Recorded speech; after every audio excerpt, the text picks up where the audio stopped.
Good evening, good evening, good evening, ladies and gentlemen. Oh, good. Game capture's working.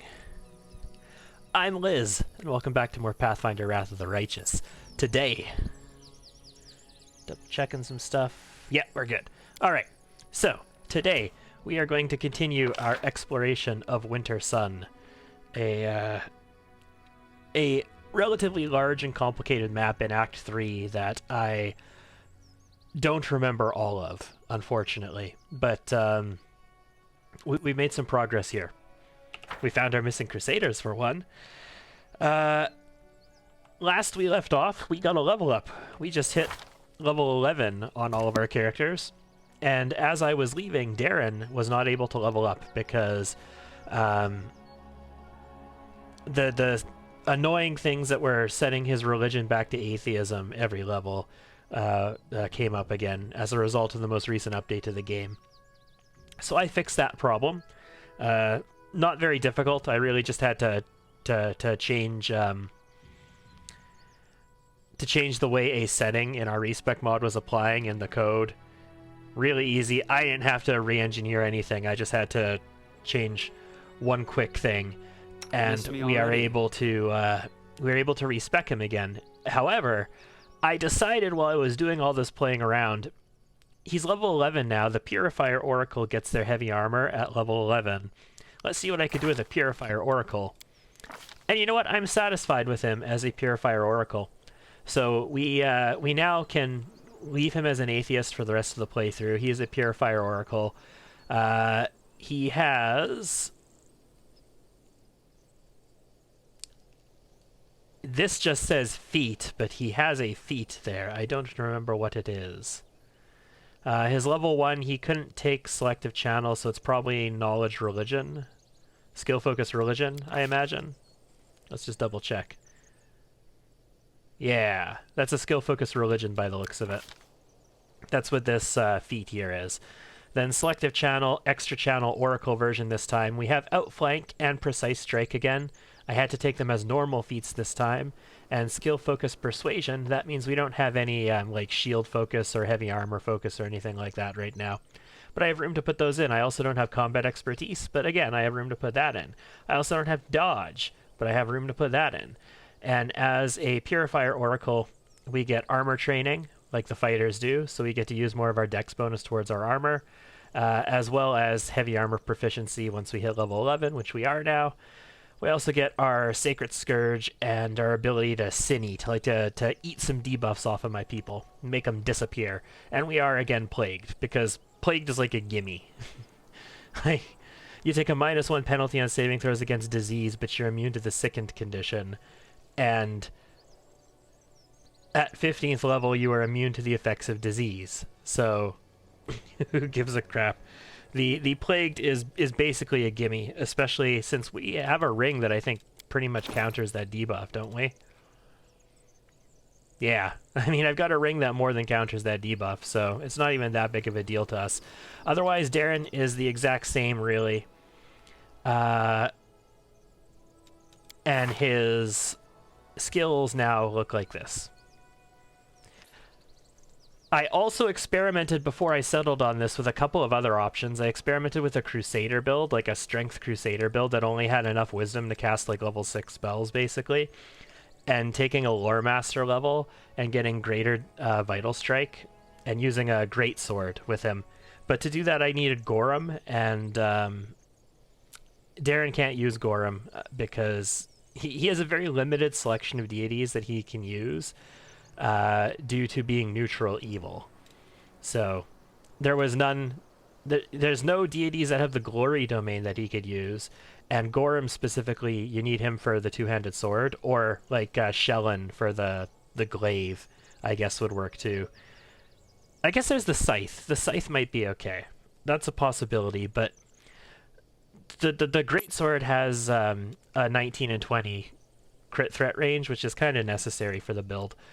Either that or an 18 to 20 would have been sort of necessary. And then I also tried that with War Priest, since I couldn't make it work on Crusader. And I wasn't satisfied with either the Crusader or the War Priest, the way those turned out. So we decided to stick with a tank who's not really going to hit very much, although he is stronger in this form than he is in his cleric form. So he might occasionally hit a few things, but he's a much better spellcaster now than he was, because as a spontaneous caster, like, he's got everything that he actually needs access to, and since he has a decent number of spell slots now, we switched him up to enduring spells and greater enduring spells, so he's a 24-hour buffer for me now too. Mythic channeling is even better on him now as well, because as an oracle, his charisma bonus is a lot higher than it was as a cleric. So mythic channel helps based off of your charisma bonus. Channeling is also centered around charisma. I also did a lot of experimenting with a couple of other things.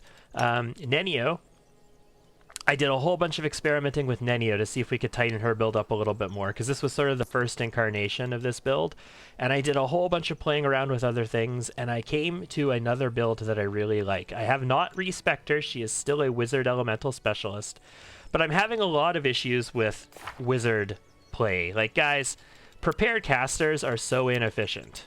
They're really neat. They're really neat. They're really versatile, but they're so inefficient. Unless you know exactly what you're going into face.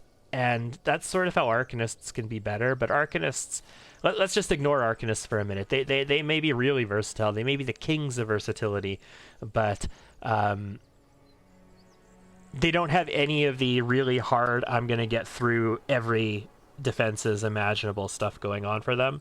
So they're okay buffers and stuff like that, but not really as a blaster. However, the Sage Sorcerer is an intelligence sorcerer, which we all know about. Hey, Jack. And if we take Sage Sorcerer, and as our first mythic path, instead of Abundant Casting, we take Second Bloodline, and then we take the Elemental Fire Bloodline, the Elemental Fire Sorcerer has the ability to convert damage to fire as well, just like our Elemental Specialist Wizard does. And then we take Ascendant Element as well, and then we're a Sorcerer who can convert to fire damage, and we can get all the same spell penetrations that we can as this wizard, but we also have the advantage that, like, I could swap Nenio to Ember then, and then Ember as this sorcerer spec will get the +2 elf spell penetration bonus. So I'm very strongly considering, when we make it back to Dresden, swapping up our Master Blaster from Nenio to Ember and playing with Ember for a little while. Anyway, that's a whole bunch of nonsense. I also experimented with some Sword Saint Elven Curved Blade builds for a solo playthrough. Maybe a solo Lich run. Maybe our Lich run is going to be a solo run. That could be a lot of fun. What's this loot? Where is this? Oh, it's that. Right. It's the whip or whatever that was on this body that the spirit comes out and he doesn't want me to deal with. So we're going into this cave. And then we've got a whole bunch more on this map still to go. Let's get moving, shall we? Oh, full disclosure, guys. Full disclosure. Because of respecking, because I had to deal with this Darren thing, I'm always open to ideas. Everybody is rested. So whatever the situation we were in at this point in the map, everybody has rested at this point.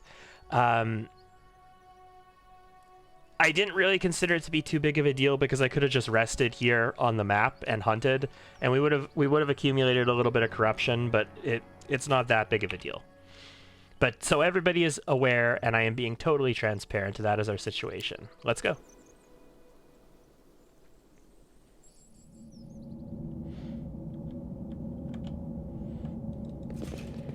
Go slow while I make a coffee. Hey everyone. Hey Bo. I'll go ahead. Morveg, there you are, old chap. I'm gonna be honest, guys. I didn't say anything yesterday, but you know the other cave on the other side of the map when we went into it? I thought that was the cave that Morveg was in. That's how, when I saw cave, I was like, oh, this is the one that Morveg is in. That's how little I remember from this map correctly. You see a young crusader from the Everbright Crusaders. Commander, my name is Morveg. You might remember me. Or my mentor, Seer? Thank the gods you're here. I need help. Yes, he told us about your situation. An old temple of Gorum is here. Ah, Gorum, yes. I just remember, every time I hear Gorum, I just hear Emiri yelling prayers to Gorum in the middle of battle. I've come here for a weapon, a powerful weapon. It's a sword, and it's stored down there. Master Seer would never agree to use it. That's why I came here without him. Believe me, this relic will be very useful for fighting demons. But I can't get it alone. I need your help. I mean, I've got a 39 perception on his 23, so are you alright? I don't know why it just doesn't auto-succeed that. He has a pale and sweating face, but his voice is firm. I'm alright, Commander. Don't worry about me. What kind of weapon is it? It's called the Fang of Malice. That does not sound like the kind of weapon that a Crusader should be using. It's a sword devoted to Gorum. A long time ago in the times of Sarkoris, his shrine used to stand here. The Fang is the perfect weapon. With it, the Crusaders will be invincible. Dude, are you sure your name isn't Arthas? Because Morveg, you are sounding a lot like this chap I used to know called Arthas. Why do you need my help? There's a demon up ahead, a huge and horrible creature who I could never defeat by myself. The beast gobbled up my guide in one go. Help me kill the monster. You're more deadly than some fully armored knights. And then your mythic power. Everything points to you being the hero everyone's waited for. How did you come to know of this place? I'm a Kelid. This place used to belong to my family, or rather, my family took care of it as a shrine to Gorum. We were a clan of warriors. When we had to flee, we passed the memory of this shrine down through generations. Mother would whisper to their babes the magic words to bring the lost relic back, so that those children wouldn't forget those words even on their deathbed. Of course, I didn't know where exactly to look for the temple. I hired a guide. The demon finished him off in a split second, and I had to retreat in disgrace. So he's just camped out on a rock now waiting. The boy isn't lying. There are many spirits here, I can sense them. Hostile spirits hell-bent on bloodshed. I see more than a few of your ancestors among them, boy. There's a strong family resemblance. Getting messages on my phone. If Seer was here, he'd tell you to go back to Dresden. Will you come back with me? Should we send him back to Dresden, guys, or should we kill the beast? I'll kill the demon.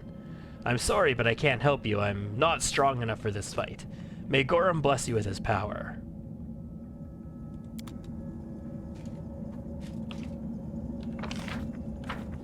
Yeah. May Gorum bless me. Okay, so Rue's buffs are still on. That's fine. Let's get Darren's buffs on now.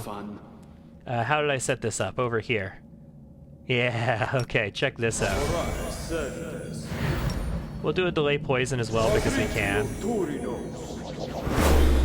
We don't know what kind of demon it is. So I'm not going to do any of that, but what we'll do is protection from an alignment. It's a demon, so it's going to be chaotic, but it's also going to be evil. Nice, reliable, you know, alignments. And we'll do a quick remove fear. Oh, Death Ward could be useful if there's negative life in here. That's a legit thing. I don't think I need any of these other ones. I could Fire Belly myself, though. Fire Belly with 24 hours is actually amazing, by the way, because breathing fire from it only uses up 1 minute of its remaining time. So if you have 24 hours on Fire Belly, it's effectively unlimited, like 1d4 AoE fire damage cone stuff. If it matters at all to you. I'll watch your back. Camellia, give yourself a mirror image. And a blur. I'm not going to reduce you right now, though. This is fine. And we're not going to use your Arcane Strike yet, but I am going to use my Arcane Strike. Anything new? And do I want to do anything here? I mean, see invisibility will last 10 minutes per level, so that's going to last, what, like 2 hours at this point? So yes, let's do some see invisibility. How long is that going to last exactly? Yeah, 1 hour, 50 minutes, so it's going to last us 2 hours. Perfect. Okay, that should be good enough to go. Let's explore this cave. I mean, he told us there's a demon in here, right? Let's be prepared. I know the way. And by be prepared, I mean with an entire mountain of buffs on us. Camellias are the shortest lasting, so we want to be able to deal with this before Camellia's buffs wear off. But we have a bit of time. That is just a Devastator. We don't need to worry about that as much. Focus on the goal. Yet another obstacle. Or do we? So I missed. It rolled initiative 21. We are in a surprise round against it, though. Darren rolled a 21, Camellia 29, I rolled 23. So I do have several people acting before him, but man. That's some HP you got there.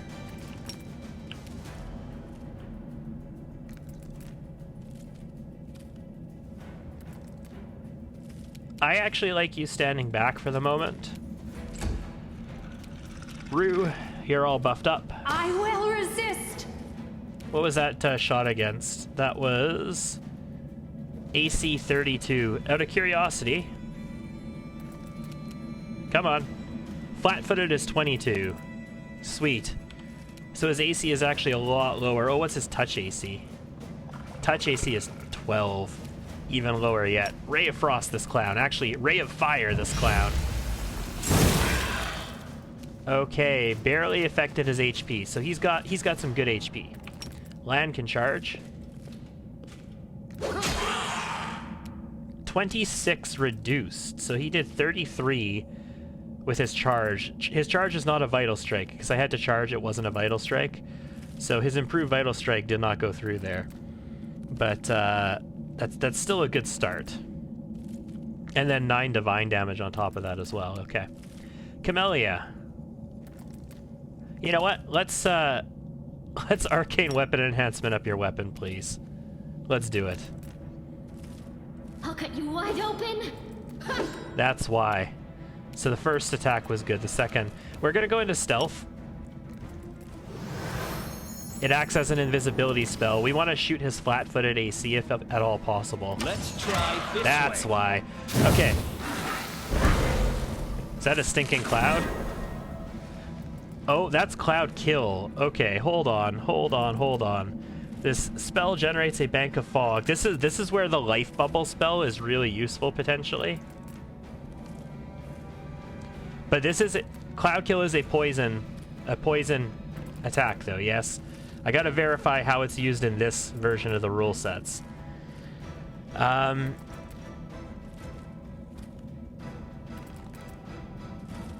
1d4 points of constitution damage each round. Yes, and it is a poison spell. So I have delay poison communal on us, and it's a fairly good thing we did that. So drone, we failed saving throws against drone, but there's nothing against cloud kill. Automatically kill a creature with 3 or fewer hit dice, no save. Yeah, that's fine. 4 to 6 is slain unless it succeeds a fortitude save, in which case it takes con damage. We did not take con damage because we have delayed poison communal on us. Alternatively to delay poison communal, you can also use like the life bubble or whatever that is. That'll protect you from a cloud kill as well. And we did 245 damage, down from 252, and that was a little more than half of its HP. So that's good. I'm a fan of that. We did well there. This ability. No, not this ability. That's Death Ward. It looks just like this. Same icon almost. Rue, if you could please take 4 shots. Prepare yourself. Wow, bad rolls. Bad rolls indeed. Just keep timming him. Every little bit counts. Land.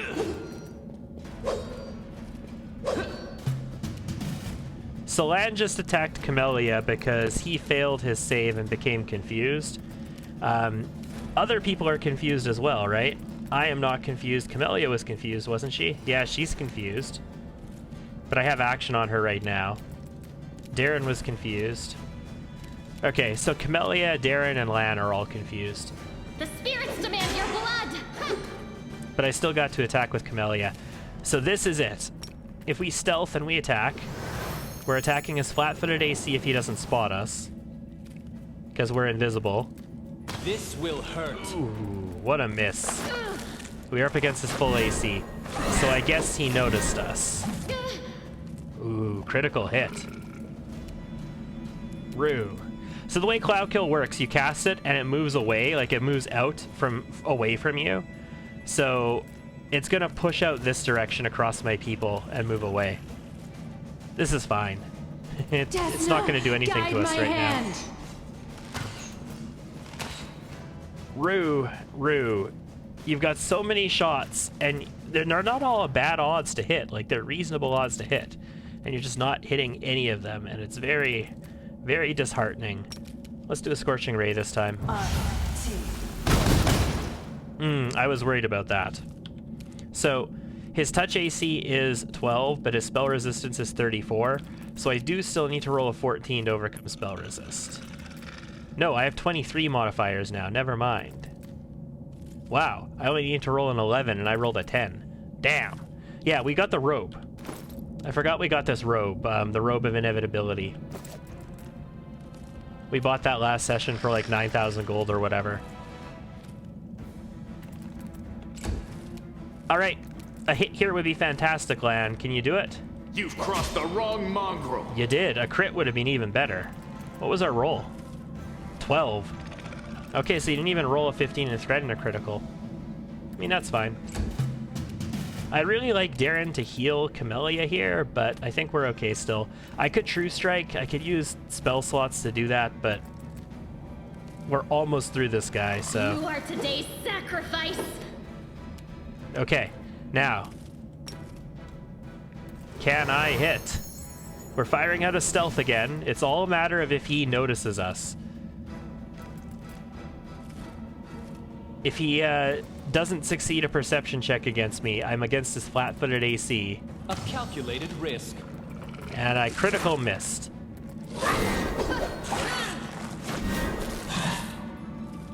I believe I was against his flat-footed AC there, I noticed, but I critical missed.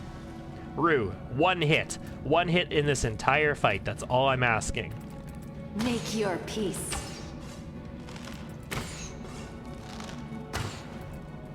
My god. Do I have improved critical on you? Like, you haven't rolled a 19 even yet? That's... let's hit him with something that ignores spell resist. There we go. Spell penetration. Just on the verge of dying. Lan, finish it off. You won't survive. Well me. done.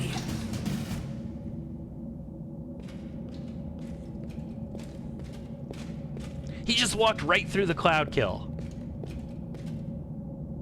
You defeated him. Follow me. The temple is very near.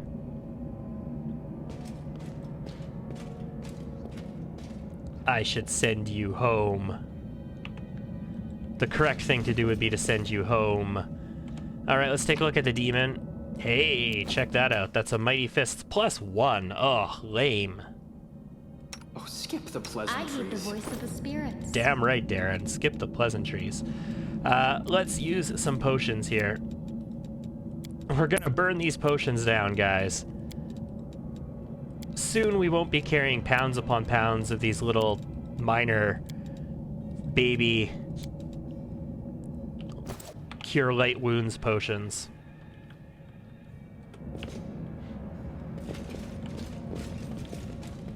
Ah, to the Shrine of Goro. That sounds very interesting to me, but you know what else sounds interesting to me? The fact that there's loot over here. And amongst that loot is a shirt. What's the shirt? Elemental Imbuement. Whenever the wearer of this robe suffers elemental damage, such as acid, fire, cold, electricity, or sonic, for the next round, any spells cast by the wearer, if it deals the same kind of elemental damage, deals +2 damage per dice of damage suffered. I don't think we're going to go with that. I like our spell penetration just fine. How was my day? My day was reasonably good. It's a nice Saturday. Got to rest this morning. Kids have been very active. They've been running around doing all kinds of stuff inside today, so As it should be. lots of noise and hustle and bustle, but that's all right.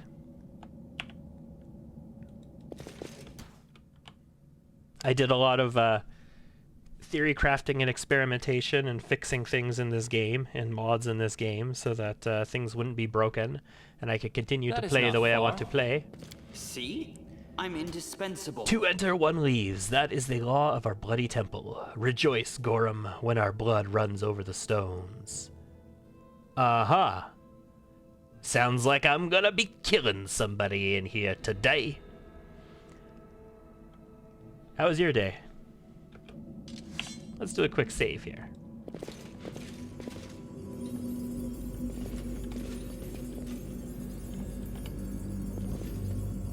Ah, I got forced into the event.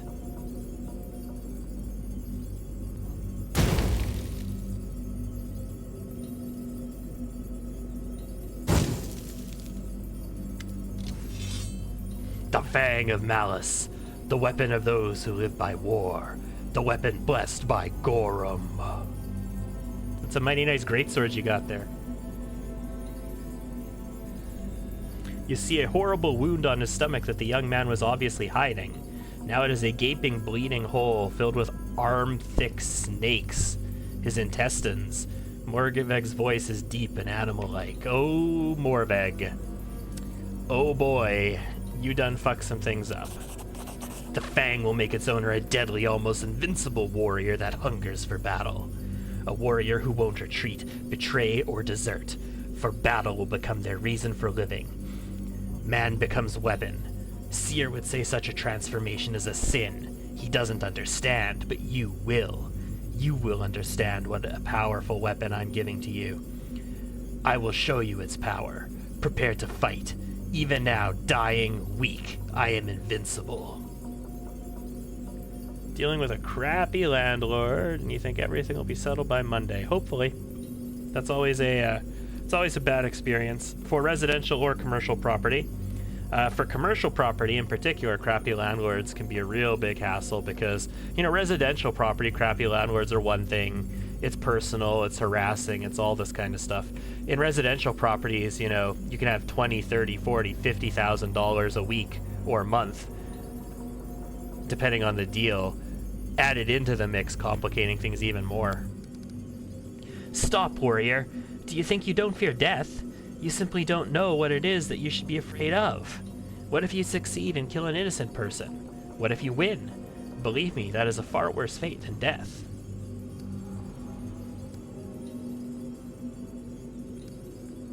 You're wounded. Too late. A piece of the Drachne's stinger is stuck deep in my guts. It's oozing poison. He's on his last stand, so let's just talk to him a little bit longer and he'll die. Right? Right? Let's just chat. You made up your mind, yeah? I can see in your eyes. You're gonna see this through the very end. You got guts, kid. You got moxie, kid. I'll give you that. People like you, they don't know how to stop.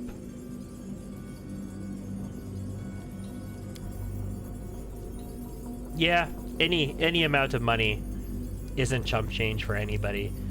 I mean, depending on the scale of the situation, having to deal with certain things may or may not be worth it for different people, depending on their circumstances. But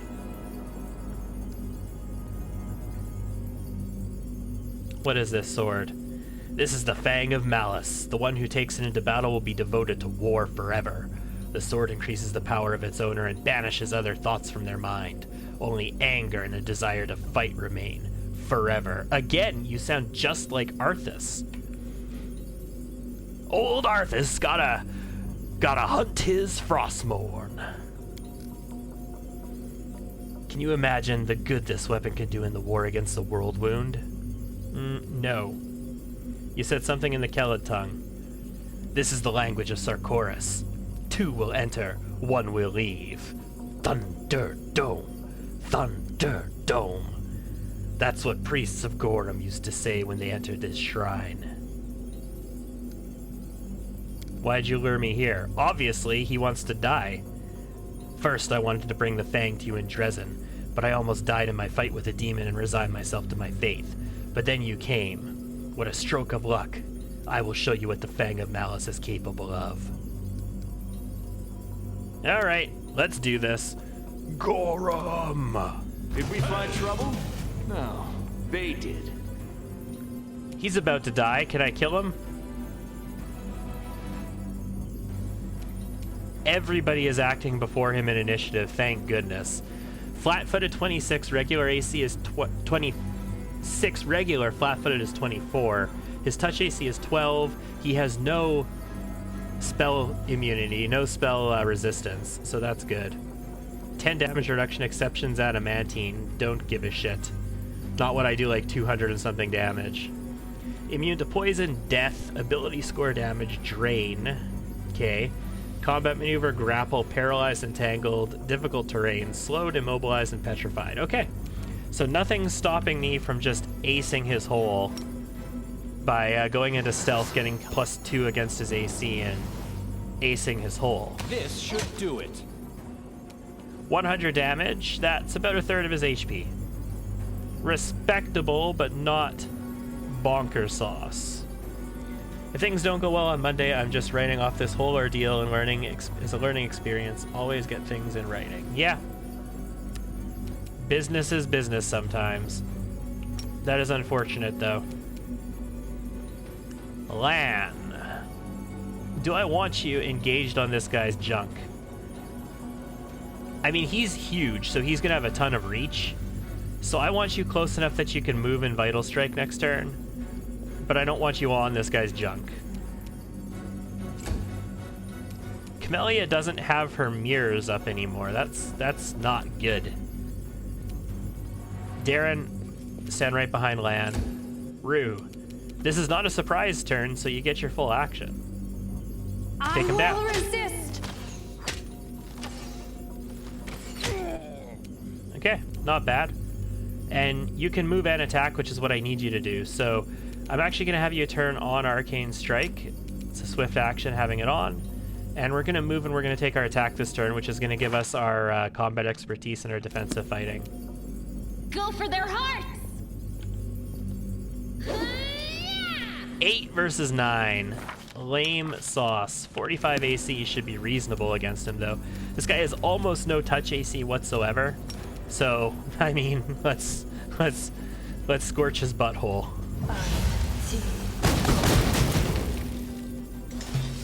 Nice. Well done, Nenio. My wound is too deep. I'm dying. I mean, we could have restored you. We have restoration spells. But you saw what I was capable of, even on the verge of death. No, I didn't. We took you out before you did anything. Many such weapons were made in Sarkoris. The Fang of Malice, the Fang of Despair, envy, suffering, futility. Dude, every word you speak just reinforces why you shouldn't be fucking with these weapons. All of them are interconnected, just as a warrior and a units are tied by bonds of brotherhood.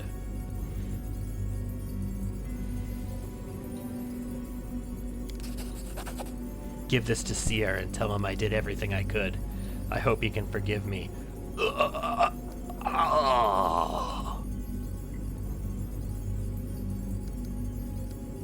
You made the demons pay, like a true warrior. Rest in peace. How is that chaotic? In summary, he fled from the guardianship of noble paladins just to die in an ancient, dusty dungeon. I feel pity.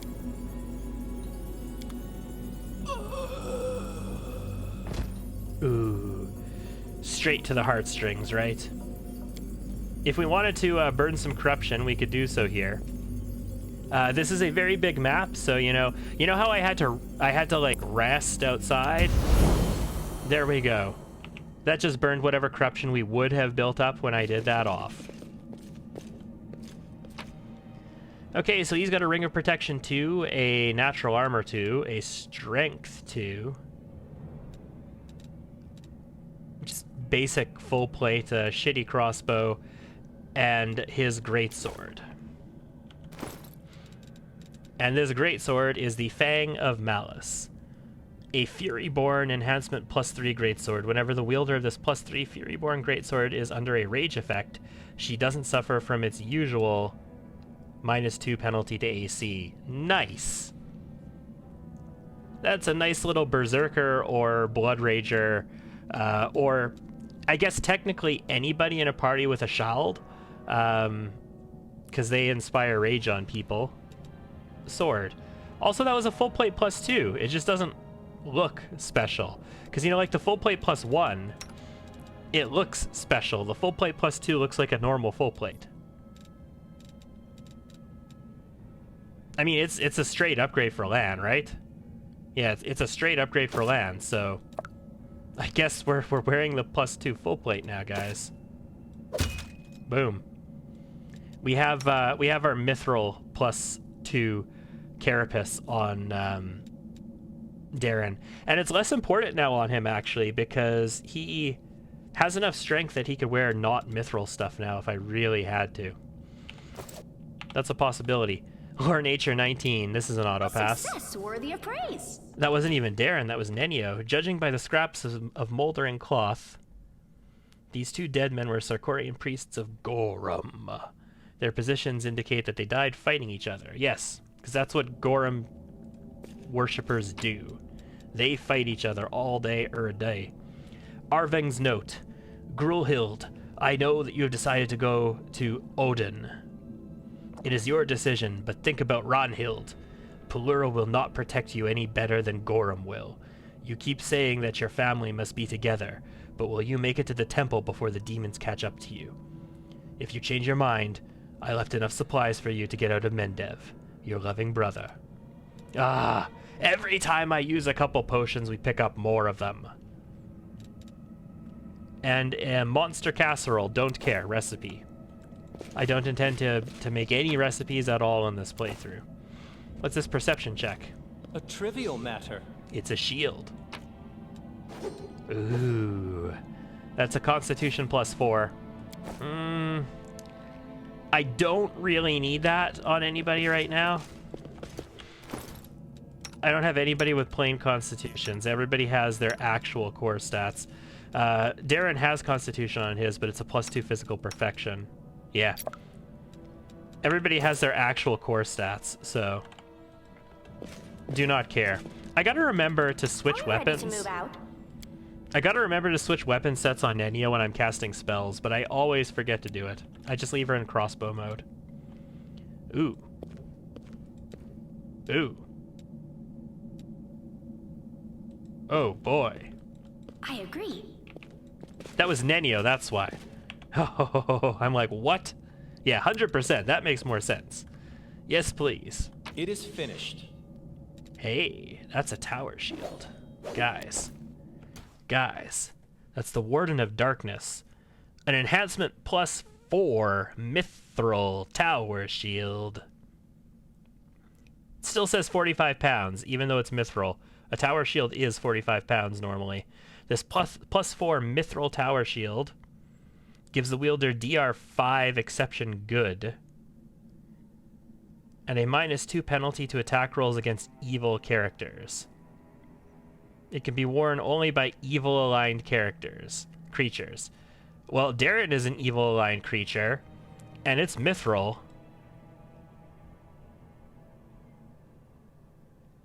And he's stronger than he used to be now. See, it's a 4 AC. That's not what it's +4 though. So it's not showing the AC correctly.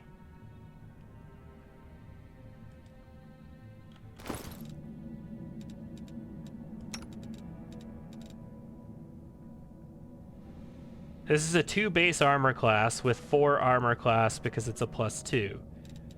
This guy should have 4 base armor class because tower shields have 4 base AC. There it goes. Now it's updated. 8 armor class. I just needed to get it into my inventory before it showed correctly. The weight is still wrong, though. You know what, guys? You know what? That might be mighty appealing for Darren. How much does it sell for? 14,000. Oh boy. Oh boy. I might want to sell that because it's worth a good penny, but that might be appealing for Darren in the future. So I'll hold on to it. I really don't think I can fit in Tower Shield specialization, or Tower Shield proficiency, rather. At least not in this spec, but I don't know. We'll find out. I don't want to take like one level of Tower Shield Specialist either, because that'll break his Oracle chain. He's a channeler. One of the big downsides of channeling classes, guys, is that you want to focus on that class. You don't want a multi-class out of the class that gives you channeling, because you need those levels to channel better. And that's really especially bad if you want to go into like Mystic Theurge. Mystic Theurge is a bit of a trap. Because it's an arcane caster and a divine caster. As it should be. Prestige class that you can continue the spells in both of them, and you can cross your spells between them. It gives you a crap ton of spells, but they're all weak spells, and you get them a lot later than you should because you're double classing essentially, and it breaks channels entirely if you were a cleric. Like, your channels are useless. They're garbaccio if you do that.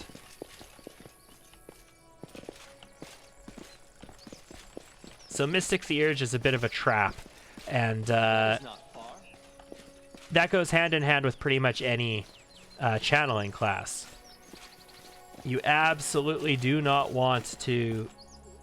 Is that ash? That's burnt down in ash? You don't want to be I'll go ahead. multi-classing out of the class that gives you access to your channel, if you can help it.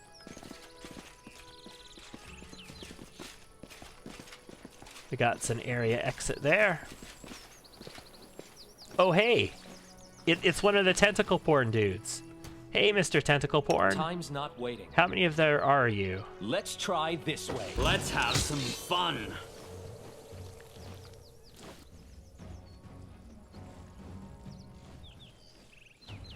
One rolled 28, another one rolled 14. It looks like there's two of you. I don't know where the other one is. Nenio. That's out of range, so just shoot it with your crossbow. Listen to reason. Nice hit. Darren, move up. There's the other one. Rue, one shot, please. Prepare yourself. Ooh, it's so close to dying. Camellia, you can reach it? Yeah, you can. No tentacle porn, please. I'm gonna just trust that I can shoot that one to death. In fact, I think I'm gonna leave that for Nenio or Rue, and I'm gonna shoot the other one. So, Lan, move this way.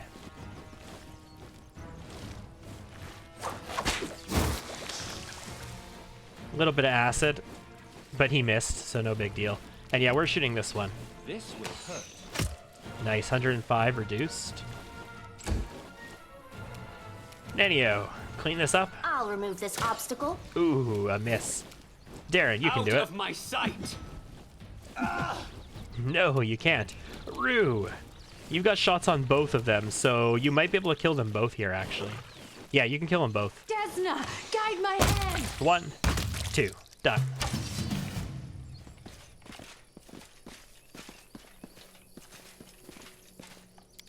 What you got? A trivial matter. That's just a silver medallion. A bastard sword. Okay, guys, there's a lot of really good exotic weapons in the game. And I say all the time that my two favorite weapons in the game are the Fauchard and the S-Stock. They're both exotic weapons. They both have an 18 to 20 crit threat range, and the S-Stock, the Rapier has an 18 to 20 threat range as well. But the Rapier does 1d6 damage, the S-Stock does 2d4, which is just better. 2d4 is better than 1d6, 2d4 is better than 1d8. So, I'm a big fan of the S-Stock. And yeah, the Fauchard. But I'm also a fan of the Bastard Sword and the Elven Curved Blade. So the Bastard Sword works as a one-handed weapon, but it's a one-handed weapon that does 1d10 damage, guys. 1d10 is like the low damage for a two-handed weapon. Like, the two-handed weapons that have big threat ranges do 1d10. So if you have a Tower Shield Specialist, the Bastard Sword is a great weapon to go with them. Because it has the high damage dice. It also is a 19 to 20 threat range, which is respectable. And what was the other thing I just said? The Elven Curved Blade. The Elven Curved Blade is a two-handed weapon, but it's a weapon finesse two-handed weapon. So it's a two-hander that you can use with Dex characters. Which, as long as you have a way to get power attack, like through being a Demon Slayer Ranger or whatever, for example, then it can be really good. Trivial. Texan Hallett. He who is not curious will never know what it is to be truly alive. I don't remember what any of the stones from yesterday said, so I know the way. we're already off to a good start here, guys.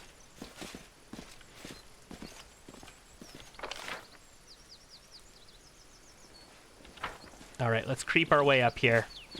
Remember, there are people upstairs, and they're cavorting with demons.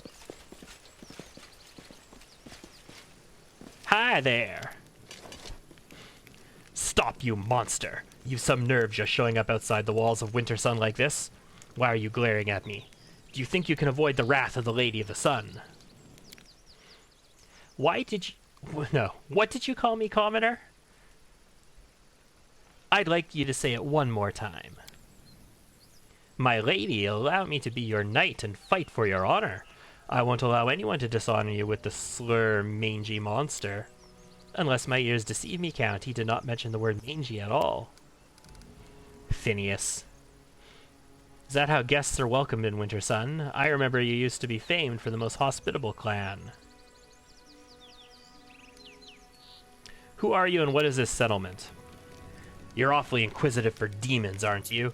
Oh, so you're under the impression that we are the demons. You must only have just crawled out of the abyss, since you don't know what's what. Is that it? Well, know this. You're at the walls of Winter Sun, the final bastion of the defenders of Sarkoris.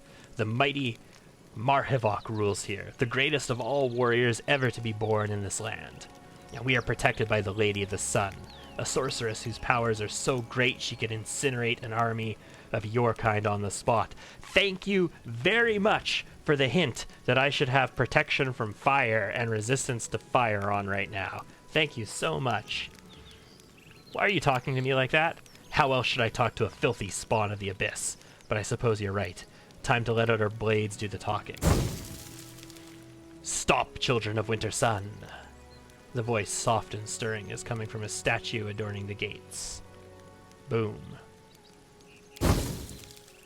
Do not raise your weapons. Let them pass. This creature is my guest. I shall keep an eye on him. None can harm the children of Winter Sun within my domain. What? Let this monster into our village? When we're the last place standing against the demons now that Dresden's fallen? They have demons in their village. We saw the demons inside. You heard the Lady of the Sun, dimwit. Let him pass.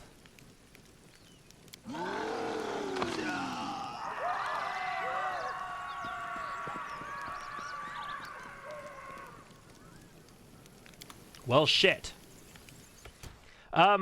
Yeah. I welcome your company. Just in case.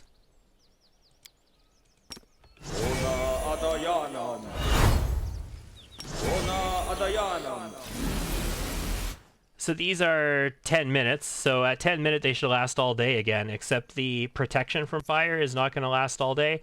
It's only going to last until we take a certain amount of damage. Once we take enough damage, it's going to wear off. But the other one should last the whole day, essentially. So yay us. And let's go. Follow my lead. That's a whole bunch of kids playing around and peasants just sitting there when they just called the warriors in. Just don't mind me, I'm just gonna loot you. Mom, Dad, help! Monsters in the village!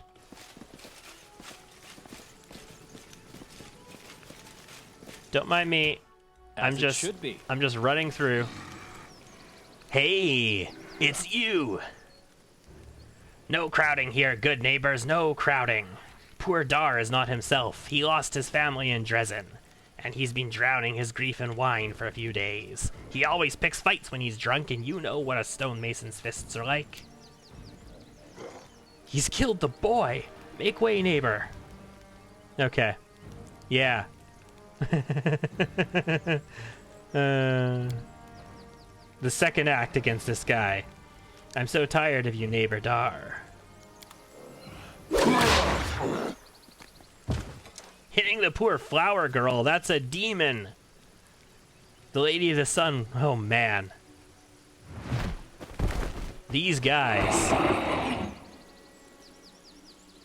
Okay, that looks distinctly like a Dargan. What the demon is going on here? Marhevok, a tall warrior with dark hair and gray eyes, stands before the humans in the roaring Baylor. He looks the fiend right in the eyes. Are you forgetting where you are? These lands are protected by the Lady of the Sun. Behave, or I, Marhevok Grunhold, will throw you out of my town.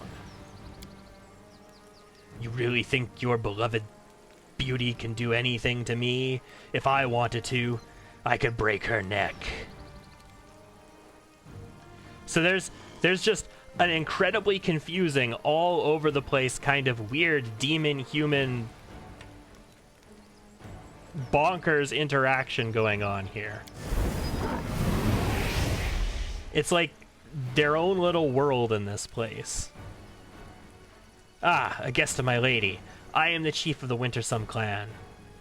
You can take a look around if you wish, but you must visit me in the clan hall. It would be rude of you not to pay a proper visit to the master while you're in his house.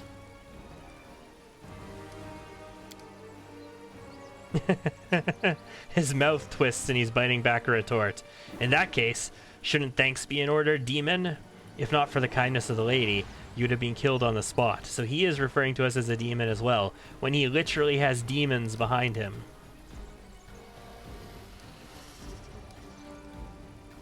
I came here to find out who killed my crusaders. The Lady's Shrine is sacred to all children of Wintersun. If someone has desecrated it with murder, they will be punished. You're changing the subject. Come to his hall. Fine. Fine. We'll kill you and all of your shit there instead of here. Very well. I'll be expecting you. I got 24 hours. That's why I took the buffs there, because I have the whole day with them up. I don't need to rush this at all. That is not far.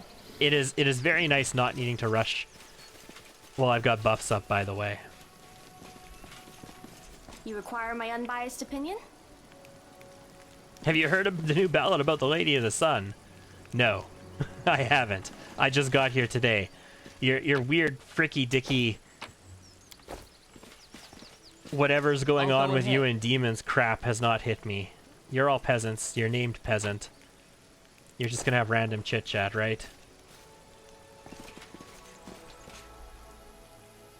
Yeah. So are the villagers under an illusion spell? I mean, we'll see what's going on here very soon. So my army came to Dresden. My army liberated Dresden, and they're saying I heard an army of demons appeared at Dresden, and it was led by the most terrifying monsters. That's me. That's this group right here. Follow my lead. In the pen and paper module for this, you are not the leader of the crusade. Like, Queen Galfrey is the leader of the crusade.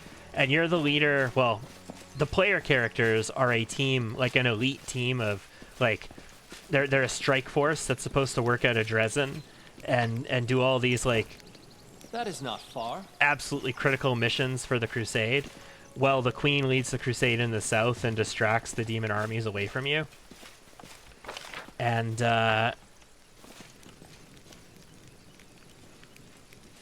it would play out a little bit differently in that case. The leaders of the army would sort of be us in that case. I'll go ahead. All right. We got a couple paisans. We got a babao here. Let me tend to your wounds, brave warrior. Did you say you were guarding Dresden when the demons came? Oh my goodness. Yes. I know the way. If he was guarding Dresden when the demons came, he wouldn't be around anymore. Let's just say that.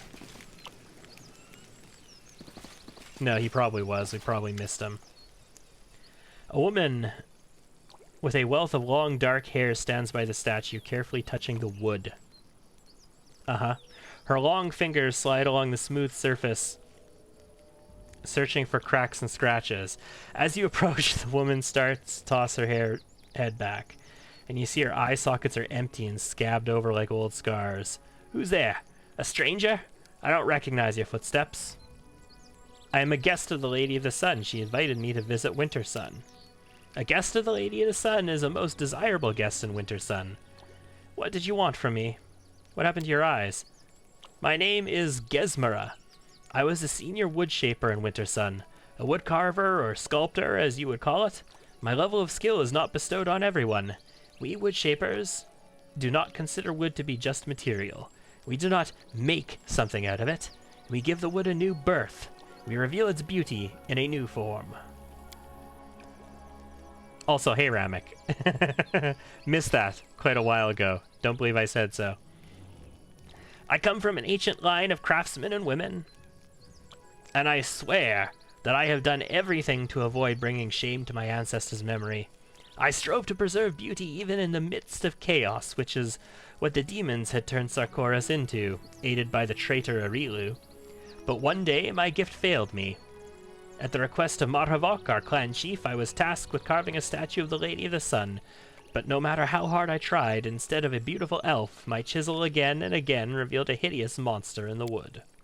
Morveg flew into a rage, and when he saw my work, he personally cut out my eyes as punishment, and journeymen were given the task of finishing the statue. The clan did not turn its back on me, of course. The children of Winter Sun do not drive their own out. Even those who have transgressed before the entire community. Look how dark it got. They allow me to do simple carvings and to take care of the statues. That is how I have lived since that day. Yep. Do simple carvings and take care of the statues while being blind. It is stomach-turningly savage that what was done to you. But what did you expect? You disrespected a lady who was your social better. Many noblemen and Mendev would raise their sword to you for insulting their lady in such a fashion. Well done, Camellia, well done.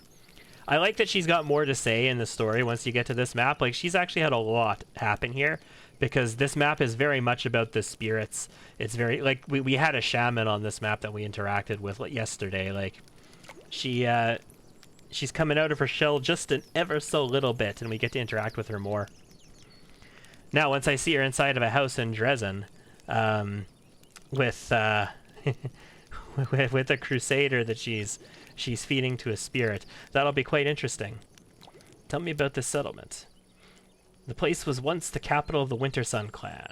Yes, the capital, in the glory days of old Sarkoris. Cool. Big walls of text. I like it. All that was left was this one settlement. Once again, another gods, these people and their oh my god, this spirit will protect us bullshit. Like, everywhere in this damn country. Chili Creek was just the start of it. A small settlement surrounded by demons, crumbling but not yet broken. A place where dark deeds are happening. It all seems so familiar. Something tells me that Winter Sun had its own traders Wendowog too. Tell me about the Lady of the Sun. Morveg, the leader of the Winter Sun clan, met her on a hunt many years ago when he was a young man. They say it was love at first sight. Okay, so that dragon that we saw was given to Morveg by the Lady of the Sun.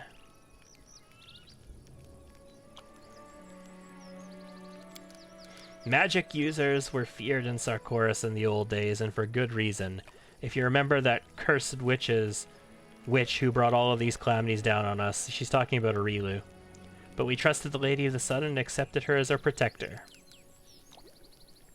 There's something strange going on. Your fellow villagers call me a monster while they themselves converse with demons like it's nothing.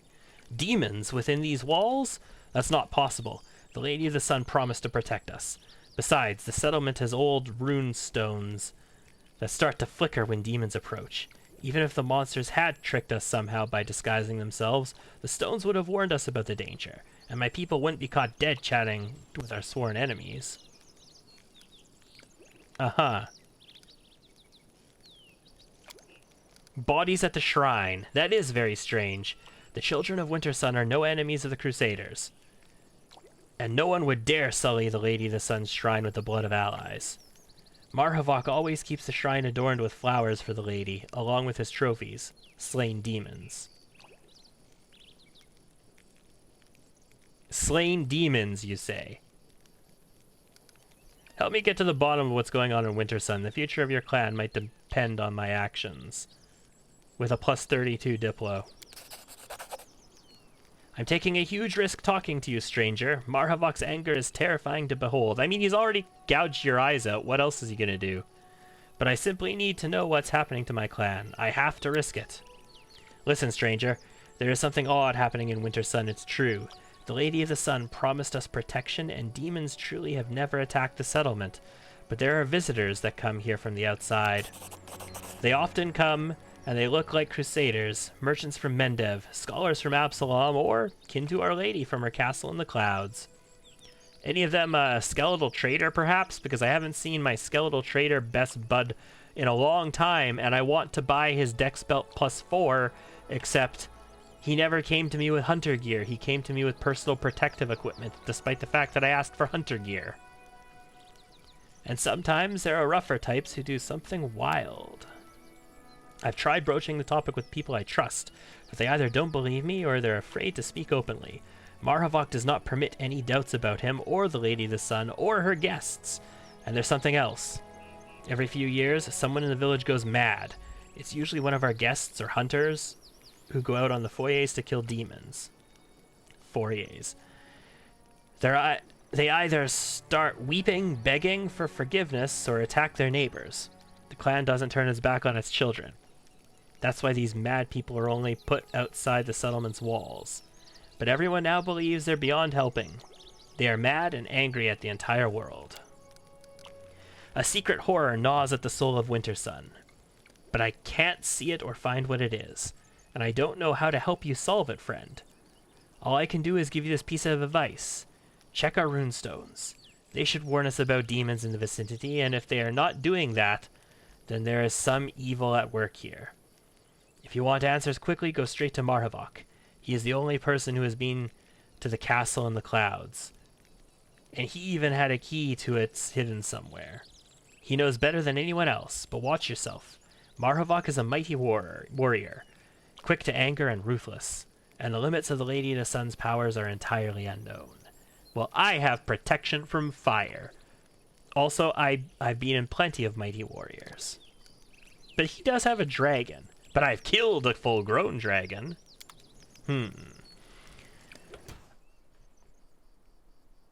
By 3 runestones, which emit stuff.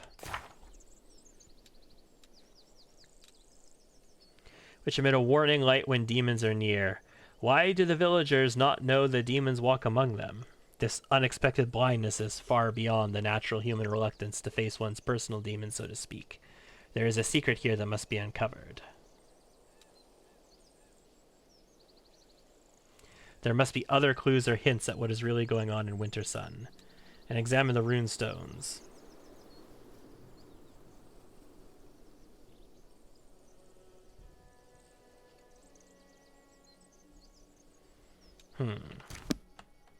Fascinating.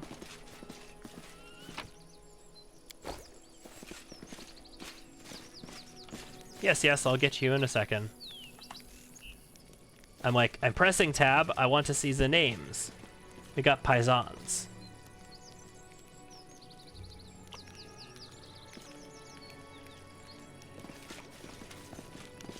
Follow my lead.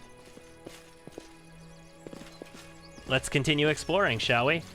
So we have a runestone here, Knowledge Arcana DC 26. It went splendidly. Excellent, unsounded alarm. The inscription is enough to raise suspicion that the runestone is fake. Bum bum bum. It is a fake runestone. As it should be. This is a standing stone. We'll take a peek at that in a second. Once I pick this lock right in front of everybody. A trivial matter. It is interesting that everybody here is wearing, like, That light is not shields. far. There's a ton of people with shields in this place. Standing stone. Trivial. Wind uproots a single tree, but dies down in a thicket. Stand shoulder to shoulder with your clansmen, like trees in a forest. Okay. I don't remember where these runestones are, but I know there's one here, so that's good. It's way down here in this corner. Let's take a peek up here real quick. That's a demon. I'll go ahead. Hush-a-bye, baby. Drift off to sleep. When you're big and strong, you'll make demons weep. Lovely. The question is, what did the demons think? That's the clan hall, okay. We don't I want to know go the into the way. clan hall just yet. We want to continue exploring. What a find! What we got here? This runestone was smashed and the pieces carefully hidden. Hey, we got ourselves a smashed runestone. Follow my lead. So there is a fake runestone, and then there's a rapier sitting up on a stool with a bunch of alcohol.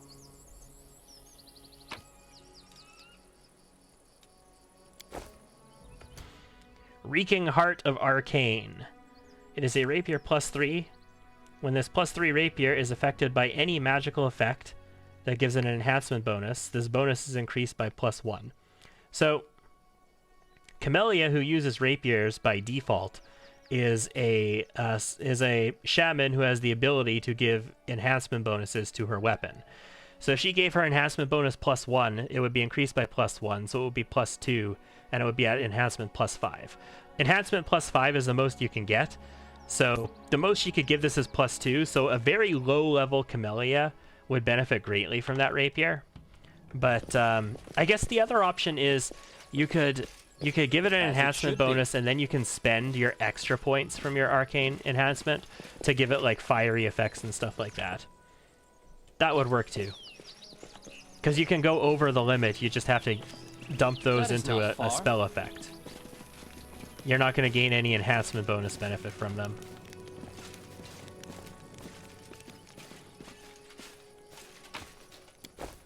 Can't hide from me. So we found a runestone, and we found... Well, there's another thing that we gotta check there, but let's pick this lock It is first. finished. Another A runestone. success worthy of praise. This runestone is fake. It has no power to detect demons. So there's 2 fake runestones, and we ahead. found a smashed runestone, or at least potentially one, maybe multiple. The runestones were broken and replaced with fakes.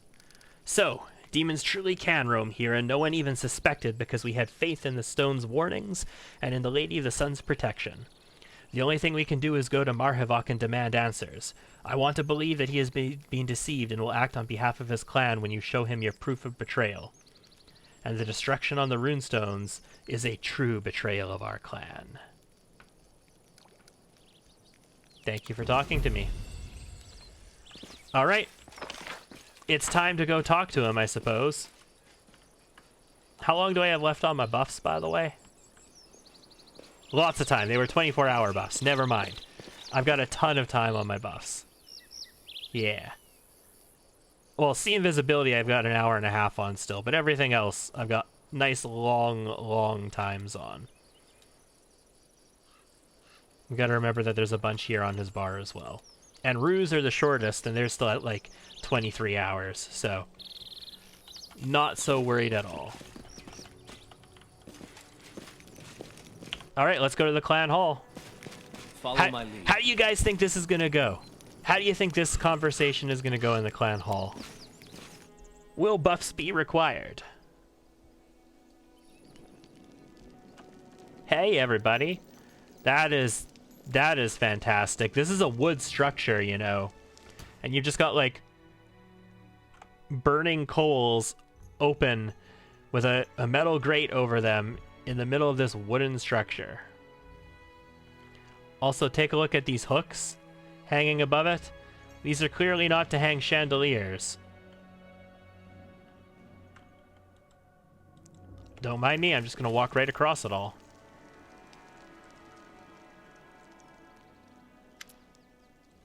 The mighty Marhavok sits on a dais covered in pelts.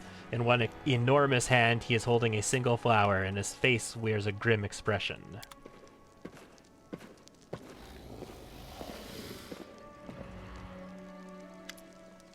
Sarkorian Ranger. Chief, we brought the traitor. Empty eye sockets into the hall. Oh boy. We have several witnesses who say she was slandering the Lady of the Sun and her guests, and that she even urged her neighbors to spy on them. Hand me the axe. I have been very patient with you, Gesmera. You dared to dishonor the Lady of the Sun, our happiness and protection. You didn't repent, you only nursed your malice in secret. I see now that taking your eyes was not enough. This time I will take your hands. What are you doing here, you blackguard? Raising your hand against the innocents? Damn right.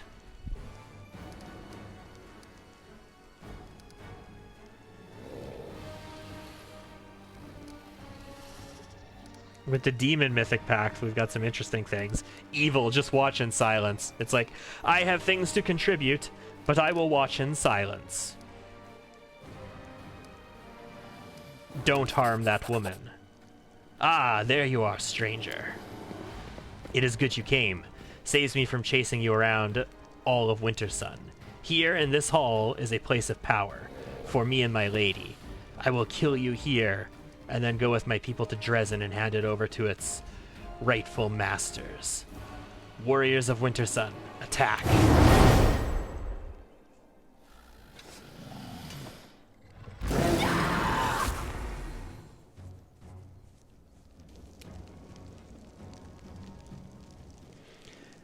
Marhavok deals 6 damage reduced to Kalavakis. 7 damage reduced to Kalavakis. Lovely. So that's his demons here with him. We have a Sarkorian Ranger. We also have Beverak, his dragon, and a Sarkorian Ranger over here as well. Let's take a peek. This is a surprise round, amazingly. I don't know how this is a surprise round, but sure. Flat-footed 14, AC 18, not very difficult to take out. Lots of energy resistance to fire, but I don't care about resistance to fire. I bypass all of it. 26 spell resist, we can hit that. I've got 23. AC is nice, but its touch AC is low. These are just Kalavakis, we know all about them. Spell resist 21, we're guaranteed to get through that, even with a critical failure. Because there's no such thing as a critical failure on the spell resist roll. And another Sarkorian Ranger, and the man of the hour, Marhavok. He is large. 25 AC, 20 flat-footed, 8 touch, but he has Mirror Image on. He's got a lot of damage reduction as well, and a lot of resistances. Holy balls, look at those resistances. Immune to force damage and basically like everything. Like conditions. We don't want to condition him up. Okay, cool. This shouldn't be the most ridiculous fight in the world. We should be able to get through all of that. It's a little too far away for me to shoot any of them. We're actually really far back. So even though this is a surprise round, I'm not really going to be able to do a lot. Time for a fireball? Yeah, but they're going to be too far away. What I am going to do is use stealth. That's our only action this turn. Camellia can charge in there, but only at the Kalavakis. I want her in combat, though, so that's probably a good idea. We're not going to Arcane Strike, though. We're going to turn on our Arcane Weapon Enhancement instead. Oh, do I want her charging in right now? Charging in this turn would be fun.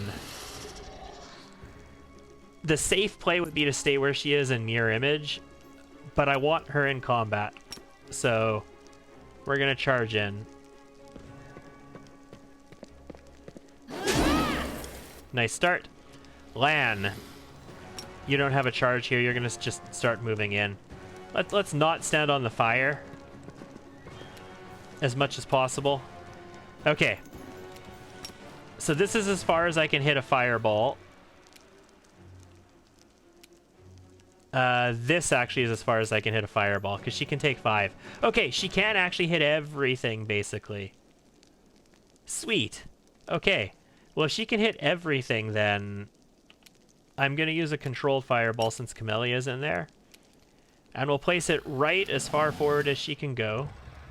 A little bit less. Just far enough that I can hit everything. I don't want her going too far forward. I think that's that, right? That hits all of them.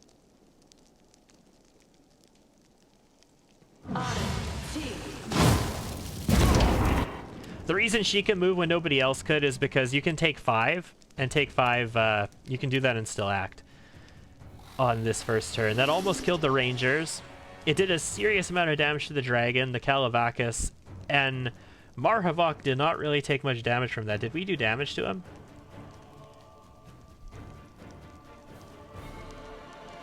Where is Marhavok's name in this? Yes, we did. We did over 50 damage to Marhavok.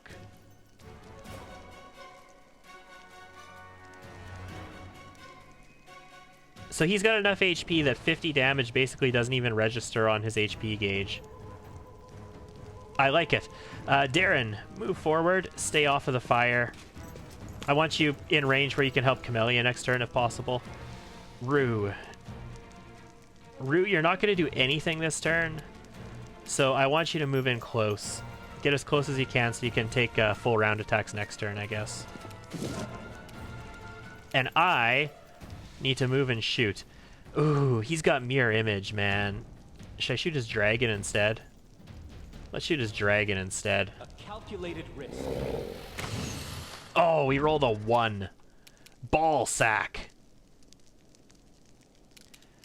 Now we can turn on our arcane strike and go to town.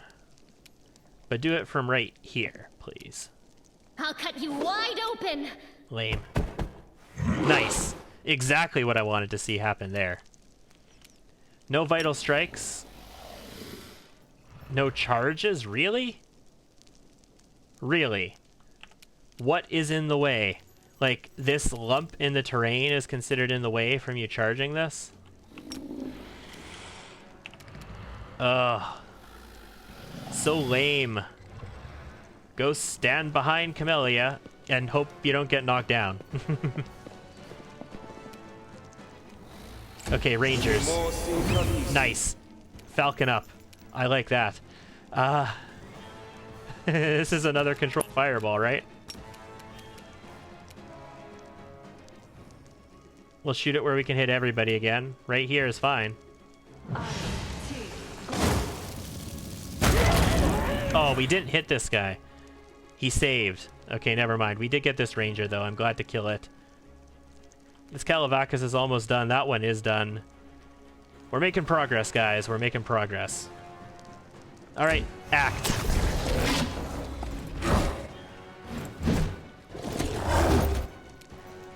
We succeeded a will save. 19 against a DC 16. So Enslaved Soul we succeeded against. We are immune to staggered. Oh, we're immune to staggered because we have freedom of movement, yeah? Hopefully that is what's going on and I'm not just crazy. And then just a bunch of misses. Sweet. Darren.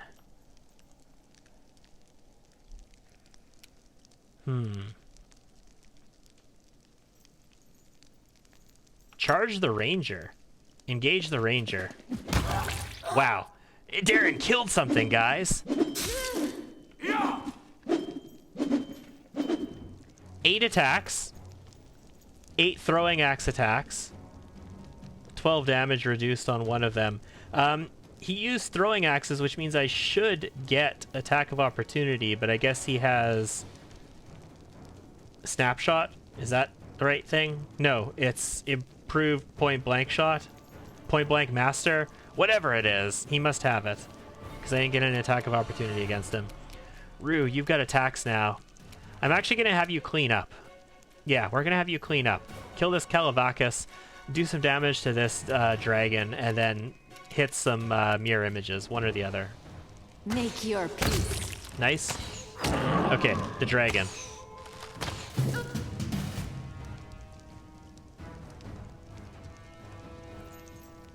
Marhavok deals 0 damage reduced to Camellia. From Demonic Aura. 2d6 plus 4 equals 6 fire, but I have protection from fire and resistance, so yeah, neener, neener, neener. They'll never see me coming. I will end your dragon. This should do it. Oh my god! I just want to end this guy's dragon. The spirits demand your blood. Let's start burning his mirror images.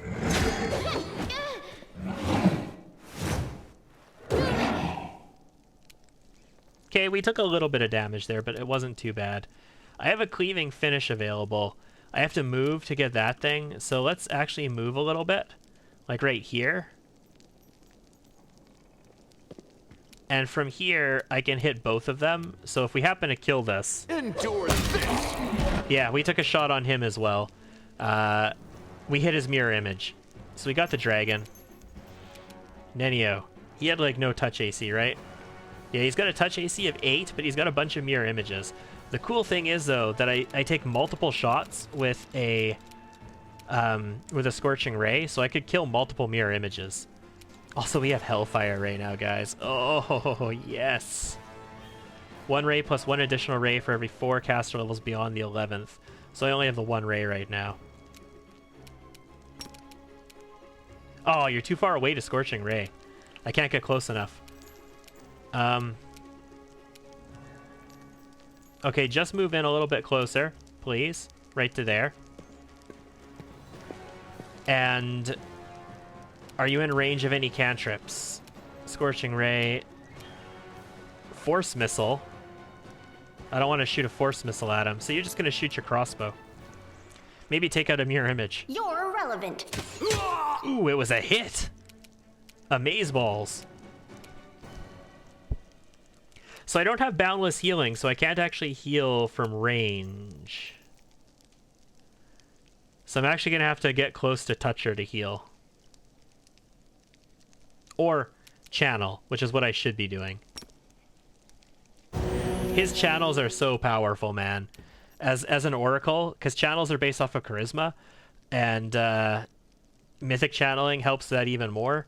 So, man, as an Oracle, his channels are even better.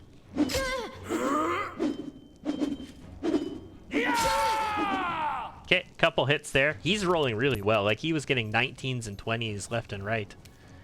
Rue. How do you do? 4 shots. Take out some mirror images. I will resist. Or just hit him. Good hit. His HP is barely going anywhere so far. Stealth it up. They'll never see me coming. And shoot him. Let's try this way. Okay, we hit a mirror image. That's fine. Camellia. I don't want to start using True Strikes right now, so... I also don't feel like I want to waste Arcane Pools on Prescient attacks, honestly.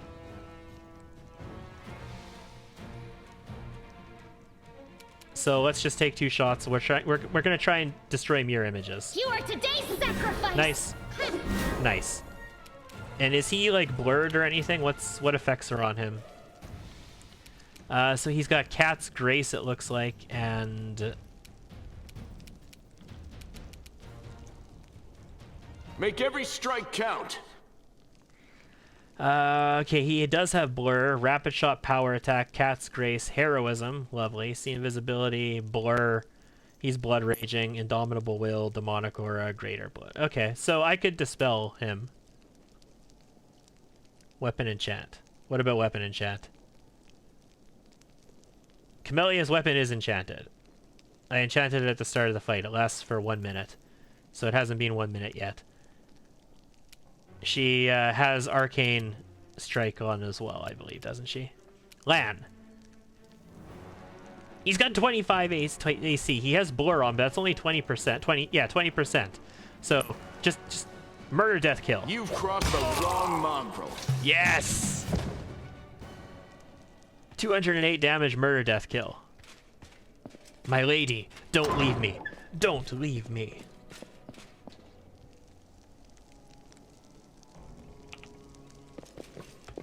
That's why we want Lan in the party, ladies and gentlemen. 3d10 plus 84 critical. Once he gets greater vital strike, man, he's going to be powerful as well. She's over here. What's on your mind? I wonder. Like, we do a lot of damage, but man, Lan. That's a bunch of mediocre shit.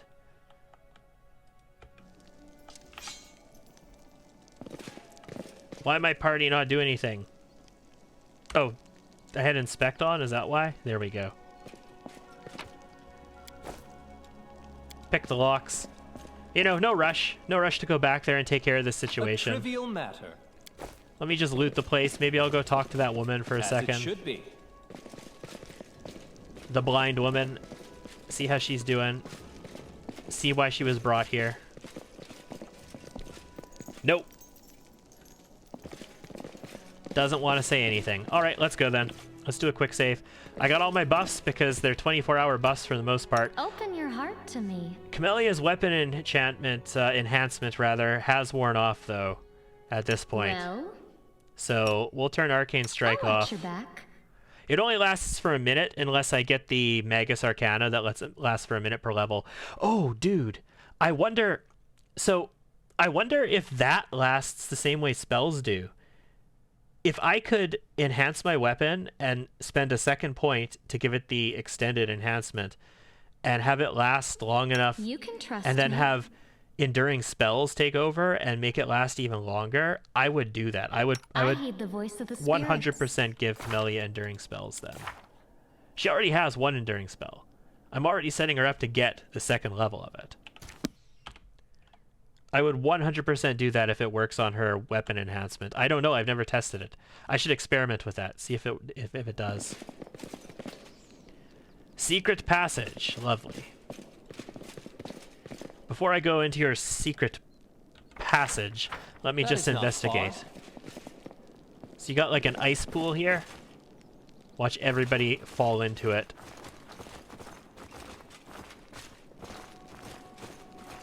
I'll go ahead.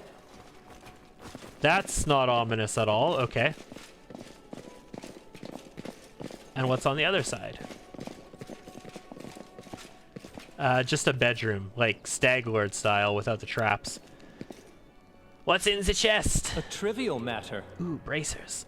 Bracers, what are they? Bracers of dominance. Whenever the wearer of these bracers confirms a critical hit with a two-handed weapon, the enemy must pass a will saving throw, 24, or become unable to attack for 1 round. Ooh, that is potentially very interesting. Jack! Thanks for the gifted sub. For Kumquat. Nice.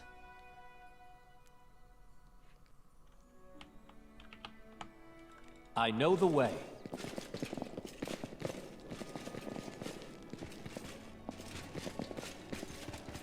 Okay, so what is Lan wearing right now? Lan is wearing no bracers at all. No bracers whatsoever. Well, these bracers of dominance definitely sound like they are made for Lan, don't they? Just make people unable to attack when he crits them. And he has a faux shard, a weapon that's literally designed to crit people. I like the sound of that.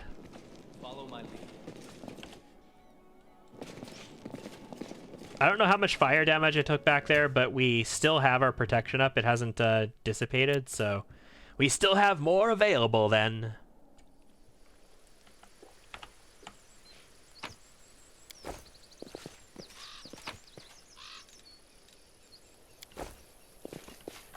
They're not the most amazing bracers in the world, but they are definitely good. Like, if I'm not wearing anything on Lan, they are definitely suitable for Lan.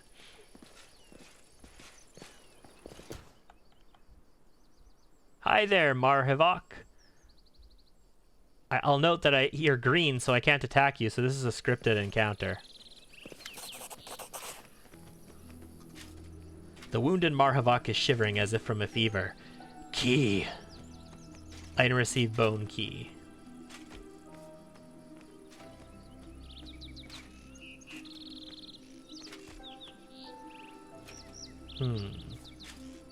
So he dropped it and we got a skull that he is referring to as a key. My lady, my love, forgive me. I failed you. I lost. Didn't even keep the key safe after you gave it to me. Come, protect our winter sun, but if you can't, take me away. Take me to your castle in the clouds. Well, look at that. Marhavok's prayer does not go unanswered. A shadow, unnaturally narrow and trembling, separates from the Lady of the Sun statue and floats above the floor. A delicate hand, or maybe a claw, reaches out and touches the slumped head of the dying warrior with a soft, almost tender gesture. Why are you mortals so fond of breaking other people's toys? This is Jirabeth. So you're the root of what that's festering in the winter sun. You're a despicable beast, and you don't deserve any other name. Are you the Lady of the Sun? That is what they call me here. But you may call me by another name. Jirabeth. What have you done to the people? I merely planted a few ideas in their head. It's elegant in its simplicity. I make all the people of Winter Sun see demons as humans, elves as dwarves, and they see real mortals as demons.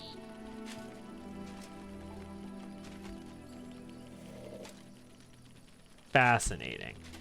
They live in a topsy-turvy world where the lands of the World Wound are teeming with brave crusaders and where Dresden was recently captured by an army of hideous monsters from the abyss. If your firebrand Queen Galfrey were to show up here, the people would take her for one of Discari's spawn and try to slay her on the spot. And the children of Winter Sun already have so much blood on their hands.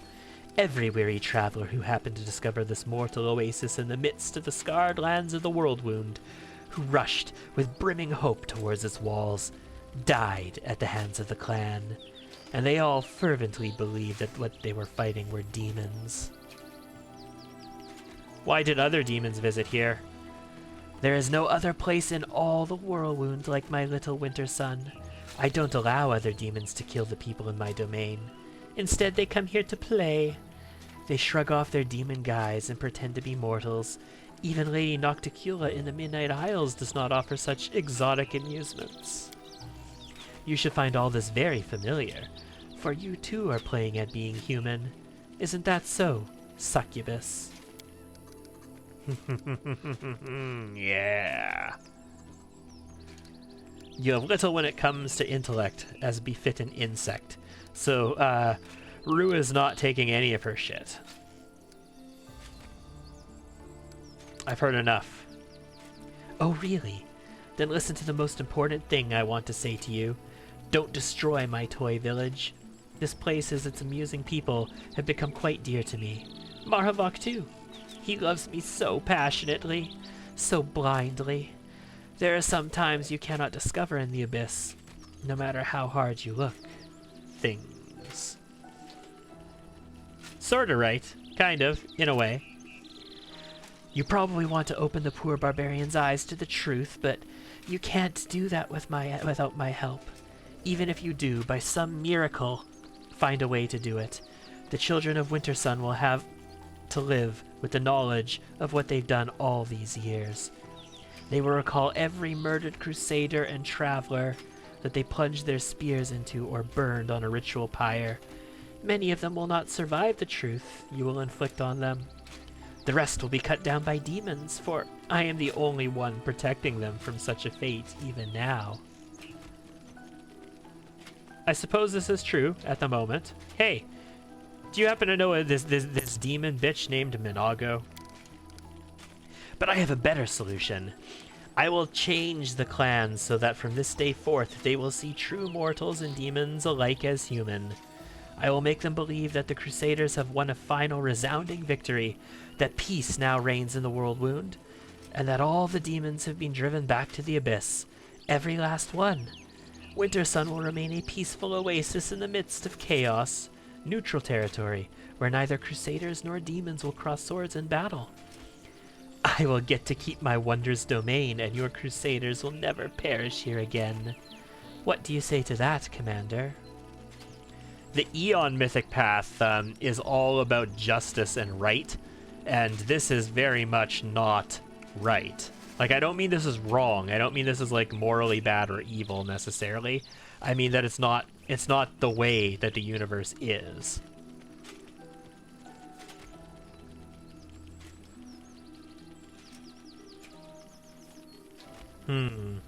What do we think, people? Should we let this place be at peace, even if it is a beautiful lie, or should we end the deception and accept the fact that this entire place is probably going to have grave consequences as a result of it?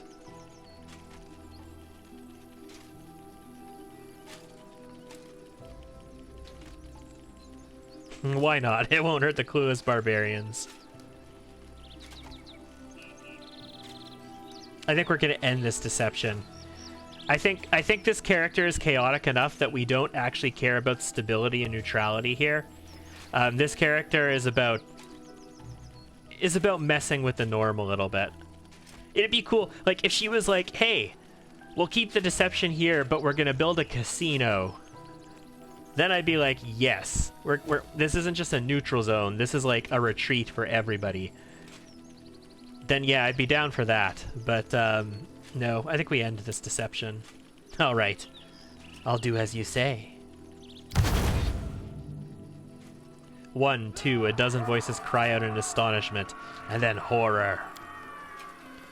No, not me, please. I don't need the truth. I don't want to lose you, my lady. I knew.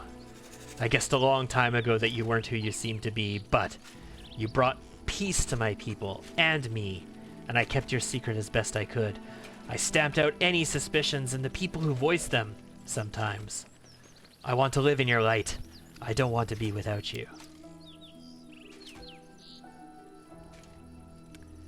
Rue is not pleased by that. No matter how much I may despise those who serve as sycophants for a demon, there is some twisted beauty in this. The fellow is brave enough to be honest about what he wants. I do not know many people who are capable of that. What's gotten into you? What about I hate all filthy blasted demons and their minions? I truly do hate all filthy blasted demons and their minions, and yet I can still appreciate a man who knows what he wants. Marhavok falls into both categories. It's an amusing duality. You should be familiar with the concept, Lan. But not ended that quick. Yeah, poof, it's over. Done. Give him to me.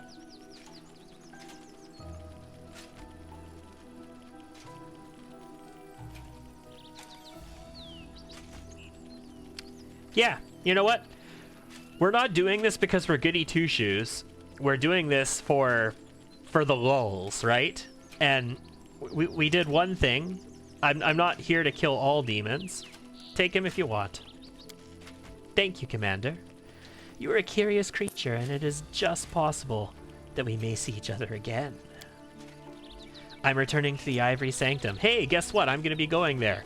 Not immediately. The Ivory Sanctum is one of two things that actually end this act. So there's the Ivory Sanctum, and then there's one other big, tough location that I think is, in my opinion, is even tougher than the Ivory Sanctum. And those sort of represent the two things that you do at the end of this act to wrap it up.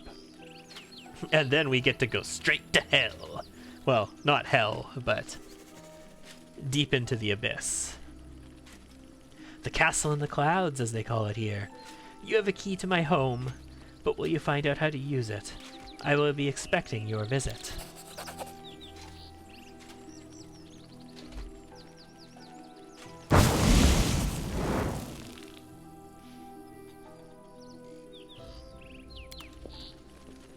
Okay. Mission accomplished. We also got 2 nice throwing axes. Throwing axes are really powerful, guys. And there's some really good throwing axes in this game. Remember that throwing axe we got at Desna's Shrine as well? Like, a lot of people are like, oh, my ranged people, I'm going to make them bow users and all this. I want to give a public service announcement here. Throwing axes are pretty potent. And you can get like dual weapon throwing axes, and throwing axes benefit from both axe focus as well as thrown weapon focus.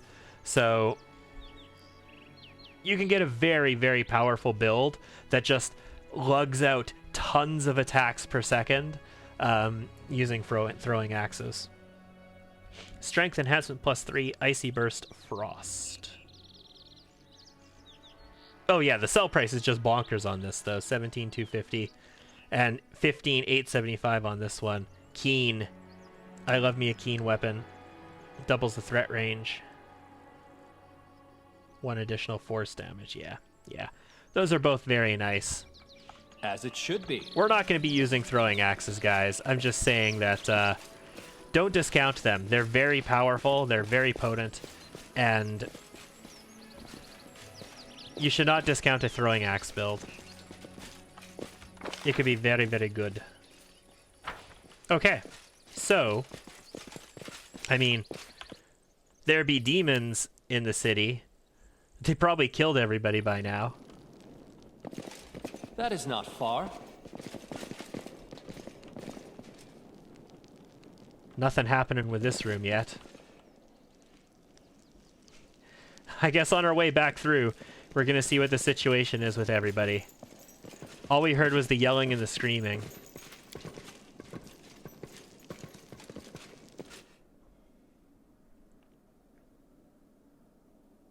Would be nice to take that Baylor demon out.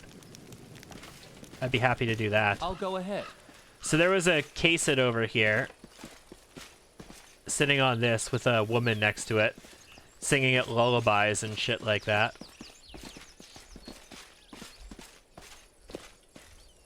Hey, look, it's a peasant. I mean, they're still just taking care of their business. This one looks like they're laughing. She was screaming and I killed her. I know the way. I guess he's crying, not laughing? How are we going to live without the Lady of the Sun? There's no one to protect us. I mean, I'm the leader of a crusade. I have armies. Wow, there's a lot less people dead than I was expecting there to be. Follow my lead. But yeah, I'm the leader of the crusade. I've got the armies. Don't know what that loot is. Oh, just a couple shitty boxes. Never mind. Okay, so we have been everywhere on this map. For the most part, we have completed things here. Let's untick show completed quests. Yeah, we don't need to worry about those just yet. The Dragon's Fate, Tarendalev's Lair. Know thy enemy, explore the Ivory Sanctum. Very well. Attack out of nowhere. Okay, I need to do this. I probably should have done this already. We need to scout out the ravines southwest of Dresden or send a scouting party.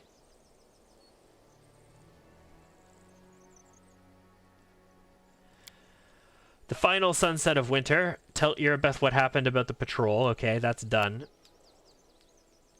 That's fine for now.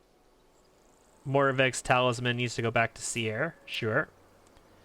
Blackwater clan settlement. Okay.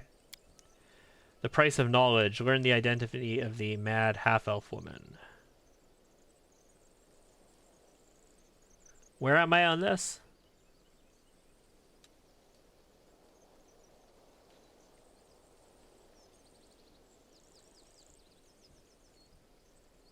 Okay, that's going to be interesting.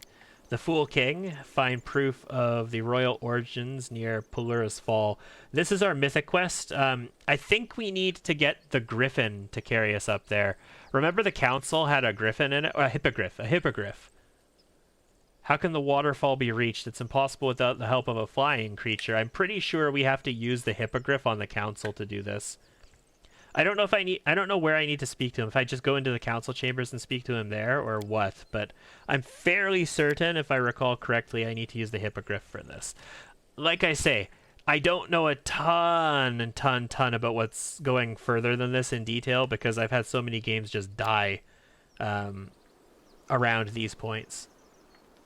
The Nameless Ruins, cool. Crescent of the Abyss. That's for Voljef. So we'll take care of that. Night Gambler is the one thing I don't want to deal with. Then I still need to build stuff in Dresden. Oh my goodness. We got to build a lot in Dresden. And right, the other item. Okay, cool. So I think at least for the moment, I'm done with this map. Let's head to this area exit and we'll start adventuring a little bit more.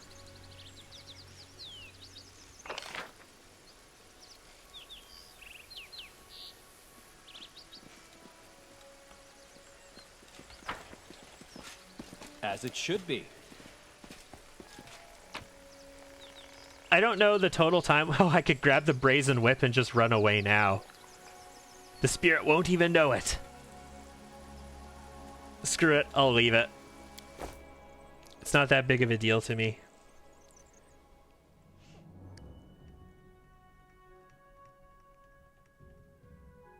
Yeah, I wonder how long we were on that map. It was a good amount of time. Learn the identity of the mad half-elf woman. It's actually on this map.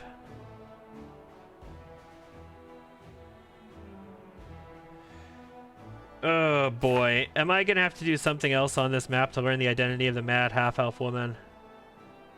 What did I miss? You know what? Screw it, I can come back. We can come back, there's plenty of time left in this act. Like I say, the things that I do know about this act are the Ivory Sanctum and one other place are gonna be the last things we need to go to.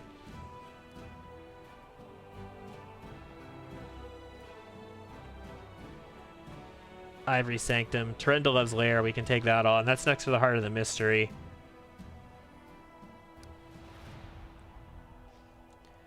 But what we really want to do is scout in this direction. So I'm actually tempted just to teleport to Dresden. So I'm going to teleport to Dresden here, guys. And I think what we're going to do is respec Ember and see what our Sorcerer spec would look like on her. Yeah. Let's do a party teleportation back to Dresden here. And then let's enter and we'll go to the Citadel. Not the Citadel yet. Let's give Morveg's Talisman to Seer first. We're going to complete these quests. And then I will, before resting, I'm going to spec Ember up. We're going to see what this Sorcerer spec would look like. And then I'm going to make a decision on if we're going to bring Ember with us for a bit. Have Nenio sit on the sidelines. Nenio can do some of her research for a bit, guys. Because she wants to take care of, you know, drinking research and all that kind of stuff, right? Right? That is not far. I am in an unusual location. Sierra's over here, right? Yeah. I also have loot to get rid of. Like, I am overloaded personally now that I'm alone because I'm carrying a whole pile of loot. And selling it would be a very good idea.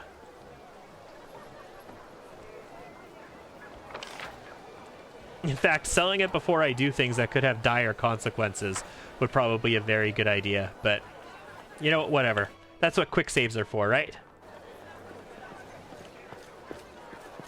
I love how, as the Eon Mythic Path, like, save scumming is kind of, in a way, canon. Because the Eon, like, travels through time and rights the wrongs in the universe. Yes, has something happened? Yes, Morveg is dead. This is the beginning of the end for Seer. My boy. But how? What happened? You can't always make decisions for your wars. Morveg did what his heart desired. It's a shame he died, but if you had restricted him, he would never have been happy. But Morveg was so young. He knew so little about life. The old have a responsibility to the young, but I could not overcome the influence his homeland's bloody beliefs had over his heart. That sword, that damned weapon of Gorham, where is it? Do you have it? It must be destroyed. The war devours our souls, and Gorham, its lord, watches over it with indifference. Oh boy. Oh boy. Here's the thing, right? This choice could have consequences for Seer. But I'm gonna give him it. I'm gonna give him the sword. You've done the right thing, the honorable thing. No one will ever fall victim to it again, says you. No one will suffer poor Morveg's fate. Damn this war. I know how difficult it can be to keep yourself in check when war is raging around you, when your comrades are dying. Your deed will not go unnoticed. The ever-bright Crusaders will tell of your wisdom. They will tell all of Mended that you did not allow war to enslave your mind. No, I enslave war. I make a mockery out of it.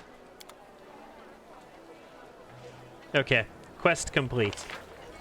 Let's go to Wilser, and we're going to sell Wilser some stuff. I got lots to unload here. We'll see how much money we can make for it. Especially with those throwing axes. Those are worth like over 30,000 alone. They're worth like, what, 32, 33,000 just on their own? Let's start with some bulk selling. And then we'll sell this full plate +1. I'm going to keep this tower shield, guys.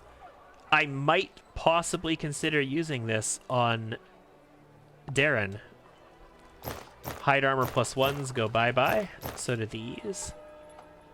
That goes away. This orc double axe is worth a lot as well. It can go away. Oh, I need to wear my cloak of resistance +4. Oh shit. We just got this. I need to put it on somebody. The illustrious sweep. Nice. I mean, I'm not going to use a sickle, but that's nice. This is our new rapier, also 15,000. These throwing axes. Jesus, we're making a ton of money. Oh, I need to give that to Darren. Again. I respect him, so I took all of his items off of him. I need to give them back. I'm going to hold on to this and stick it in the chest. I don't know if it's going to be useful. I can stick that in the chest as well. We'll dump this. We'll dump a strength +2 belt. Recipe. No, you know what? Recipe, I'm not going to sell a recipe. I'm going to stick it in the chest. Resist colds go bye-bye. All of these go bye-bye. Heroism and mage armor I don't want to be keeping. Those are blur. That's actually a really good potion. I don't recommend selling all of your potions like this necessarily. Like if you're actually, especially on harder difficulties, potions are a great way of doing things. So what does +4 mean? On what specifically? +4, like an enhancement bonus on a weapon, for example, like this is enhancement +3, means that it has +3 to attack and damage. +4 on a shield means that it has +4 to AC. And there's ways that you can use that for damage as well with your shield if you're doing like a shield bash build. But by default, you don't get that. By default, shields have a baseline amount of damage. You can't shield bash with a tower shield either. It's like, what is it? Is it 1d4 for a light shield and 1d6 for a heavy shield? Is that what it is? But there's ways you can modify that. Spiked shields and abilities that let you use their enhancement bonuses and whatnot. 3 of these, 3 of these, 3 of these. It's less about money in this case and more about I don't want to have shit in my inventory. I want my bags. Oh god. I got a lot of corrupted animal meat. Wow. I should probably verify that I don't have these spells already, but I'm just going to sell them. So we got the bone key. We want to keep the boner key because we need... Ooh, I almost just sold the boner key. We want to keep it. Natural armor +2. I think somebody might be able to use that. But not my tanks, so I'll just sell it. The Mighty Fist's nice. Mighty Fist +1, nice. We'll sell the protection +1s. I'll keep that +2. We'll dump this. We gotta keep these tablets for the time being. Roan's letter, we'll stick that in the chest. Broken Shaman's Medallion, we'll keep that. Arveng's Note, and that's it. So that's 134,000 bucks, you know? Just all in a day's work. Is it worth selling all the minor heal potions? No, I still use them. We're down to 15.5 pounds of them. We'll burn through them. I mean, I can sell them for, what, 372 gold total if I sold all of them? Okay. Our money situation... Oh, I hit insert by accident. Our money situation is a little bit closer to being taken care of. Did I need to speak to anybody else out here? No, I need to go in the Citadel now. And we want to talk to... we want to talk to Beth in the Citadel. And then I'm going to unequip all of Nenio's stuff, and we'll respec Ember. And we'll take a look at what Ember would be. Well, I don't even need to unequip Nenio yet.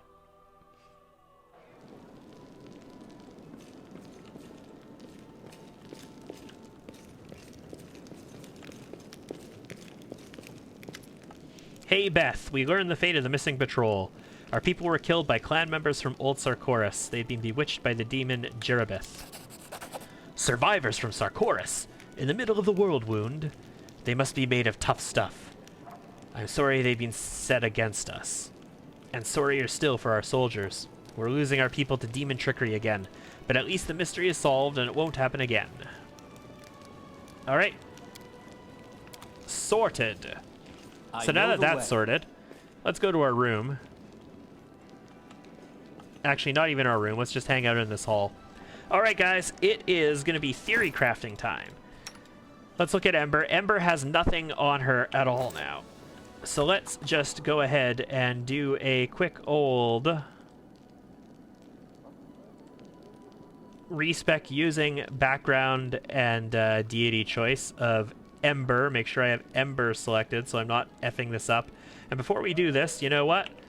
I think it's a good idea to do a quick old hard save. Ember, 25-point respec, free respec, choose background deity, done. Okay, so the idea here is that the Sage Sorcerer is an intelligence class. So, Sorcerer's crossblood... Imperial Sorcerer is Wisdom-based Sorcerer, Sage Sorcerer is Intelligence, and the rest of these archetypes are all Charisma-based Sorcerers. The Sage Sorcerer is Intelligence.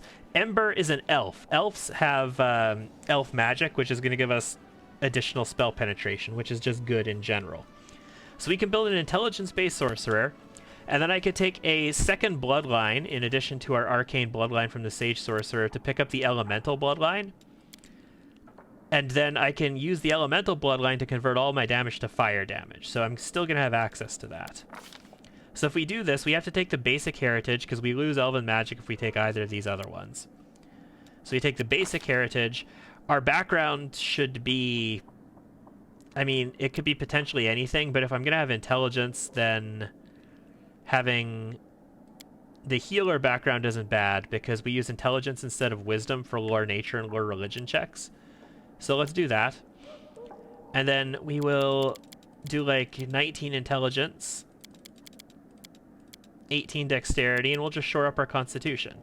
So hardcore intelligence caster, enough dexterity to hit people's touch ACs, and we don't care about anything else. I could dump strength and buff our wisdom so our will save goes up, but no, let's just... This is what Nenio was. Nenio was exactly like this. So let's just do that. Skills will be Arcana, World, Nature, and Religion. World is not a class skill, but it will be in a second, because the Sage Sorcerer gets to add an extra class skill.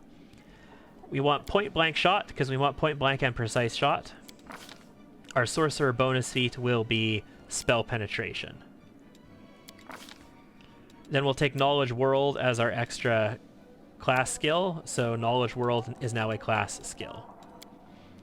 Level 1 spells, I start with only 2 of them, and they don't really matter all that much. So we're going to take ourselves a Snowball and Vanish, Shield. All of these things are okay, but we're a Master Blaster, So nothing else actually matters to me at this level.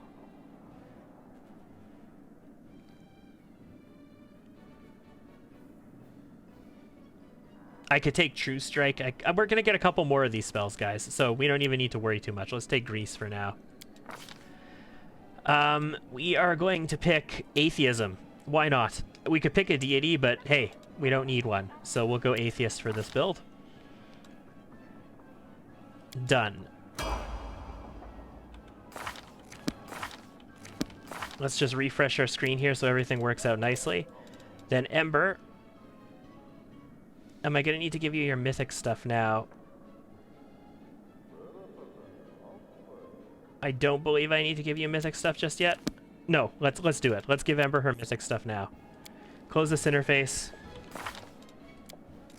Mythic. Her first mythic thing is going to be an additional bloodline. So let's go second bloodline. And we need to take elemental bloodline fire. So the cool thing about fire is if you go like elemental bloodline red, we're going to get additional fire damage on all of our fire spells. But elemental bloodline fire, this ability right here, you can't really tell what it does because it doesn't have text on it. But this ability right here allows you to convert elemental damage you do to... You really like the Trickster track? Yeah, I like the Trickster track. It's a lot of fun. This allows you to convert elemental damage you do into fire, just like our elemental specialist could do. So we need this bloodline. It's necessary for what we want to do here. But we need to be a sage sorcerer to use intelligence as our spellcasting modifier.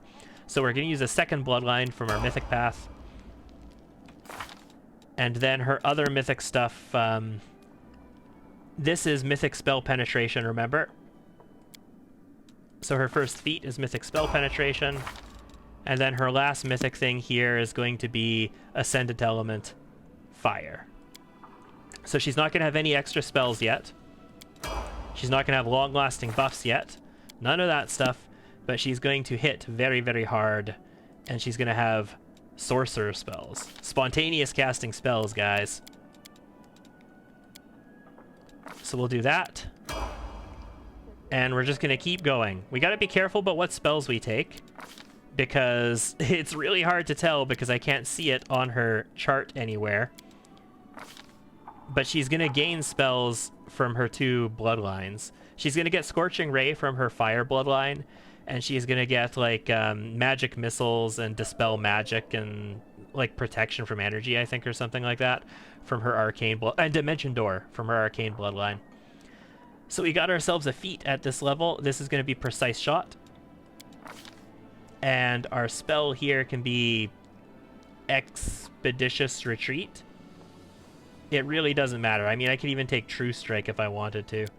But it seems like a waste to me to take True Strike. You know what? Enlarge Person. Because she's the person who needs to buff land most of the time. I don't need Reduce Person. Camellia can do that to herself. But she needs to be the one buffing land. Sage Sorcerer. Next level spells. That's going to be a Intelligence point. I do want a Knowledge Arcana focus eventually. And since we got Intelligence, we get more points here. Those will go into Use Magic Device, just like Nenio had. And level 2 spells, we're going to want Burning Arc. Mirror Image and Invisibility don't really matter so much to us. I want Scorching Ray, but I don't need to take it because we're going to get it for free at level 5. So Burning Arc would be useful to me here. Again, she's a blaster. We're taking her for buffs, yes, but her purpose is to be a blaster. So I'm not being too concerned about buffs. We're only taking the ones that I absolutely need her to get me. And the 1 point in Use Magic Device. Cool. This is what would be good for us here. Probably Evocation focuses now, right? I mean, I can get the... Greater Spell Penetration is also available. I can get the Arcana out of the way now if we wanted to. I get 2 Bloodline selections there, so we should be able to get Greater Spell in one of them. Let's get our Knowledge Arcana out of the way.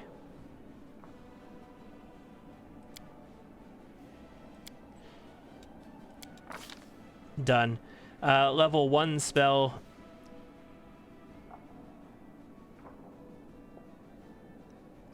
I'm not particularly crazy about any of them. We could take Mage Armor. Expeditious Retreat. Level 2 spells. Again, she doesn't need Blur and Mirror Image. She could get Glitter Dust, though. Glitter Dust is always nice to have.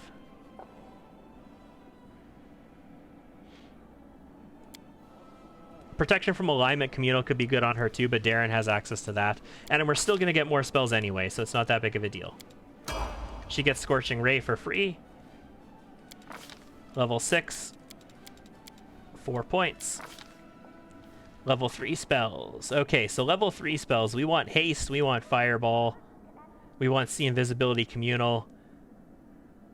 These are all going to be fairly critical spells for us over here, so we're going to start with Haste. Sorcerer again, and we get a feat and a Bloodline feat at this level. So let's do this. So our feat, we can take our spell focus now, or like our penetration or whatever. Let's just go spell focus evocation for a second, and let's look at our bloodline feat. For my bloodline feat, I have greater spell focus, and this one has... Okay, so nobody's got greater spell penetration. So let's go penetration. Greater spell penetration as our normal feat, and we'll take spell focus evocation as a bloodline feat. And level 1 spells, again, we're past the point that I care about level 1 spells. Level 2 spells, I basically have everything that I really want from her for level 2 as well, so let's just take Protection from Alignment Communal. Level 3 spells, though, we need that Fireball.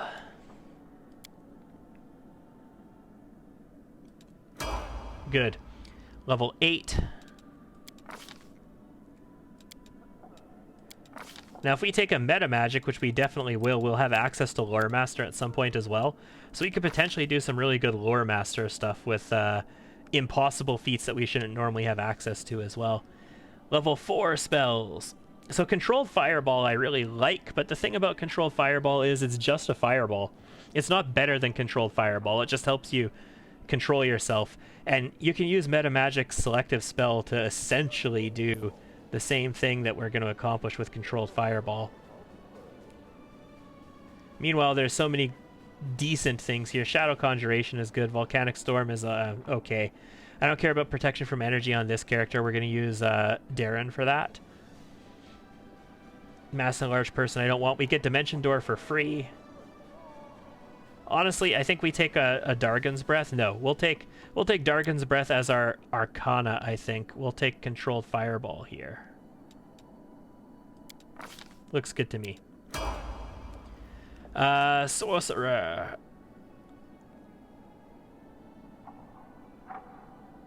Level 9. This is a feat. Okay. And we get our Use Magic Device this level as well. I think this has to be greater spell focus, yes?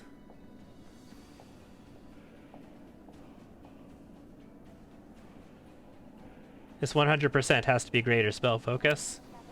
Evocation. We get a new Arcana. We'll take Dragon's Breath with our new Arcana. We want to make sure we're taking a level 4 spell with that. For level 2 spells, what's available? I mean, Hideous Laughter never hurts, I suppose. If it was Protection from Arrows Communal, I would actually do it. Sense Vitals. Let's grab a Sense Vitals. Never hurts to be able to do some sneak attack damage. At level 3, I think what I want is See Invisibility Communal, not Protection from Arrows. We can get Protection from Arrows later. We're going to get more spells still, guys. Nobody else is going to have access to See Invisibility. That's not a cleric spell, so we want it here. And another level 4 spell, we just got our Dragon's Breath. So, remember, this is a blaster. This is not a utility character. Like, greater invisibility, great spell. Maybe not what we want on this character, necessarily. But I have lots of blasters at this level, so maybe we do just take greater invisibility, guys. Thing is, if I take one more stealth level on my character, I can greater invisibility for free on him. But I guess I could put this on Rue. That's a thing. Or anybody who can sneak attack, I suppose. Greater invisibility is a good spell, guys. And I got lots of blasters at that level anyway. Level 10. Oh shit, do we get greater invisibility for free as the Sage Sorcerer on the Arcane Bloodline? I know we get invisibility for free. Damn, I might have messed that up. If I did, whatever, I wasted a spell. At level 5, I had Fire Snake, but you know what, guys? Cone of Cold is just better if you have the ability to convert it into fire damage.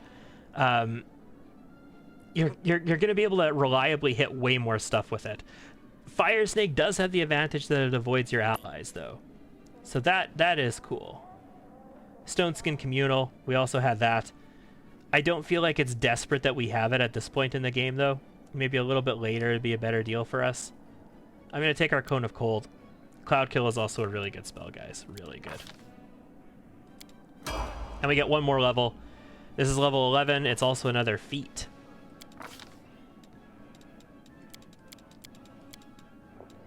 And it's a use magic device level. So, at this level, I have both of my spell penetrations. I have my skill focus. I have both of my evocations. Fire would be good. So elemental focus fire would be really good here. Also a meta magic would be really good here. But let's get all of our elemental stuff up first before we start doing meta magic. So elemental focus, and this is going to be elemental focus fire. And then we get another 2, 3, 4, and 5 level spells. Man, I'm completely like nonplussed by the level 2 spells that are available at this point. Level 3, Battering Blast, I mean, it's a ray, technically. But once I get meta magic, I can put Scorching Rays at this level, so it doesn't really matter to me. We could take a Stinking Cloud or a Slow. I had Stinking Cloud before, so we'll take Stinking Cloud. Level 4, Obsidian Flow is like grease on crack. Protection from Energy Communal is pretty nice. Remove Curse, though, is probably pretty smart to have access to. So I'll take that. And a level 5 spell. Cloud Kill. No. I mean, we could take Fire Snake if we really wanted. Hungry Pit's awesome. Icy Prison is awesome. Phantasmal Web, we've seen how awesome that is. Let's take a Stone Skin Communal just in case I decide I need it. Okay. So that's it. She is spec'd. And with her spec'd, let's go to Nenio real quick. And let's unequip some of Nenio's stuff. So Vast Intelligence, all of these things. We can take this off. We can use the Salamander Ring now if we wanted to, because this is a spontaneous caster, and the spontaneous casters can use the Salamander Ring. But I took all the spells that I would use with it anyway, so it's not that big of a deal. You can wear that. Let's give you this Cloak of Resistance. Speaking of Cloaks of Resistance, Camellia, where are you at? Camellia, you can use this Resistance 4. And I will take the Resistance 3 because it's better than my Resistance 2. There we go. Ember, you're at the start. Okay, so you got that Cloak of Resistance on. I'm managing stuff here, guys, as I go. You can take both of these wands as well. All right, you get the Vast Intelligence +1. You're going to get the Bracers of the Wizard, because you're our Arcana person now. I mean, you can hold on to this. Darren had it before, but you can have it for now. It's not that big of a deal. We want the Ring of Pyromania on you. We want this. This is not that good, this Chaotic Fascination Ring. We could get you a better ring, but it's a Ring of Protection with a little bit of Conjuration, right? No, Enchantment DC stuff on it, which is better than nothing. You can have this crossbow. You can also have both of the daggers, which again, I should remember to switch to when it's time to cast a spell, but I never do. You can have the wands. Dex belt, the penetration robe, and an amulet, because why not? I think that's it. Sure, you can have Tiger as well, because why not? I think that's everything. You're good to go there. No gloves, no gloves, no boots. Okay, so that's level 11 Sage Sorcerer. If we take a look at your spell book, you're going to get 8 casts of level 1 spells per day. And we have versatility to do whatever we want out of them now. 8 casts of level 2 spells per day with versatility to do whatever we want out of them now. 3 casts at level 7 casts at level 3, sorry. Dyslexic much. Lisdexic much. And again, freedom to do whatever we want with them. 7 casts at level 4 with, again, freedom to do whatever we want. And 5 casts at level 5. No level 6 spells yet, which Nenio did have access to. But we accept that. Also, our spell penetration on Nenio was 15, and our spell penetration on you is 17. So we have 2 additional spell penetration, so that's 25 against enemy spell resistance. So instead of, like, remember we used to have 20? Now this is a 25 against people's spell resistance, I believe. Because you're an elf. So I think we're going to do that. I think we are going to rock Ember in our party for a little while. Looks very interesting with the monocle.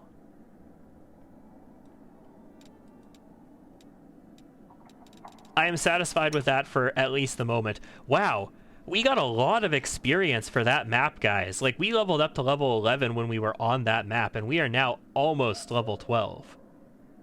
That was worth a ton. Follow my lead. Let's store some stuff, shall we? Wait in descending order, please. I don't want these alchemist fires. Why do I still have alchemist fires? Ring of protection +2. Does anybody need that? We'll keep the bone key net for now. I need the boner key. The broken shaman's medallion I will stash, though, for the moment. Can anybody use a ring of protection too? Not Greybore. Not using Nenio anymore. Yeah, Rue can. There you go. Congrats on your new ring. Then I can sell this +1. As we'll it just should hold be. on to it for the time being. We're going to rest here real quick. I think we'll go into... I think we'll go into the closet and we'll try and talk to the hippogriff as well. So you do bring with you a 20 DC on your alchemy, but if we're going to be using Ember now, we should probably switch this to Ember just so that I have everything set correctly. I found out today that pressing info and scrolling all the way down on books can give your main character free feats. Yes! Shit, I haven't been doing that, but I was aware of that. It can give you various different free things, actually. This entire playthrough, I haven't actually been doing that. There is a book, there's very specifically a book in Act 1 that you get that you want to do that to. Use the closet in the bedroom to go to the council meeting. Okay, so I got a repeat invitation anyway. Crap! I should have been doing that. But yeah, you wanna open books and you wanna scroll all the way to the bottom of the nice big long ones. I don't remember which one I want to read from Act 1, which one that was. Shit.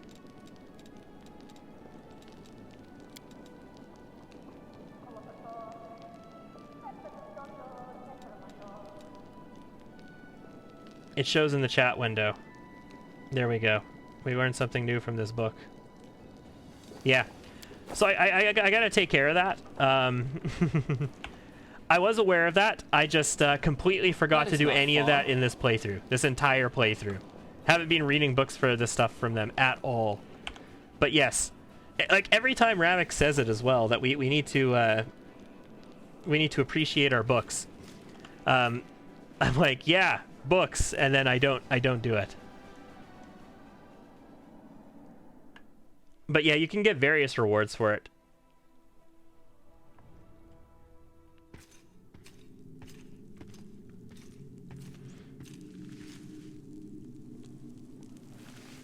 Hi there. Alacino. Isn't it time, ladies and gentlemen, for us to finally decide what we're going to do about that world wound? I wish Socio could get the free damage and attack with glaives. Yes, that's the book from Act 1, is the glaive book. So if you are going to be a glaive user, you get the damage and attack with glaives from it. Perhaps we could have reached a decision if you, dear Alicino, attended council meetings more often. There was one member of the council meeting not here last time, if you remember. Alas, what could I do? There were urgent matters in Erebus. I hope I haven't missed anything important.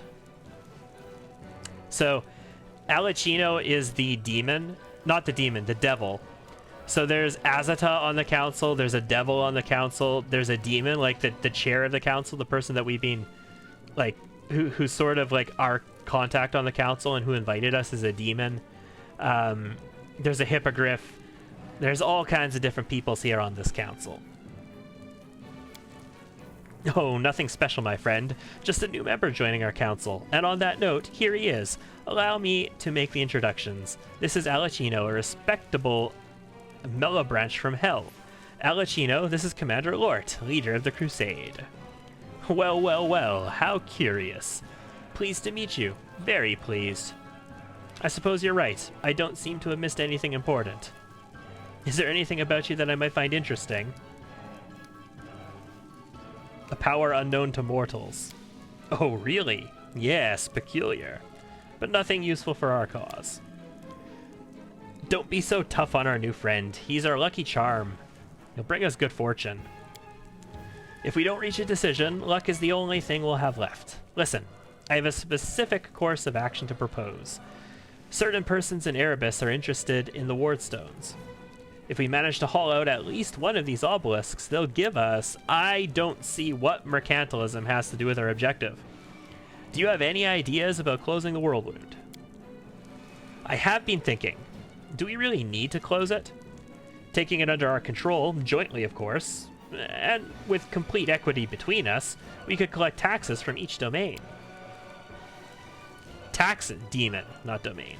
Taxes from demons? Oh, this is beautiful, darling. I'm thrilled. Can't wait for these new proposals. We'll be making demons carry travel papers next, I suppose. One of the things you can do here is like propose that you like create kind of like an inter-abyss highway that stretches between all of the different demons. It's not his fault no one here wants to listen. I move that since my army is the only force doing anything practical to close the world wound, the council should consider providing us with some material aid. Nope. His suggestions are reasonable. Furr. Of course they're reasonable. They're just unworkable. You can turn all these people against each other as well, which is awesome. I see the debate is getting out of control. As such, this meeting is adjourned. If you wish to discuss something else, you should do so privately and raise it for discussion at the next meeting. I'll go ahead. So we can talk things over with everybody. Where's our hippogriff friend? There you are. Cobblehoof. I have something to talk to you about. Yeah, Pelura's Fall.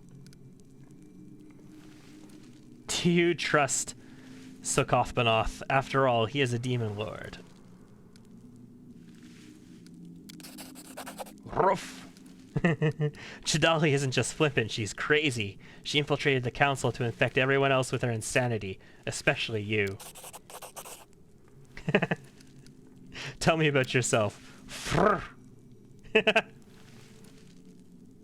Yeah, we could turn everybody against each other. I need your help. Okay, so we actually leave immediately. Okay, I'm fine with that.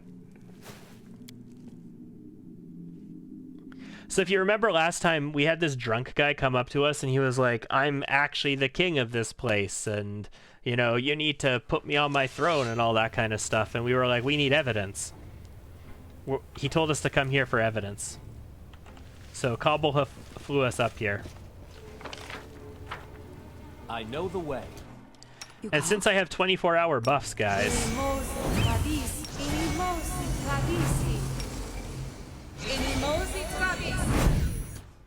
I see no Smile, reason the why we world's shouldn't have our not ending 24-hour just buffs yet. on. Aborane sentes. Patricium durinos. On Adayan. On Adayan. Like, we should basically auto 24-hour buff everywhere we go. There's no Follow reason my that we shouldn't have them on. I won't let you hurt my friends. Hi there, ancient Sarkorians. Also, we get Ember's voice now. Ooh. Negative levels. I should have death warded. Yeah, these are whites. We were flat-footed there. That's not nice. Multiple negative levels, and we got hit flat-footed. Against her 26 flat-footed AC. Let's just take a little bit of a walk here and shoot this guy. This will Oh, hurt. we missed. 6 versus 7. Rue. Take 5 and shoot. Prepare yourself. More would have been nice. Oh my goodness. So this is how it feels. At least she went down. If she didn't go down, she might have died due to negative levels. Holy crap, how many negative levels does she have? -5. Crazy. Oh, Ember's bars are all messed up. She's got so many spells, but they're all over the place. This is a good use of a burning arc, I think. Could have been better, but we got through any spell resistance things might have had. Okay, Lan, you have cleaving finish. Please, please make some work out of it. You won't survive me. Okay, you killed a white. You did 80 damage to the Spectre as well. 198 to the white with a crit and 80 damage to the Spectre, taking out the Spectre as well. Good. Lan saves the day for us, guys. Camellia, don't die. I can restore you in a moment. Just don't die. Man.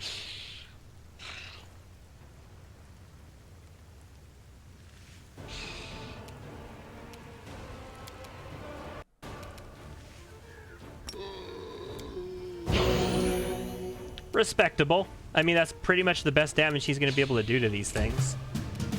I need to fix his bars up to make sure that his channel positive energy to damage undead is accessible. A calculated risk. Good. Rue, can you clean them up? Maybe not. They got a lot of HP still. You could probably clean one up. Desna, guide my hand. And one shot. Hey, critical hit. Nice. Miss. Miss. Miss. Sweet. Just go ahead and plink it. In fact, hold on. Make sure your Elemental Bloodline Arcana Fire is turned on first, and then plink it. And we'll verify that was fire damage. It was indeed. Excellent. If she was an Arcane Trickster as well, we could get some sneak attacks with her. I will continue to see if I want to refine these builds at all. That would make her even further behind in levels, though, in spell levels, because I'd have to take something with sneak attacks. Endure this. Oh! 2 versus 3, Lan, I needed you to hit that, bro. I really needed that hit. I will see to your demise. This should do it. It's okay, I will take care of it. Miss me already. Darren, I need a restore. It does not restore permanent. Open your heart to me. Where are your level drains? 40 seconds, 40 seconds. Okay, not a big deal. I don't need to restore them off. They're not permanent. So let's wait till those level drains go away, recover your levels, and then we'll heal you up. In fact, I could just The waiting's never fun. I could just do a channel now. Lan needs a little bit of HP as well. Ooh. Funerary Dagger of Ashne Bloody Spear. Masterwork Finesse Wielding. Funerary dagger of a Sarkorian chieftain. The hilt bears the following epitaph. I am the mighty chief. I own the fortresses and lands of the Stagheart clan until I made the spirits angry. Interesting.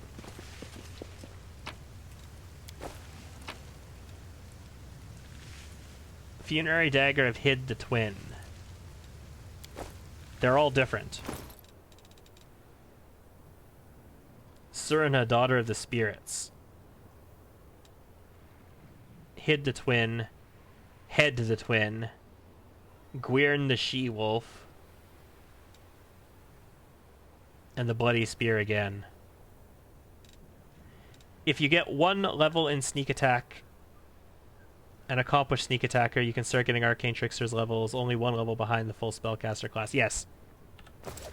I would have to take generally a rogue or an alchemist in order to do that. And then I would have to take a feat for accomplished sneak attacker. I don't know if I have room for the feat for accomplished sneak attacker. As it should be. I also don't know if I have room for being another level behind, because I am a sorcerer, so I'm already 1 level behind. Because I consider wizard progression standard spell progression. I think you should have level 3 spells at level 5, level 4 spells at level 7, and so on. That's the standard progression. So I'm already 1 level behind by being a sorcerer.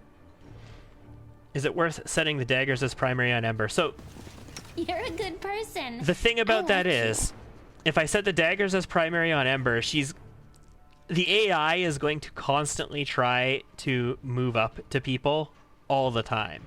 And it's annoying as hell. So I like to switch to the daggers when I want to use them specifically for something, but I never do it. As you've seen in this playthrough, if I swapped once, I swapped once. And I haven't swapped any That is other not times far. than that.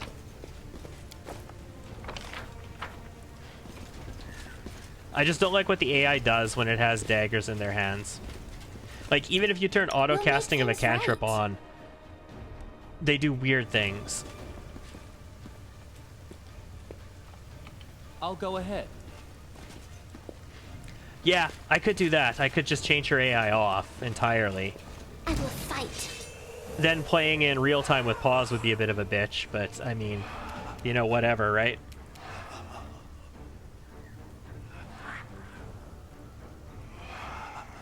See, these guys are immune to precision damage. I wonder if Vital Force will apply to them.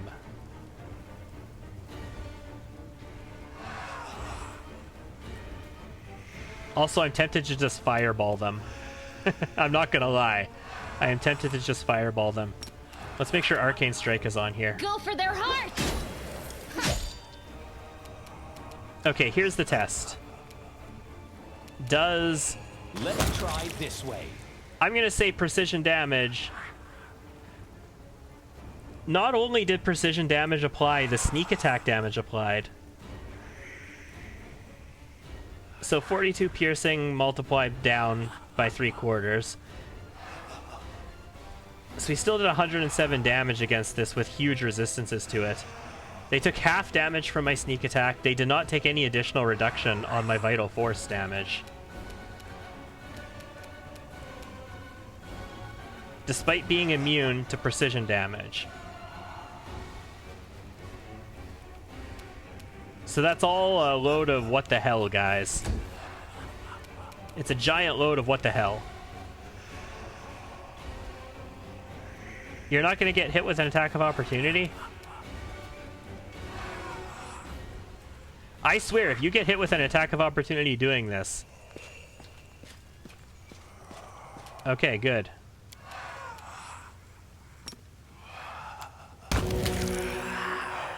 Could have been better. Ugh. Stupid negative levels. At least they're temporary. Make every strike count. Good cleanup. Rue. You're probably not going to be that effective against him, Make but your peace. actually not bad.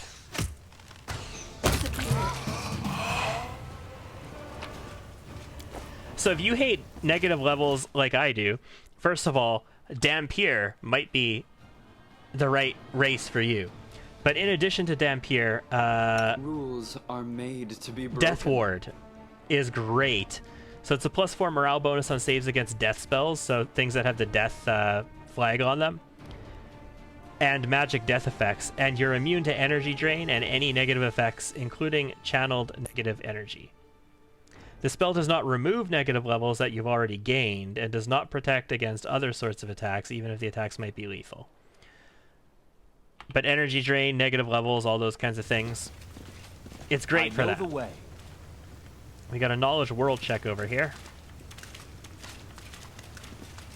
See?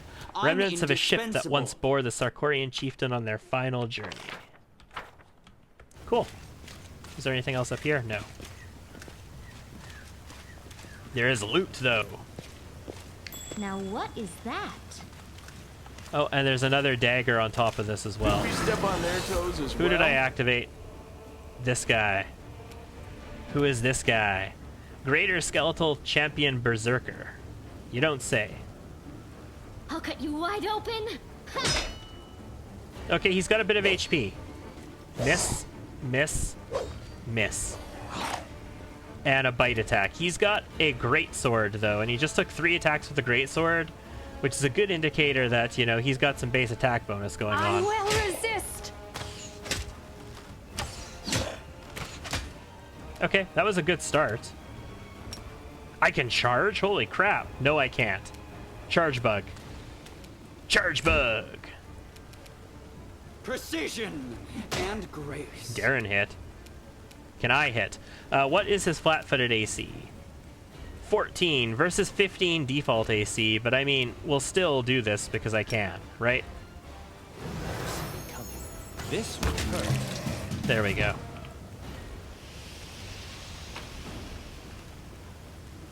Had him some full plate, and a Master Greatsword, and another Funeral Dagger.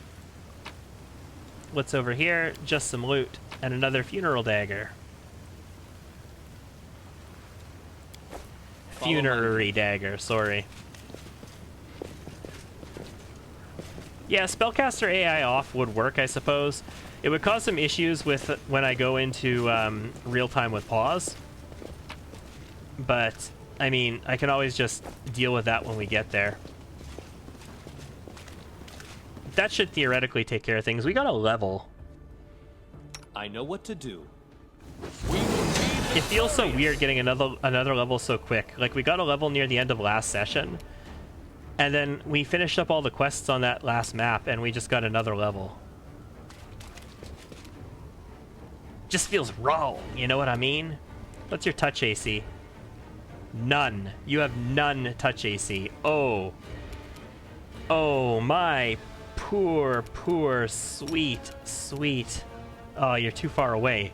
Never mind. F you. Surrender, or else! The spirits demand your blood! Land's not going to be able to get close enough to charge. Nope. Just run in here through the weird corrupted water shit.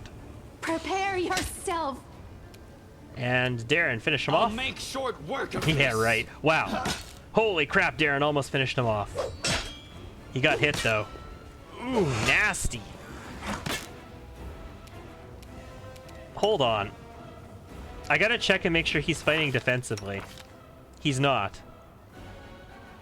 Okay, we need to turn fighting defensively on him. But still, 34 AC is not terrible. Too late for apologies. I'm sure they mean us no harm. I should have taken the right? Scorching Ray there. Yeah, there we go. Ravenous Greater Shadows. But this is a surprise round, so we should be fine. Immune to all kinds of stuff. So shadows do ability damage, if you recall correctly. So Death Ward would be potentially extremely useful here, guys. You are today's sacrifice! Like, potentially just amazing. Desna, guide It would have been nice to have it on.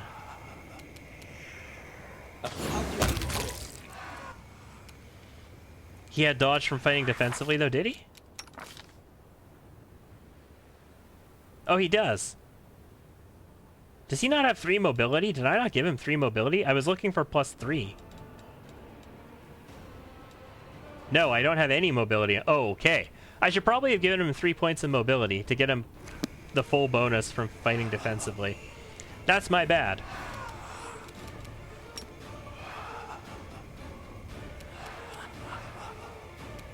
I can't go far enough to cast a regular fireball. This is a surprise round, guys. So we're just going to cast a control fireball where we can. Good start. They're actually all almost dead. Which means, am I in range to... Oh, I am totally in range to just channel these guys to oblivion. Oh, there's one left. One left. God. There's something else. Where is it? Over here, okay. Go for their hearts! Make your peace. So shadows can be terrifying in the sense that they afflict you with ability drain, which is really bad.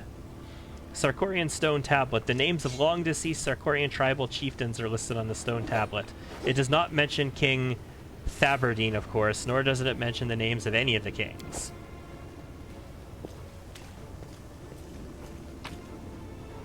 Because once again, we covered this when we were talking to him. They didn't really have kings in this respect. I sense something. So it's looking like the evidence is all showing that this guy's claim is a load of shit. And he is not who he says he is. He's just a drunk. But since we're a trickster, even if he is just a drunk, I think it'd be nice to put him in charge of the nation. Don't you? Makes sense to me. I wonder if I could dimension door up there. I should probably explore that possibility. I won't let you hurt my friends. This is a white, and we just ran right into him. And it's not a surprise round, but I do act before him, which means I might be able I'll cut you to wide open. one-shot KO him. Rue acts first too, so I get 4 shots with her. I will resist. Oh yeah, if I can hit, he's dead. If I hit, he's dead. They'll never see me coming. Nice. Interesting. Oh, it's down there. Oh, I can get it through here. Nice. I'm like, it's all the way down there, My though. dream. Where's the bad guy? Up here? This is the bad guy. Okay, well, he's dead. Where's the other bad guy?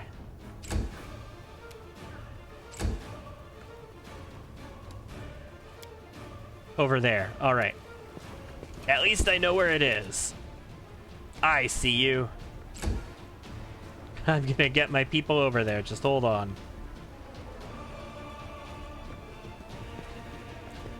Not Ember, though. Ember is gonna come over here and open this bag, I think. Oh, I'm not getting the loot thing on it. Damn it! Damn it all! We'll take care of this guy first, then. Oh, there's another one. Can I shoot anything? I can shoot this turn. Yourself. Oh, 1 versus 4. What about me? I can do too. Nice. Let's try this way. Would it be nice to go into stealth there, but I needed to move, and stealth is a movement action, so... What a find! Hey, another dagger.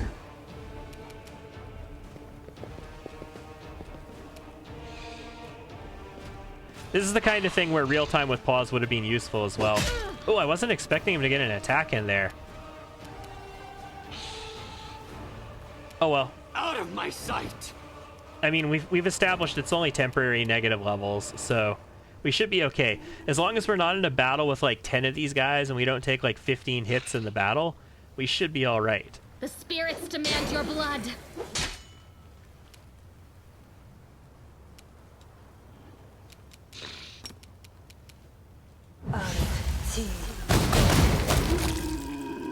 That's what I was waiting for. Let's take a look. Oh, he doesn't have resistance. He doesn't have spell resistance. Never mind. I wanted to see the roll, but we have a plus 25 modifier on it. And a plus 25 modifier means Guide my hand. I have the chance to get through a lot of these resistances now. This will hurt. Oh, I should have stealth. Damn it. Oh well. Vital strike. Crossed the wrong mongrel. 204 damage. That was a crit. Nice. Couple more whites there. Let's pick this up. That is not far. And let's loot this. I don't know why I couldn't loot that in combat. It didn't give me the thing for it. Hey, Cobblehoof, nice to go see ya. ahead. I got some more scouting to do on this map, though. I feel that I have sufficient evidence for the cause at hand, but why not scout the whole map, right? Get all these funerary daggers. The shape of the stone resembles a tall, thin tree, and the surface feels like the texture of tree bark. So it's a stone that is in the shape of a tree. Lovely. Decorated scabbards and a bunch I of know gold. the way. Okay, so that's everything, but I'm actually tempted really quickly. I just want to come here. And I just want to experiment and see if, you know... I have access to... I can see it. Yeah, I can just sort of see right up there on the edge. I have access to spells like... Let's just save first to see if we break the game. Dimension Door. So if I was to just mass Dimension Door us up here, could I? No. Okay.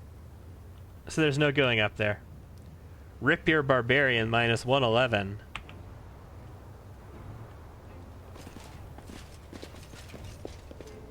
You went to minus 111 HP? Is that what I'm reading there?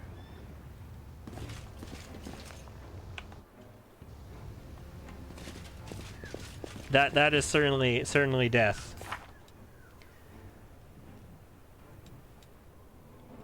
There's an athletics check to go up. Oh, there wasn't there? Yeah, right here. Athletics check. You're right.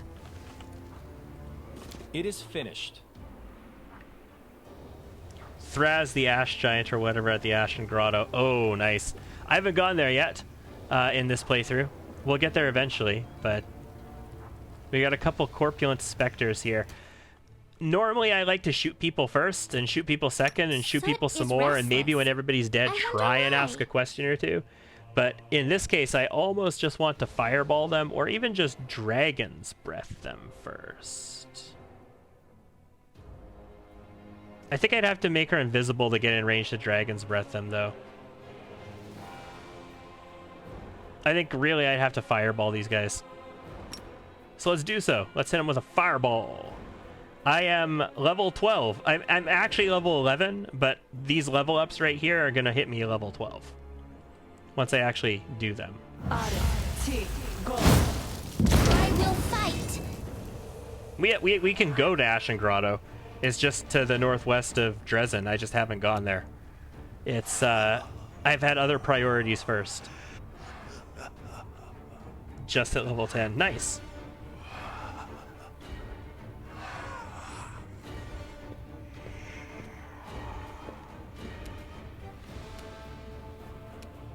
A calculated risk. I would say if you want to go by difficulty in Act 3, the best thing to do first is to... I'd say go to the dragon. The dragon is actually not the easiest thing in Act 3. It's probably the third hardest, but it gets you the storyteller and it gets you Greybore right away. And they can both, like, this is council people. You know the council meetings that you have? If you have more people on your council, you get the options for them. So, you know how I have, like, Sela and Darren on my council and stuff like that? If Darren was dead right now, then I wouldn't get his option on my council. So, get the storyteller, get Greybore. Get them first. That's the first thing you want to do. Then, After that, I think the easiest thing to go do is actually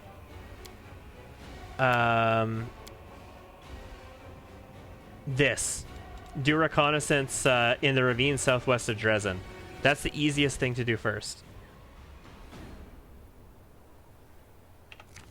Nah, don't redo the entire thing. Restart-itis is great, but finish the game first, and then get your restart-itis on. Peace.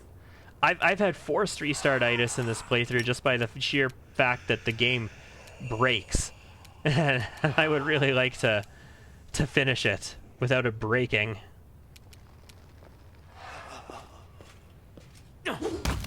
Nice. I was thinking, could I possibly be in range to get a cleaving finish off there, but I don't think I could be. I will see to your demise. But yeah, like the people who are on your councils, consider the fact that if they're not there when the meeting happens, the option that they present you with, that's in the thing that you can click on, like to choose for the meeting, isn't there. So, you know, maybe somebody suggests, hey, we should get paladins in our army, and they're not there, then you can't get paladins in your army. You are today's sacrifice! Or marksman, for example. The guy who suggests that we should get marksman, Follow like my if they lead. just aren't there, then you can't Save get the last one for marksman. me. Oh, that was bad.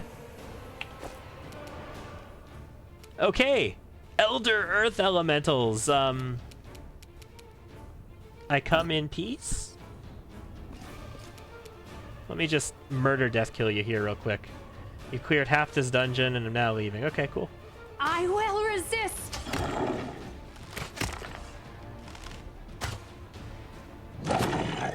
Ooh, Sunder armor, nice. I'm glad to see a Sunder happen there. I am going to just really quickly arcane weapon enhancement up here. And I'd have to move to attack any of them, so I have to attack. I can't do mirror image here. Go for their hearts! Okay, there we go. So they're gonna have a bunch of HP. Touch AC is only 3 though. So if I can get Ember into a safe location where she's not going to be attack of opportunity by these guys, which might be here. I don't know if she's far enough away from this guy. I don't know what its reach is.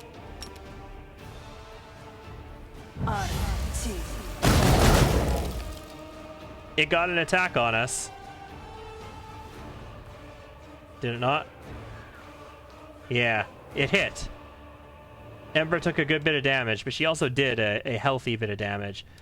This one acts next, and this one could potentially fuck up Ember. It went for Rue? Went for Rue. Sundered Rue. Okay, good. Oh, baby, though. These two are both in cleaving finish range. You won't survive me. 91 and 94. Nice. I did get the cleaving finish. It's hard to see in the animation. You gotta check in the combat log sometimes. When they explode into giblets, it's easy to see.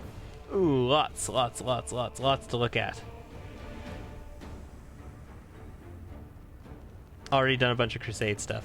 Okay. Yeah, no. I advise people against restart-itis over one little thing here and there. Like, just play the game. You'll have other opportunities to do everything you want to do. You can't do everything in the game in one run anyway. Like, the mythic paths make that abundantly clear that you can't play everything in the game in one playthrough. So, Precision and grace. just have fun with it. Let's kill this one. This should do Oh, I needed a 2. If we had always a chance, we could have gotten that hit. I know I always say that, but I'm not going to get always a chance because there's so much better opportunity cost that you miss out on by taking that. Went to respec one of your mercs, and the level up screen got stuck up there. Ooh. Nasty. Prepare yourself. One more shot. Missed the last one. Yeah, critical miss on the last one, in fact. Okay, Camellia. Your weapon enhancement is on, so let's turn Arcane Strike on as I'll well. cut you wide open. Nice. I wish I could see the damage you did up there, but you did 18. Ember. Scorching Ray.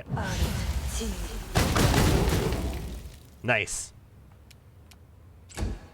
And land. Finish him, please, with a nice Vital Strike. Endure this!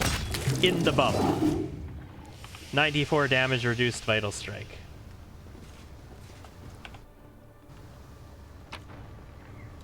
Yeah, fuck your couch, Elder Elementals. Torn out pages from a Sarkorian book.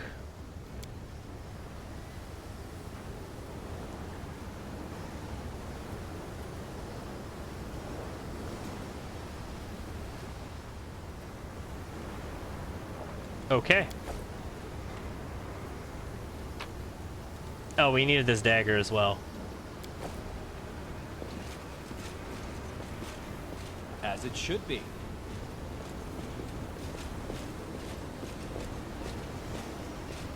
Alrighty, what's our quest status look like? Our quest status is... Find proof. How can the waterfall be reached? It is impossible without the help of a flying creature. I mean, I'm here with a flying creature. He brought me here. Does this not check until I leave? I don't... I've only done this once, and I don't remember what I need to do on it.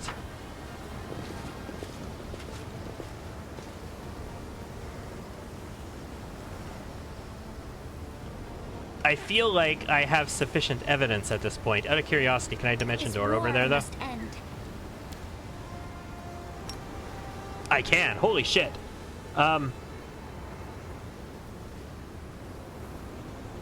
Well, this is interesting. We're gonna do a save just in case this completely breaks the game, Trust in guys. yourself. And we're just gonna do a quick mass dimension door over here.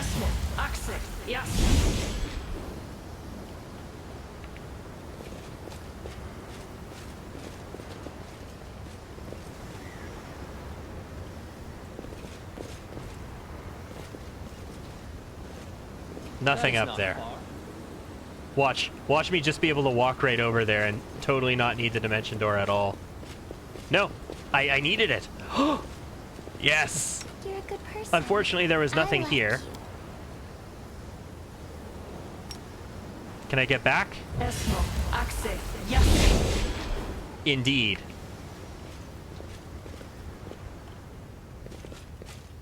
A trivial matter. They patched it like 6 times since that save. There's a lot of bugs that they keep I'll go saying they've ahead. patched and have not yet been patched. The charge bug, chief among them for me. I keep running into it constantly.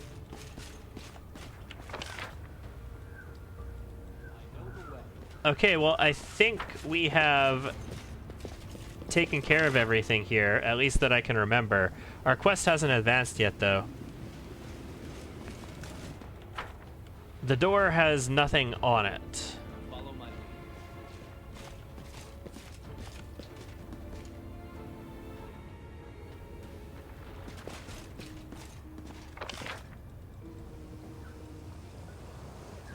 I don't know what is going to advance this quest, however. As it should be. And I've been through all of this. We've gotten all the daggers. We've gotten all... the most important thing is we got the tablet. And I thought this was all that we needed, was this tablet. We have checked That is this not out, the far. boat final journey nonsense. I'm just doing one more once over everything just to make sure that I didn't miss anything I'll there. go ahead. And maybe we'll go find our drunk friend and talk to him. Once we leave this area, it might update the quest. I know the way. I feel like we have done the job, though. This was just this one thing. There was no more knives this way. Follow my lead. And we're back up to our hippogriff buddy. We looked at this. We killed the guys that were over here. I shot them from a As it range should though, be. so let's just make sure there's no perception checks over here to grab. God, I can't wait until I know all of this perfectly and can reproduce it every time. Alright, let's do some level ups while we're up here, guys. Before we head back, I am not taking any more levels in Rowdy Rogue. I am done with Rowdy Rogue. So Greater Vital Strike, once we got access to that, I am done with this. I have made some various suggestions. You can continue with Alchemist Vivisectionist from level 13 on, and you get a free level at 12 to do whatever you want with. I am not going to do that. I am actually going to go Slayer, Spawn Slayer, all the way through to the end of the game now. So we're going to pick up 9 levels of Spawn Slayer. We'll end up picking up 2 base attack bonus that I wouldn't normally be able to get as a Rogue Alchemist combo kind of thing. We're also going to pick up Study Target as a movement action, and we're going to get the better version of Study Target here for the extra bonus. We're also going to pick up Studied Spawn Large, so we're going to pick up large studies. We're going to get 3 sneak attack dice from this, but I can take Accomplished Sneak Attacker to get all 4 of them, so by level 20 we will still have max sneak attack progression. We're just going to get the last one level late is all that's going to happen. So this is a Spawn Slayer. That's going to be a Dexterity. That brings us up to 24. Athletics, Mobility, Trickery, Stealth, and Perception. We get the same number of skill points. We get Study Target, Slayer proficiencies, no big deal. Armor, Shield proficiencies, blah, blah, blah, blah, blah. We don't care. So this level we get nothing. I'm curious, any plans to stream Kenshi 2 if when it comes out? I enjoyed your Kenshi playthroughs. I'm definitely going to play Kenshi 2 if when it comes out. I'm probably going to play Kenshi again before then.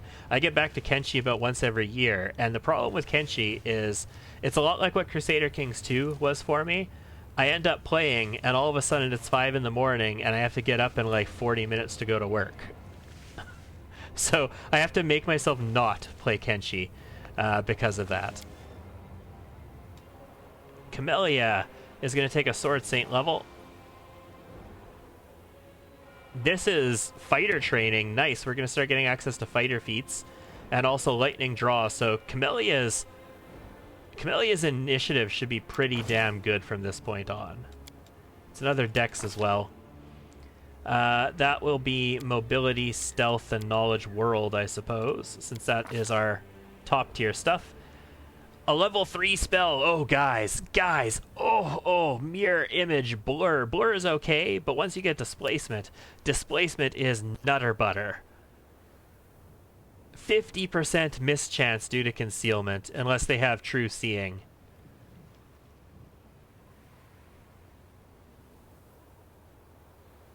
Oh, so good. Greater magic weapon is awesome. Haste is obviously a good buff, but I don't need it. If you need to do damage through your weapon, Vampiric Touch is great. It's a touch attack, so you can empower your weapon and do an attack with it. But we don't want that. What we really wanted this level was displacement. We have somebody who hastes us for us, so I don't need haste. So greater magic weapon is probably acceptable, but it wears off. Like, you can only have a maximum of +5 enhancement on your weapon. And I've already got, like, what, 2 or 3 from being a Sword Saint, and if I have 2 or 3 on my weapon as it is, that's going to max it out. Although it does open up enhancement bonus free for you to enchant your weapon with other effects like fiery or, you know, keen or whatever you want.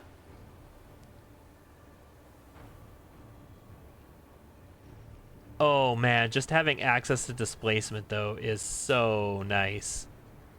It's only 1 round per level, but you know, it is what it is.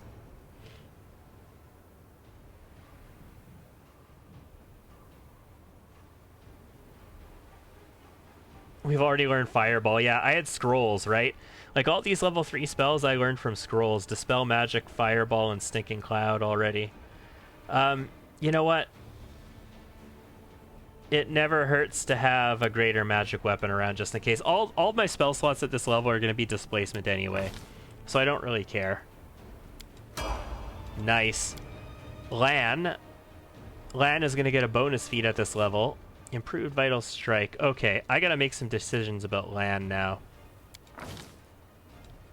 That's strength.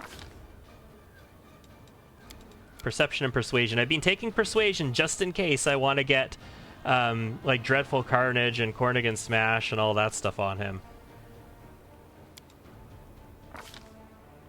So greater weapon specialization is available, and improved cleaving finish is available. Improved cleaving finish allows you to use it any number of times, so you don't just hit 2 things. If there's like 4 things close to each other, you can cleave through all of them as long as you're killing them the whole way. So improved cleaving finish is mighty nice. And we took Great Cleave specifically for it, but greater weapon specialization is really good. Like, really, really good.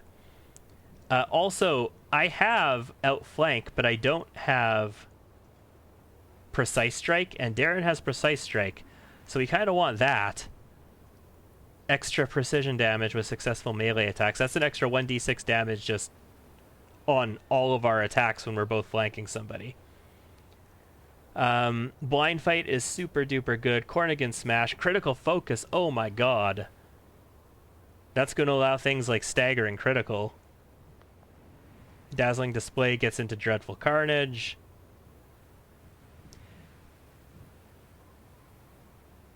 Penetrating Strike is also potentially really good for us. There is so much really good stuff here, guys.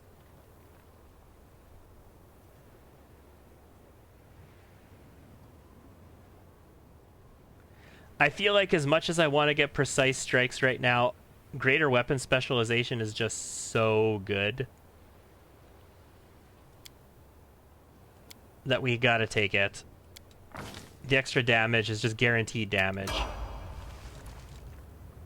whether Darren's there to flank or not. So Darren's gonna take his Purifier level here. This gets him level 6 spells again, guys. We just got level 6 spells last time, but we get him back now. He's got a few more skills than he had as a cleric as well. Level 6 spells, so Banishment, Bear's Endurance, Blade Barrier. Blessing of Luck and Resolve Mass is pretty nice. Create Undead, Cure Moderate Wounds Mass. So Darren is not going to get cure spells for free, even though he's an Oracle, because the Purifier does not get all the cure spells. Magic, Dispel Magic Greater is pretty sweet. So are like the Mass Transmutations. Heal is amazing. Hellfire Ray, not really on us. Inspiring Recovery and Joyful Rapture.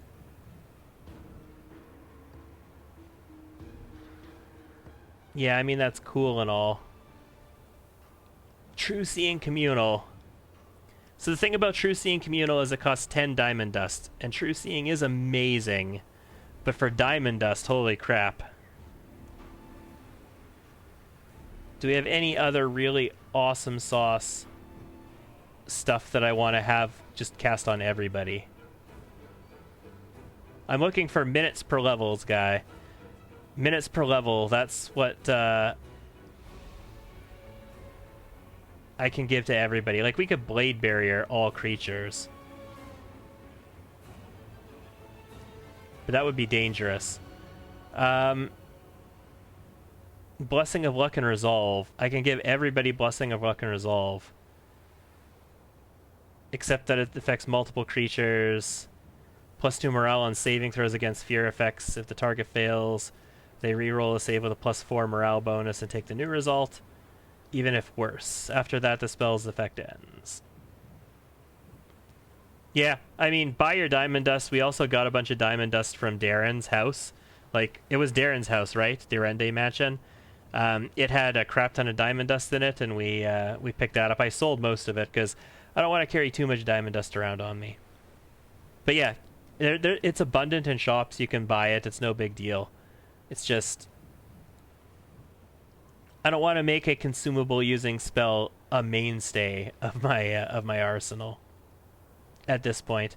This is probably the smartest play. Luck and Resolve Mass. It's another buff that's going to last for an entire day. But Cure Moderate Wounds is pretty nice for taking out undead without having to use a channel. And heal your people at the same time. Heal is amazing, guys. Holy crap, no, heal is amazing. Channel positive energy into it and get rid of their bad afflictions. And remove negative levels or restore permanently. Does not remove negative levels or restore permanently drained ability scores. So we have other options for that. God, so much good stuff. I need more spells at this level. I'll take the blessing. We'll get ourselves our cure and our maybe dispel magic greater in the future. Rue. Let's get your level 12, espionage expert. That's going to be a... Oh, hold on. You're supposed to be going to even right now, Rue. So this is level 12, so we're going to get 16 and 20. We need 2 more points. 2 more points. If I go to odd now, I can actually give you something that's odd and make it even. So I can either make your strength even and give you an extra modifier on that, or I can make your charisma even and give you an extra modifier on that. Your strength will make your longbow shots better. Your charisma will get your spell casting better. Oh, this is awkward. Because I want to do charisma because, you know, she's got so much of it, but the longbow shots are just better. So we're going to give you 14 strength. And that's going to be mobility, trickery, stealth, arcana, perception, and persuasion. Espionage experts.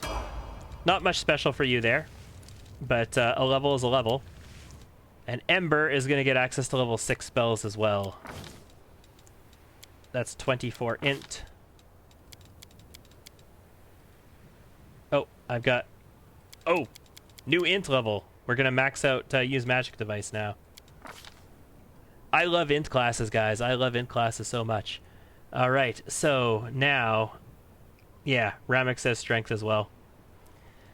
Level 6 spells, so we're back to level 6. You know, we got level 6 spells at level 11 on our pure classes, and now that we're using spontaneous casters, we're getting our level 6s back. Again, we have access to Chain Lightning, which we took before, which is Amaze Balls. Disintegrate is an amazing spell. Hellfire Ray is an amazing spell. We're a Blaster. Sirocco is an amazing spell. Oh my god, so much good stuff at this level. Transformation is an amazing spell. Wish there was just greater heroism mass right now. I'd be down with that immediately. We're taking Chain Lightning, though. Or should I say Chain Fire? It's just potentially too damn good. Everything at that level is potentially too damn good. Okay, cool. I shall not be swayed from my path. Camellia is going to have spell slots available.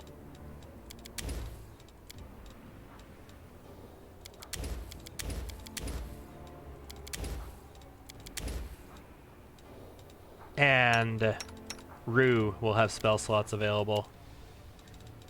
I still haven't used Sense Vitals on her yet. And these guys don't have spell slots, they're spontaneous casters now. You try to look at Hellfire Ray without letting it know you're looking at it. Yeah, no, Hellfire Ray's so nice. The only reason I didn't take Hellfire Ray there, and I took Chain Lightning instead, is specifically because Ember is a blaster in this playthrough, but she's not an arcane trickster. If she was an arcane trickster, I would take Hellfire Ray, and I would swap my... if she was an arcane trickster, I would have spell specialization as well. And I would swap my specialization onto Hellfire Ray. Let's get that next Ray as soon as possible, guys. Okay. Like, I've done everything on this map. I am ready to go back. The quest did not advance, but hopefully we have actually advanced this quest. Hopefully I have found the evidence that I need. And all the evidence is here. That is not far. Where is this clown now? Oh, before we leave...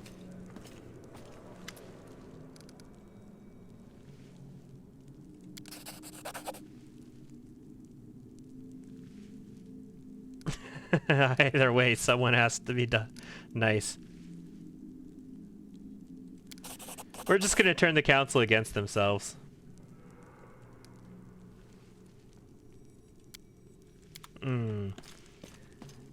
Hey! Halachino is not your friend. This is what happens when you have, you know, high enough skills to do this to everybody. You really like Exploiter Wizard as your main character for that very reason. Yeah. I got the stone tablet, and I'm pretty sure the stone tablet was all I needed, if I recall this correctly, but the quest hasn't advanced. I don't want to turn people against Cobblehoof, but I'm going to. Cobblehoof is such a good friend. Eat a cookie.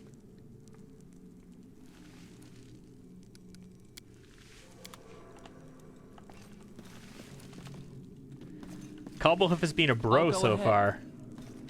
Hi! Halachino is a weasel. God, I love having, like, 52 results on a 25 DC. Sokabena told me he joined the council just so that he could get under your skin. Oh, I know about his feelings quite well. I know the way. We're a trickster. We're here to just sow chaos in the world. Shika, why are you constantly changing?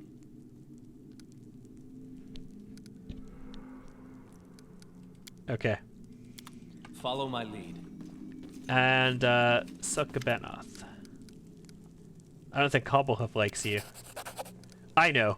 He sees our alliance as temporary. Really?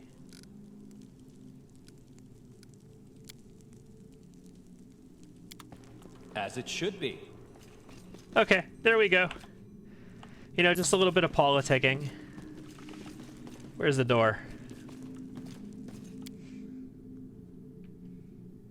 Pure chaos. That's our job in the world after all, isn't it?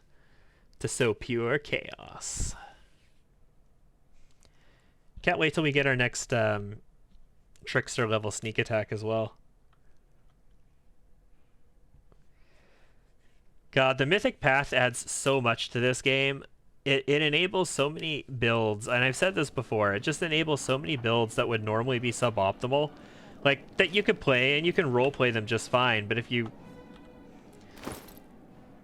look at other builds and go, hey, this isn't really ideal, like anything at all to do with Vital Strike, it makes them so useful. Where's Drunky McDrunkerface? I don't even remember his name. What's his name?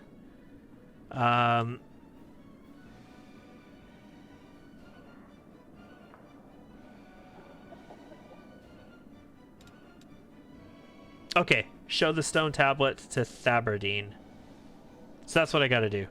Okay, so it did advance the quest, it's just weird. I need to find Thabardine. Where is he?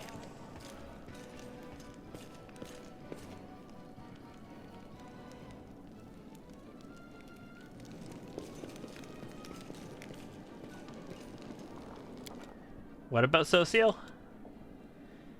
Okay, he's in the tavern. Sweet. I do need to deal with Social's Night Gambler quest. I just don't want to do anything with that. It's so annoying. What I want to do is catch Camellia in the house, feeding her spirit, let's just say. That's what I want to do. That is not far. Loafer Thabardine right there. Your Majesty! He's got quite the party going on. Oh, Mama, forgive me for going down the slippery slope. Oh, Commander, nice of you to stop by. Sit down and have a drink with us. My treat. How are you? Are you gonna liberate the city of Iz soon? I brought a stone tablet. What do you think's written on it? What? How? There's no way you could have gone there. But then you're the commander. You've been to worse places. Fine, I'll tell you. First of all, my name should be there. Thabardine Quintissimus Hierophantelle. When I was born, the name appeared on a stone tablet. It's magical. You haven't forgotten that, have you? Before me, there'd be my pops. Bagel the ugly mug. I mean, no. That's what I call him, as his son. His full name is, Bajillion Ugly Muggius Hierophantell. Before him, there was our grandpa, the one who fled from demons,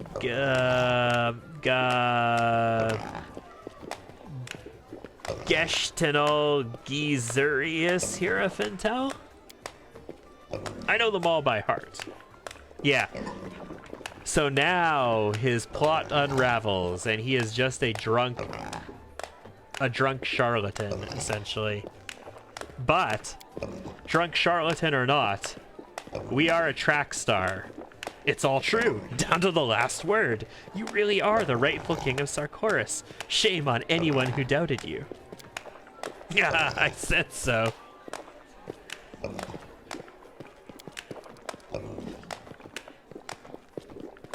I am king. Oh, man. So we should have a coronation. Absolutely.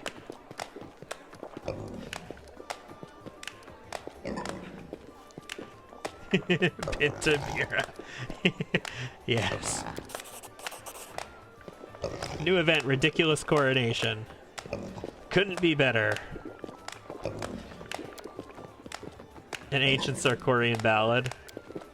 The best people in the city are with him. Where did you get the crown? From his pops, yeah. He's the real king for sure.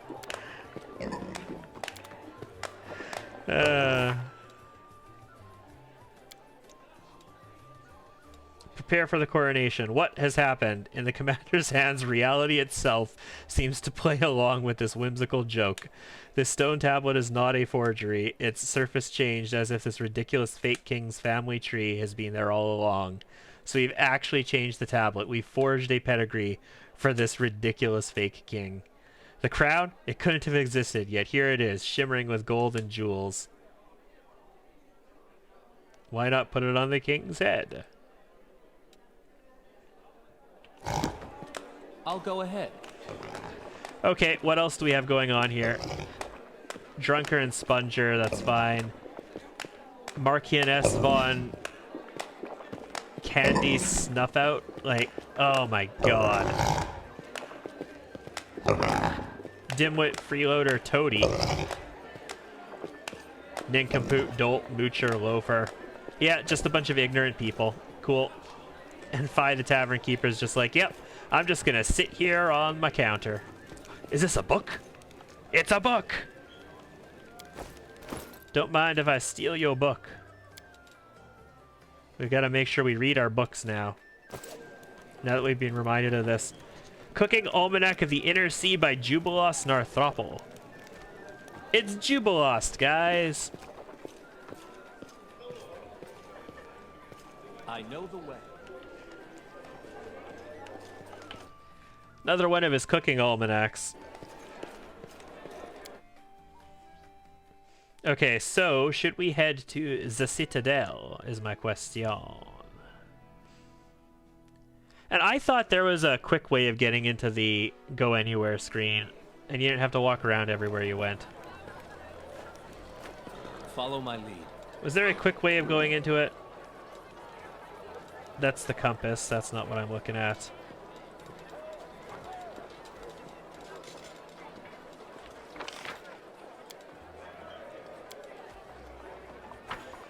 As it should be. Pintabira. I think that is a good name for a dwarf. Potentially a gnome as well, but for a dwarf, definitely.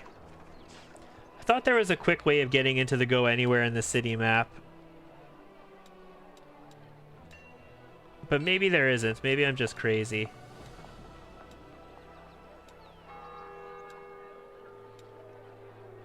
So in that case, we're just going to walk all the way up to the Citadel because I can. We can do it the role-playing way, guys. Hit rest. Oh, does rest take us there? Rest doesn't just skip a day automatically immediately?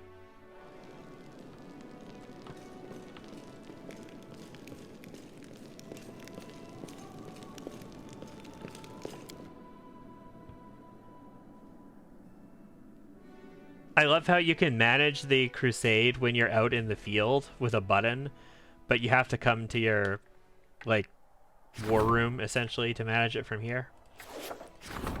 Alright, military tribunal. Once a traitor, always a traitor. All units gain the military tribunal feat. Sure. So it's been a couple days. Where's my army? It's at Dresden, right? We have restoration. Dresden was built long ago, and compared to modern fortifications, its construction is hopelessly obsolete. The officers wish to rebuild the fortress, and are arguing over what should be done first, to reinforce the defenses, or to expand the streets and make the quartermaster's job easier to expedite supply deliveries. We can expand the streets, and we get the widening streets decree, reinforce the defenses, and get reinforcing the walls, don't spend money and get finance points income increased by 20, or invite architects from the Order of the Nail. 100 military experience points and 250 Diplo experience points unlocks Help of the Nail decree. Help of the Nail. 10 Hell Knights are recruited to the commander's headquarters. What happens if I widen the streets? Adds 1,000 logistics experience points. Cool. And what happens if I reinforce the defense? Adds 400 military experience points. I'm going to reinforce the defense.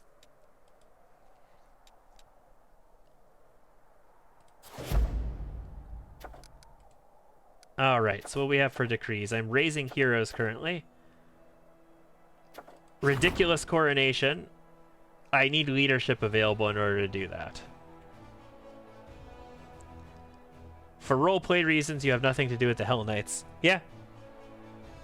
That's one way of playing it. We're definitely taking advantage of the Hell Knights here.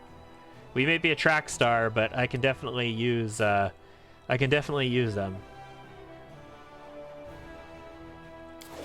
How long until 8 days? Okay, that's a while still.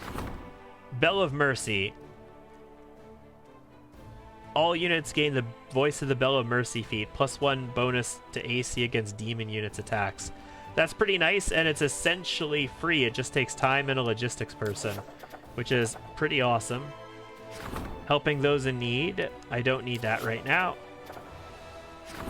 We got Lost Scouts is also logistics. The scouts have conducted a search for their missing comrades. You know what? I'm going to issue this decree. We're taking care of that right now. Like, right now. Let's get that out of the way. I mean, I could, I suppose, just search myself, but let's take care of that. I have nothing in any outposts, and the relics I can't do anything with right now. So that is it for those. Let's take a look. Our morale banners are fine still. And our construction, what do we have for points? I have 153 material points, so I don't have enough yet, but what I do have is a bunch of money. And if I wanted to spend, like, for example, I don't know, 50,000 money, I could spend that on 2,000 points, which I'm just gonna do.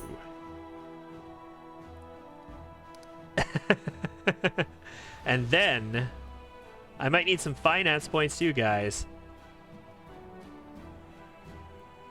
And then we're gonna build in Dresden.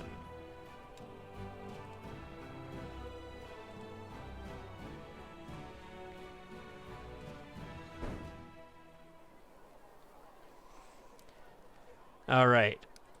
I like now that I can. It's not winter anymore. There's no snow on the ground. I can see the. I can see all the plots now. So I've got me the main archery range. I also want a main stables and a main barracks. So I'm thinking if we do them like this and a main barracks like that. And then what's the most expensive? Was it the smithy? 350 finance and 125 material. Or the arsenal, 150, 150.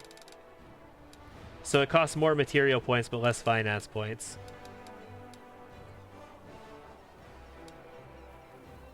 Or the other one was like the training ground or something. Training ground. 10% bonus to damage for all trainable units in adjacent buildings. 650 and 100.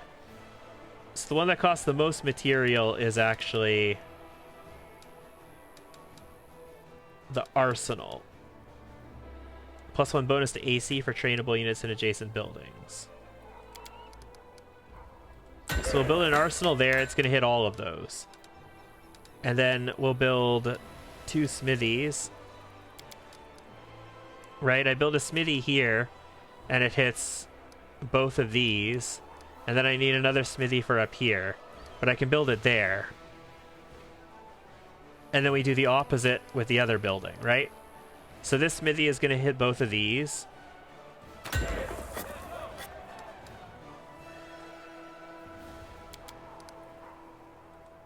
And that one will hit just one building. And then we get a training ground, and this training ground will hit these 2 buildings, and we'll put one over here, and that'll hit that building. And then I can build a building here that's going to have all 3 of them affecting it as well. So I still have room for one building, so if we want to get like a magician's thing, like the Magic Academy or whatever it's called, we can put that there. What else might we want to build? Pathfinder Society Lodges for mercenaries. +1 bonus to attack, AC, and saving throw of all mercenary units, which is nice. Military Academy. +1 bonus to attack, AC, and saving throws for all trainable units. Not in adjacent buildings. All trainable units. Quite expensive. Mercenary Guild.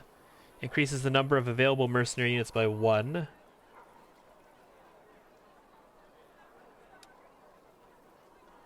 That's infirmary size, hollow strategy, attack and defense, and bonus to power for all generals. Ooh, nice. Reduces the cost of recruiting mercenaries by 5%. Engineer's Workshop reduces construction cost. Citadel increases siege time. 10% bonus HP to all trainable units in adjacent buildings. Shit. Oh boy, man.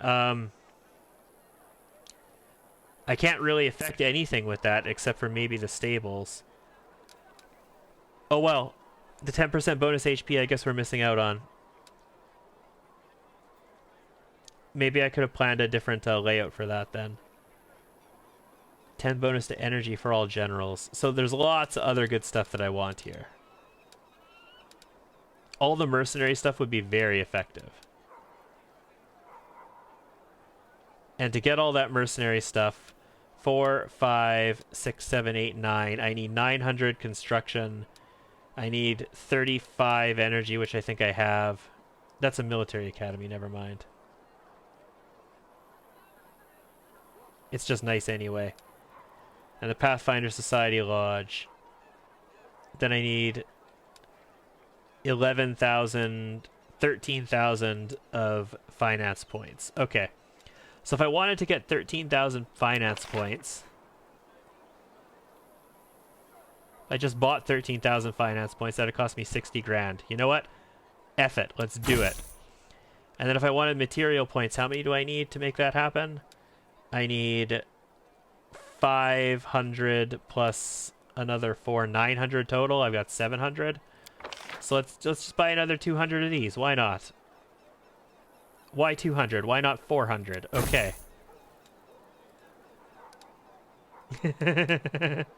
Stupid? Maybe so.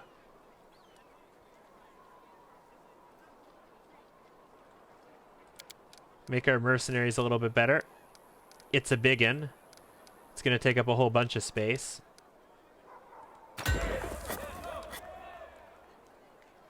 Military Academy provides +1 bonus to attack, AC, and saving throws for all trainable units. Not adjacent, just all trainable units. It's another biggin.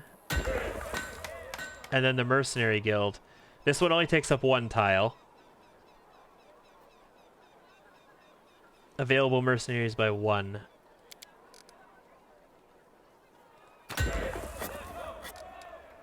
And then, you know, we could build something else. Energy point income by 4. That'd be nice. A sanctuary.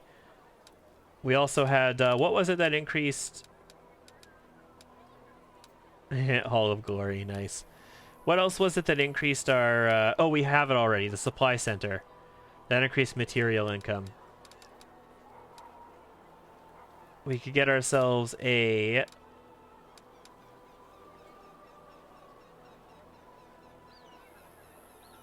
within its area of control. I don't care about that. Okay, let's do the energy points. I can do that. There we go. All right. We are constructing plenty of stuff in Dresden now. We got to a very slow start in Dresden just because I didn't have the material points or the funding in personal cash available because I bought a whole bunch of goodies at the start of this act. But we got a slow start, but we're off to a good clip now. We can get archery ranges in our other settlements to increase the number of archers that Dresden generates as well, which will be helpful when we have enough finance points for that.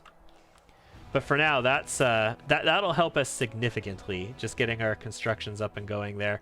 We'll be able to reinforce our army a lot more effectively. Okay.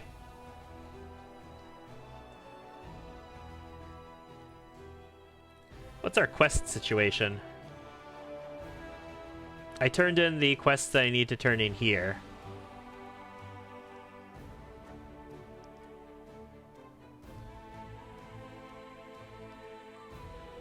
I need 5 days on that scouting quest. I think it was 5 days at least. Or the project for it. I need to rest though, right? Did I need to rest?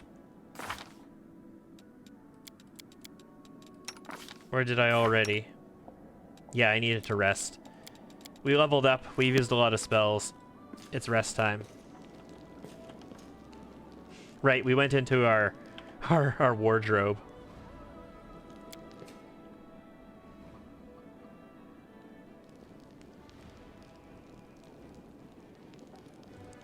It's just a little 9-hour rest, no problem. I need to move my army out and do stuff with the army.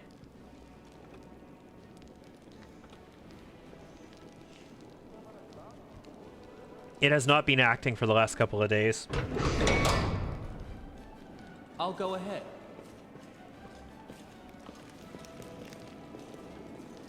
I feel like this map could be a little bit more condensed, so we have access to things a little bit easier. The Fool King, prepare for the coronation. I still have to prepare for the coronation? Really? I thought I just took care of this. What do I need to prepare for the coronation exactly?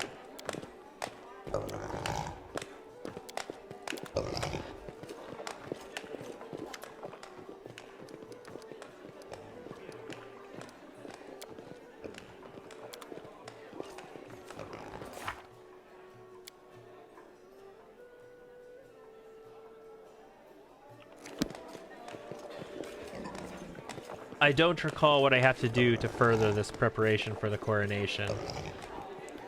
There is nice loot here, though. I'd be happy to take your loot. Can't believe I didn't loot this place the first time I came in here. Oh, especially since there was alcohol. You think it's just time passing? That is entirely possible. Another Jubilus Narthopol book. It's just a second copy of the book we already have. Well, we will let the time pass. I hate when it shows up on my map when they just want time to pass, though. It always makes me second guess myself. Always at like 2 o'clock in the morning as well when I can't think straight. And I'm trying to think back to like the last time I did this and thinking, what did I have to do? And that's pretty much as far as I got on the Trickster path the last time, before the game was irreversibly effed and couldn't be played anymore. Alright, so let's head out, I think. I don't want to deal with anything that has to do with social, because fuck social. And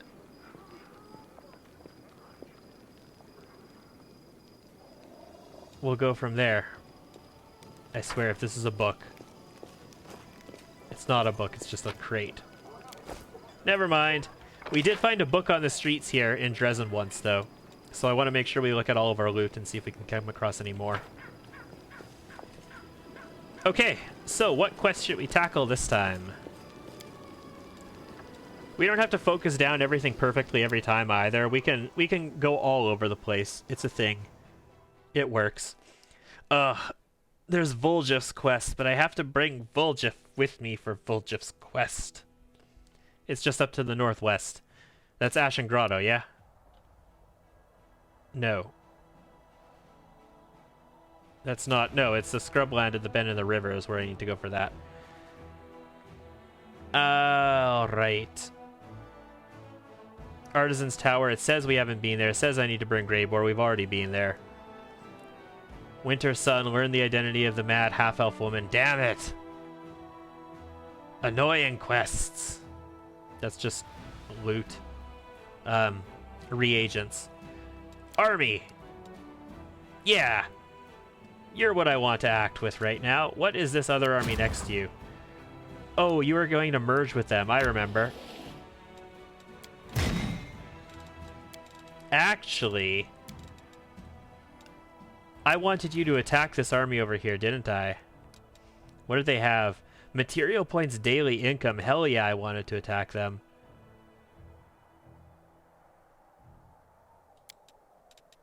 That's a lot of cultists. 555 cultists? With a succubus general. I wonder if I could just Scorching Ray them. And Murder Death kill them. It's worth 5,000 experience, and this army is worth a chainmail of the Dragonfly. Oh, dude, if you're going to put an item like Chainmail of Dragonfly in the game, I need to see what it is. Material points times 10 daily income. Yes! Visit the Blackwater Clan settlement. This is a strength 8 army. Stone of Ghostly Pathways. 16,000 additional experience for that level 7 army.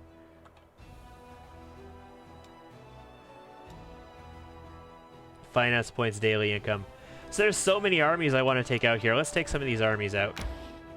Let's do a save though before we do so. Because you never know when you lose your entire army and you get effed over. I mean, it hasn't happened to us yet in this playthrough, but there was that one. There was that one where they had Scorching Rays themselves, and they were killing my people. But I managed to take them out, and we recovered every soldier.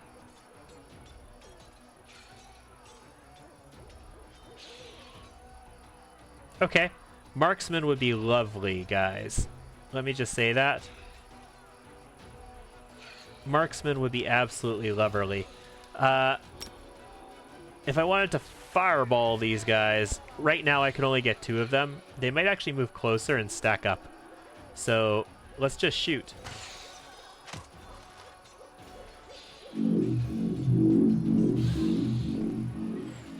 Yeah, that's what I'm talking about. Oh, guys.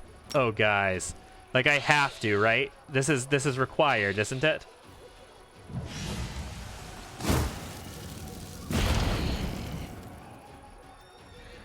Look at that damage to these wights and zombies, man.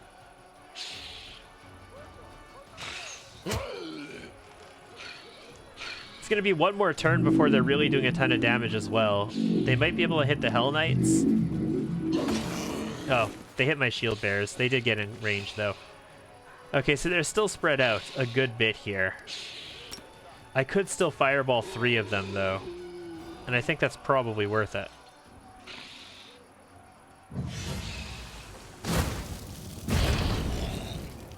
Yeah, okay, this battle is over. 2 uses of fireball. I don't think I need any more spells to make this happen. I'm actually going to smite these and attack them with my clerics. Maximum kill pressure. And yeah, Hell Knights.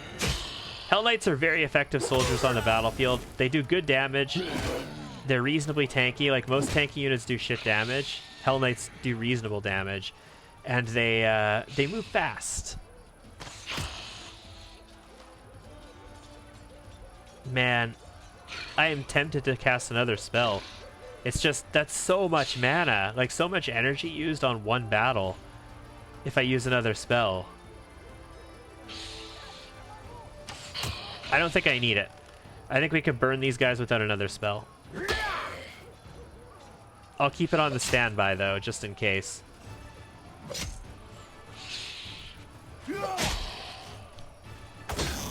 Yeah, caster units are just so effective.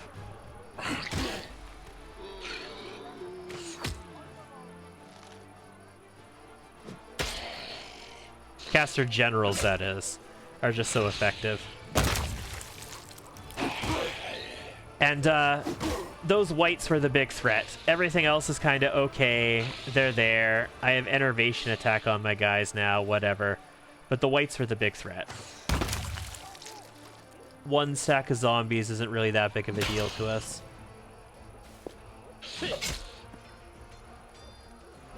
We don't do a ton of damage to them right now, but it's still not that big of a deal to us. Our infirmary will easily soak this. Even a Scorching Ray would just be speeding this battle up. There'd be no real practical benefit to it.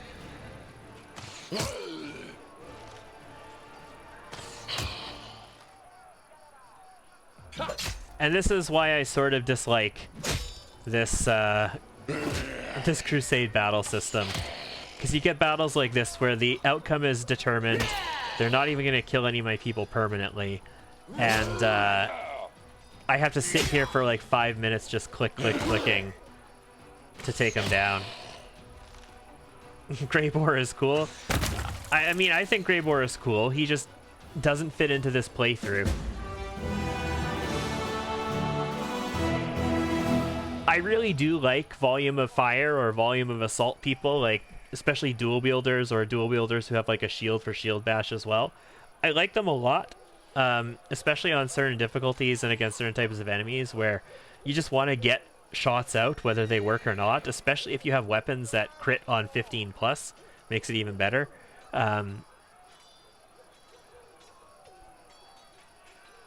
Greybore just doesn't fit into this particular playthrough though. You normally use your Ray every round because of that.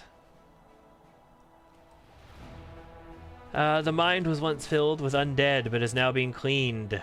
5 material points per day. Excellent. We opened up a mine. A mine! Crimson Dust. Interesting. Okay, so there's this... I'm not too afraid of the succubus group there, the incubi.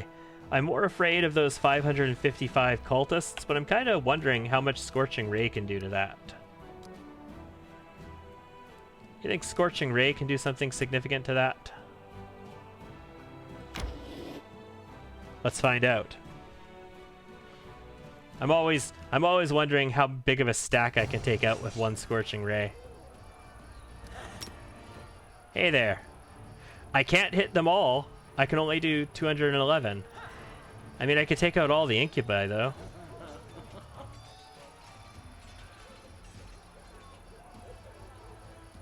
Well, we've got 555, we got 55 here, so...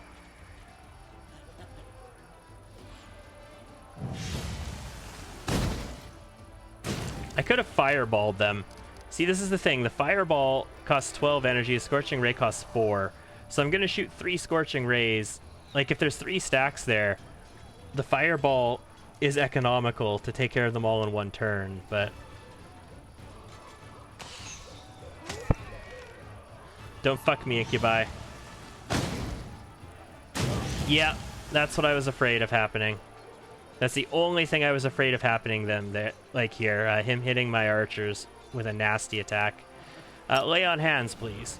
Heal 102 of them. 55. It's a start. And because of that, I'm prepared to spend a lot of mana. Like, I am prepared to spend a lot of mana in this map. I want to kill these guys quick so he doesn't Scorching Ray all my people to death.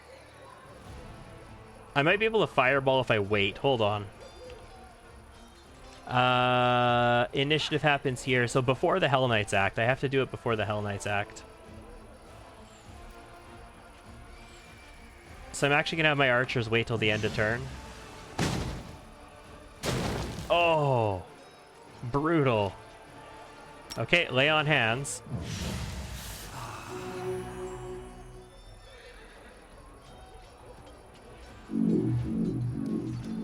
They did not move together. That's going to be the easiest way to take them out. And let's get in there. Let's just start beating on these clowns. Okay, so I need to make sure my infirmary size stays at this and doesn't fill up anymore. Otherwise, I'm going to lose some archers here. He decided he wanted to come through and attack me. Let's hit him with a Scorching Ray.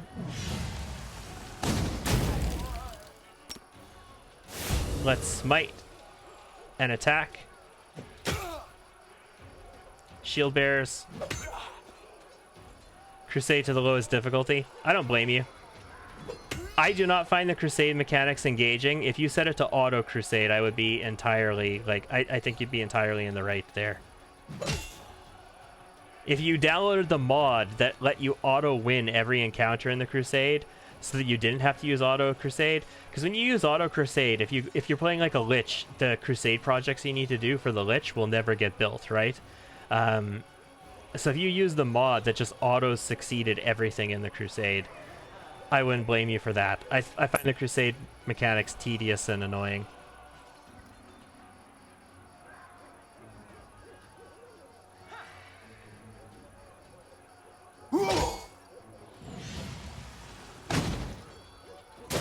Okay, so I need to cast heal before I finish this. Or I need to lay on hands because my infirmary is full. Like, full. So let's cast Cure Wounds. Let's recover all of these guys, hopefully.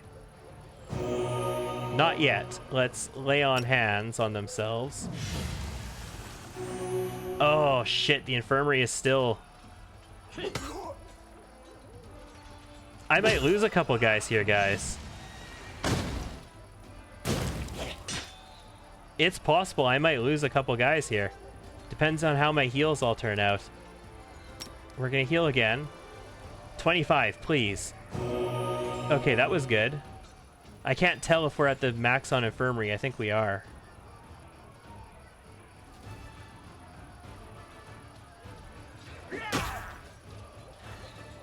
Oh, man. If I take another turn, he can Scorching Ray us. I can potentially heal more than he can Scorching Ray me for, but I think I might lose a couple guys in this one.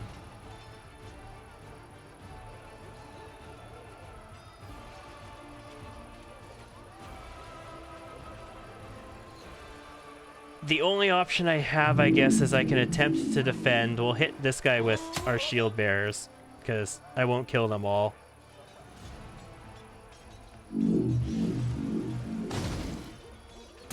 We lose 14. I should heal more than that.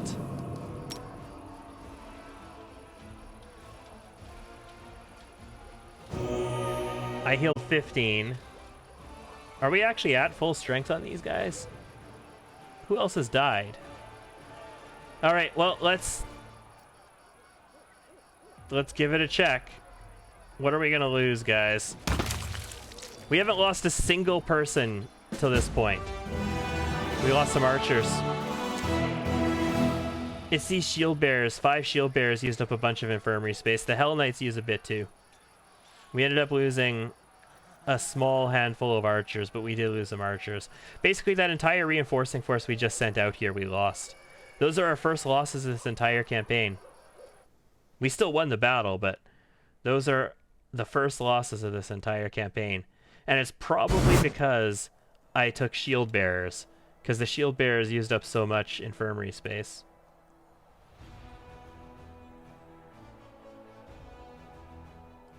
Damn.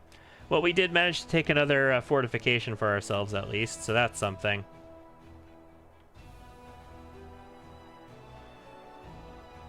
All right, back to the party. The party wants to go... do we go to Ashen Grotto?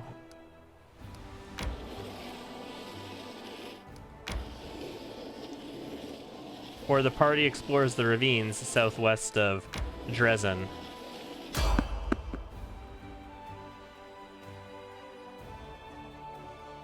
Do we still have all these buffs on? I still have all those buffs. It hasn't even been 24 hours yet. My god. How is that possible?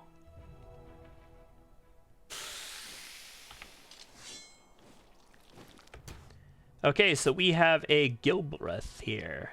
Gilbreth Contaminator, also known as a tentacle-pouring acid monster. Their acid is not that good, though, so I don't feel the need to use resistance or protection for this, so... Let's try this way. Crusading isn't that boring. Let's shoot him. What else was in the initiative? 2 Abyssal Huntresses. Bad rolls. Better than Arushale Land, though. The Gilbreth. And that's it. So there's 3 enemies on the map, it looks like. And I don't know where the Huntresses are at the moment. Oh, I need to fix Ember's bar. This is a surprise round, so this is a crossbow shot. 5 versus 6, damn. Okay, there's a Huntress, and where's the other one? Further back, possibly? I don't know. The spirits demand your blood! Rue. Can you get one shot? You can. Desna, guide my hand. I'll be able to get one shot. Oh, Lan can't charge this. You've got a reach weapon, Lan. You should be able to charge him. I'm definitely shooting the Huntress myself. Oh, I can do it too. I have to take 5 to do it, but it's just take 5, which means I can do that. This will hurt. Nice. Remember, they've got those nasty shock longbows, those magic longbows. They could potentially put up some good firepower on you. Let's not waste a spell slot for this.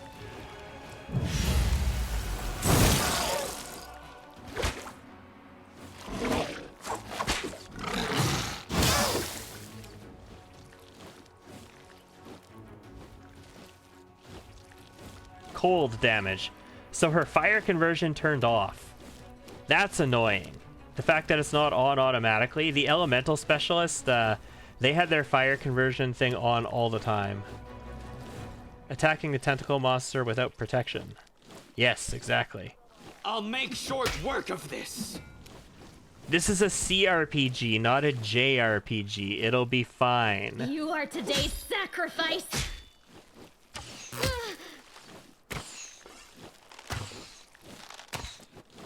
4 attacks, no big deal.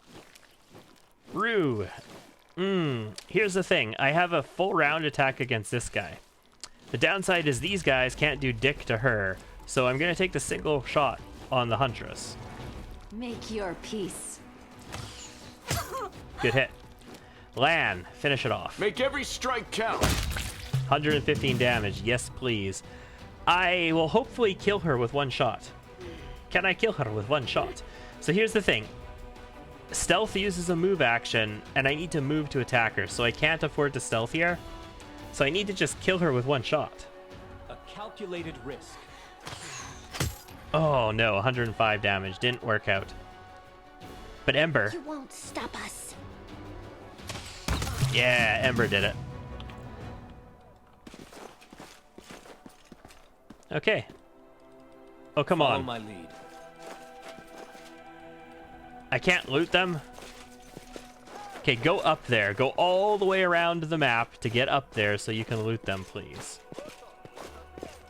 There we go. You know what? I'll take the armor. I've got 2 awesome bags of holding now.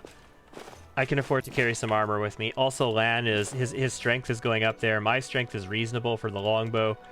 Rue's strength is up there as well. We can take it. We can carry more stuffs. No reason not to.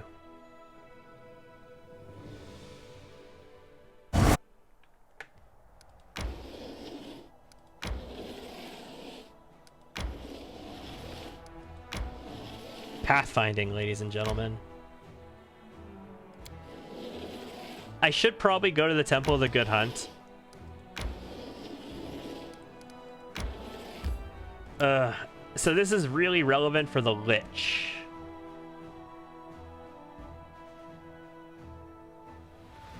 It's a little less relevant for us.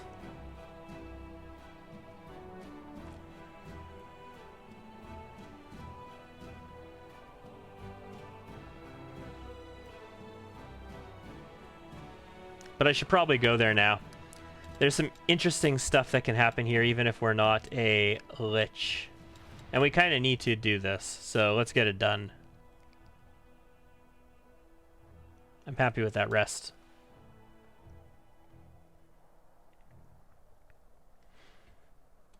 It's just Camellia talking to Lan again. You know, Camellia calling Lan a dirty, filthy mongrel, and Lan being a dirty, filthy mongrel, I suppose. And it's not fully voice acted. Let's go. Yeah, so if you are playing as a lich, this is where you can get... so Staunton Vane is one of your resurrectable companions. I would call him the first one that you get access to. And you can get your second resurrectable companion here. She's a priestess of Erastiel. That is not She's far. a level 10 slayer when you get her. And she's a bonkers archer. Like, a bonkers archer. She's a Slayer archer, and Slayer archers they're my favorite. In all I'll go honesty, ahead. Slayer archers are my favorite.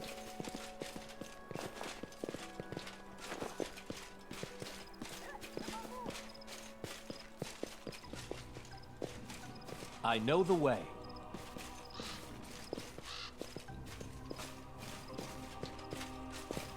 Is there anything up here? There's a huge chunk of map here with nothing in it. Follow my lead. You can't, like, bury a Torag pendant here or something? Oh, you know what? Our buffs are worn off. Will prove my worth. There is absolutely zero reason not to have buffs on.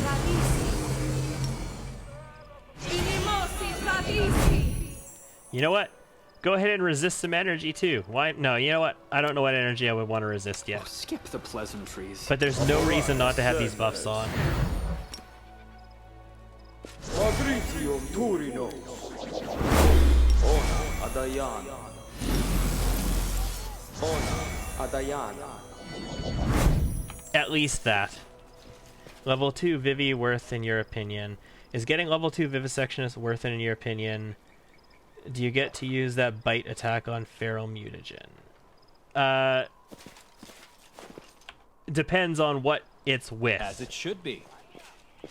Level 2 Vivisectionist with what, specifically?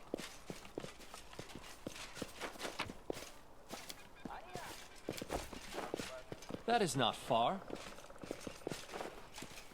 With like a barbarian kind of thing?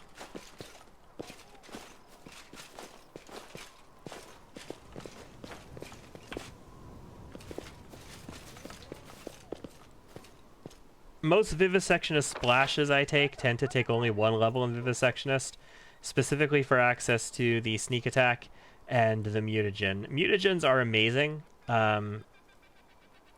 Mutagens are effing great, but my issue with mutagen is I never use it because the level 1 mutagen only lasts for 10 minutes and you can only use it once a day.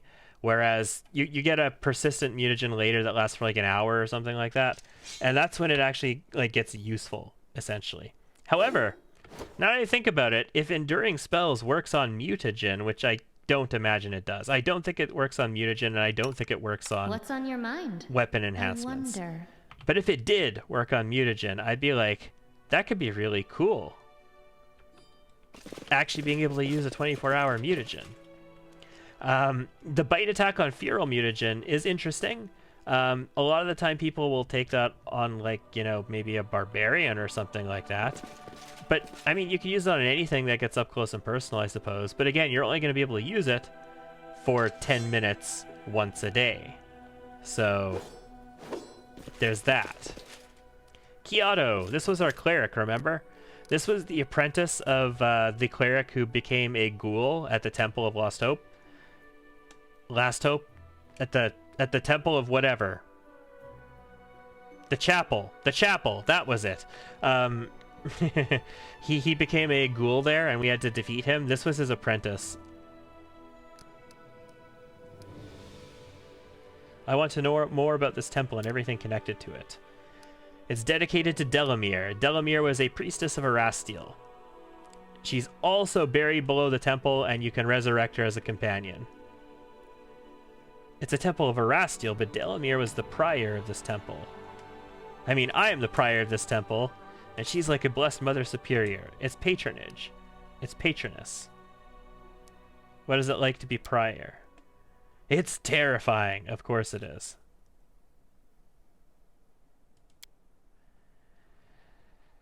One thing keeps him here. Erastiel would not have granted these spells for no reason. That is true. We'll destroy the demons, every last one of them. No, you should be proud. We'll take the good. We'll take the good answer there. I'm completely satisfied with that. Erastiel is with me. If my faith is strong, his antlers will protect me from evil demons. He won't let them devour me. Everybody wants to have faith in their spirits and their gods and their all of this to protect them.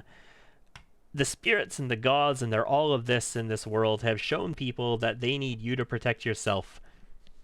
They will empower you, but they need you to protect yourself.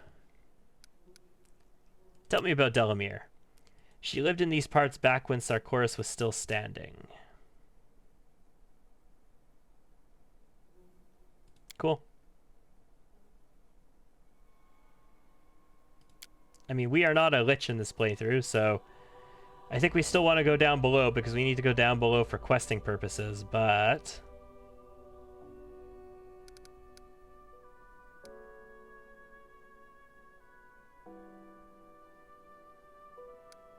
she was wise.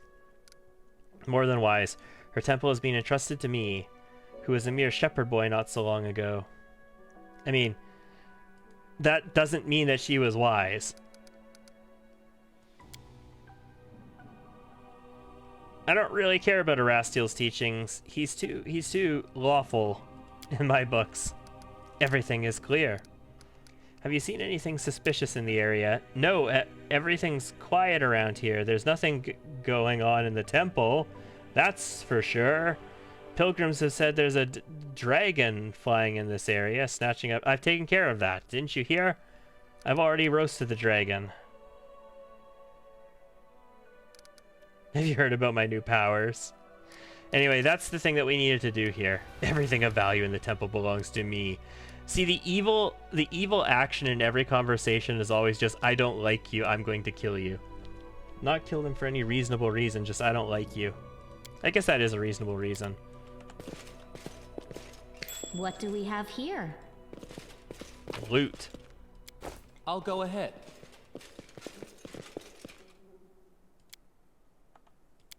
A trivial matter. I'm begging you, please don't go in there.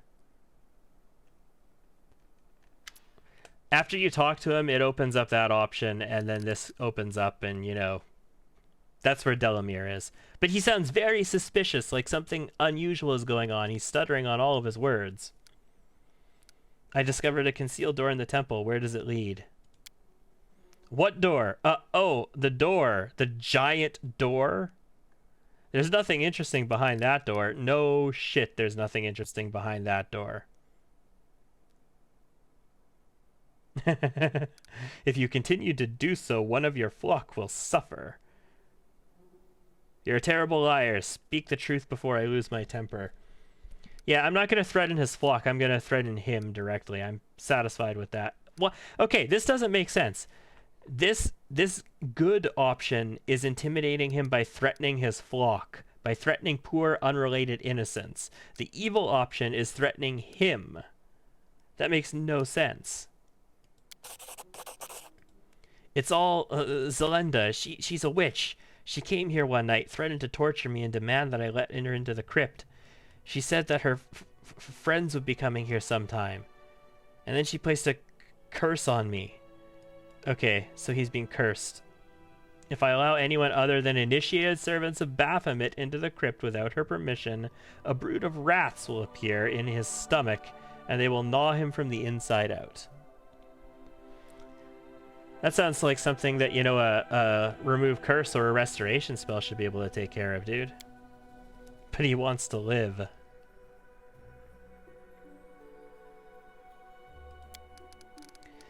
What do you expect from a peasant? It is in a peasant's nature to obey those who are stronger. I'm going in the crypt. He has a key. But what right do you have to? Nice.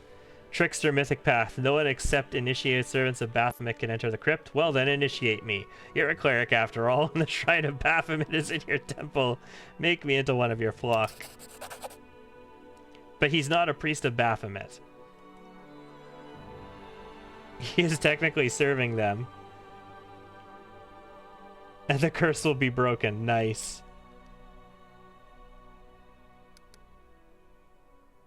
I do. And he gives me the key. Nice.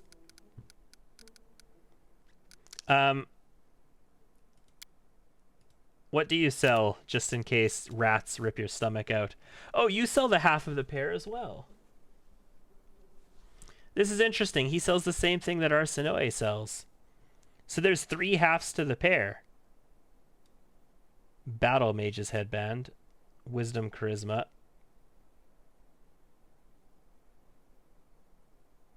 Don't need that right now. Mental Flow and Mental Form. Yeah, so he's missing all the things that we bought from Arsinoe as well. Another red salamander. It's like he's just a duplicate of her. He even has the magician's ring that I sold her. He's just a duplicate of her inventory. That seems a little bit lame. Well, let's head downstairs, shall we?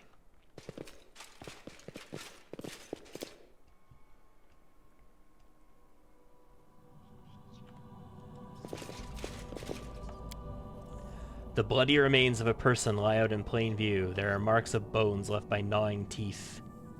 Some of them human. Camellia would feel right at home with that. A diary found in a crypt. Mira is 3 days old. What a happy day. I'm strong enough to hold a quill again.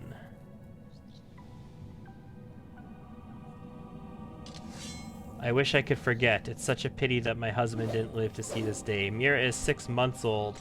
The wet nurse refused to feed her. The baby bit her breast too hard and sucked out the blood. Ooh, blood-sucking baby. She was born with teeth, but that doesn't make her a bloodsucker. Excuse me? The humps on her back will soon develop into little wings. Mira is 5 years old. Still breastfeed her. She just won't let go. She's the only one who can bear the little teeth. Frightened by rustling in the night, and the girls discover bite marks and bruises on their arms and legs in the morning. We got a little vampire baby.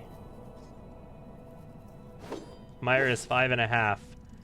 Loves me so much, it's impossible to pull her away from my breast. Doesn't drink milk. Like, this kid is drinking blood from this person's breast. Snacks raw meat. Lovely. 6. The cook has vanished. She probably ran away in secret. I don't know.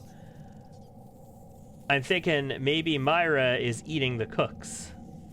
Her little tummy is so bloated she slept all day. Yeah, I think she's eating the cook, bro. 6 and 1 month. What was left of the cook in the compost pile? I don't know what kind of animal Excuse me. Do you not understand what's going on here? Myra laughed joyously, pointing her little finger at the rotting remains, a child's innocence. She didn't even realize what she was looking at. She made it. This may be the last thing I write in my life. My milk is not enough for Myra anymore. She wants more from me, and the wounds from her little teeth get deeper and deeper. So she understands what's happening to her. She just doesn't understand what happened to the other people. Now I understand what happened to the cook. Okay, now she gets it.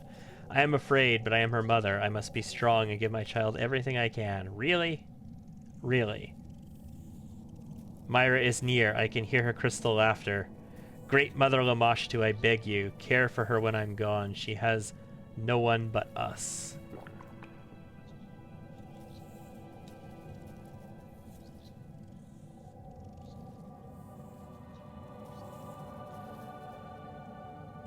Damn. Let's do some scouting. Profane depiction of a bull's head drawn in blood. Glory be to Baphomet, Lord of the Ivory Labyrinth, unbridled consort of Lamashtu, father of the horned brood.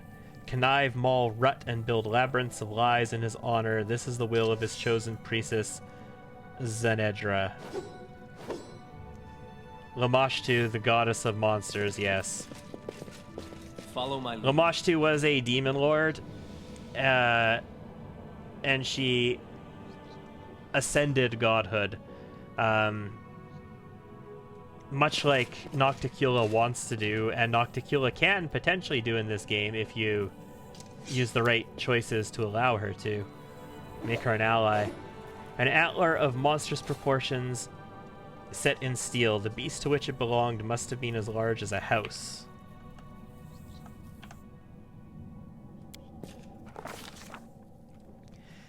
Burial rites fulfill several functions. They mitigate the psychological strain of parting with the deceased, they neutralize a source of disease-causing miasmas, and they suppress the spread of cannibalistic and necrophiliac acts in society at large. I think the first two are true for sure. I don't necessarily think that the burial rites are intended to suppress cannibalism and necrophiliac acts. I think there's other things that are made to suppress that. There are many ways of disposing of a corpse: burning, dissolution in harsh chemicals, ingestion by all members of the community. But by far the most popular method is burial. I don't know why. I don't know why this is the most popular method of disposing of corpses. It doesn't make sense. Especially here in North America, so I'm Canadian, but it's the same thing in the United States. It's basically a requirement that you maintain graves to perpetuity. Like, as soon as something is a grave, it has to be maintained forever. And that is just so dumb. Like, a lot of Europeans do it in a lot smarter way. Like, you know, you just dig up the grave and bury somebody else in it once the body is decomposed, because who gives a shit the body is decomposed. There are some, like, communal burial graves in some places in the United States where they still are maintained to perpetuity, but once you're decomposed, they kind of just push your remains off the back of the ledge, and it all falls down into a communal pit below, and then that grave is available for your next family member to use, essentially. Like, that's the old Nolan-style graves, but, man. Anyway, I don't understand why burial is such a popular method of disposing of corpses. And cremation is just so polluting. Like, there's chemical cremation nowadays that's just so much better for everything. A grave protects the corpse against carrion eaters, serves as a place of remembrance, proclaims the merits of the deceased, and, of special importance, when all safety measures are taken, grave burial prevents the deceased from coming back and visiting their still living relatives. Yes! Absolutely. I mean, you could just burn the body, but if you're not going to burn the body, good graves prevent zombies. The commander examines the stone sarcophagus resting on the crypt of the Temple of Erastiel. It was used as a feasting table for demons until very recently. Let's examine the sarcophagus. It's constructed from large stone slabs, crudely hewn but fitted together with skill. Each slab is so heavy that it is impossible to reach the contents of the sarcophagus. This was likely the intention of the creators. In some places, the stone is covered with intricate, curling lines of symbols. Examine them. Okay. So, we can say a prayer to Erastiel. We've got the religion for it. We can say that spells on the seal can probably be broken. That's Arcana. Or we can use trickery to say that we can pry it off with a knife and disassemble it. Let's say a prayer to Erastiel. As soon as I utter it, the symbol on the stone seal begins to glow, and it opens. So he spoke, friend, and entered. There is no unpleasant smell from the remains. Skeleton clutching a impressive bow. Excellent. Do I take the relics? Do I decide to have the remains and relics moved to Dresden? Reverently touch the relics and close the lid of the sarcophagus. Or if we were the Lich Mythic Path, we could raise Delamere from the dead. I'm gonna take the relics from the sarcophagus, guys. I'm a little bit chaotic. I'm a track star. I don't need to have people reverently buried or anything like that. We'll take the relics. Suddenly, I feel a rush of air out of place in the cellar. It carries the scent of rain, the sound of dense forest, the mighty roar of a mountain river. My body is overflowing with power, and the bow seems to yearn to be in my hands. Now suffused with an overabundance of strength, the strange sensation passes, leaving behind only pleasant freshness. We got Delamere's armor and Delamere's bow. Fascinating. So, Delamere's armor is a leather armor +3. It allows us to cast spells from the plant domain as if they were 2 caster levels higher. Cool, I suppose. And her bow, that's the shock bow. This is Delamere's bow. Her bow is a composite holy enhancement +2 longbow. Whenever this +2 holy composite longbow lands a hit, the enemy must pass a fortitude saving throw 22 or become entangled for 1 round. So the holy is good. The holy is going to add extra damage to it. But I have keen on mine, which means it has a threat range increase. Actually, hold on. Delamere's bow has a threat range increase, and it's not keen.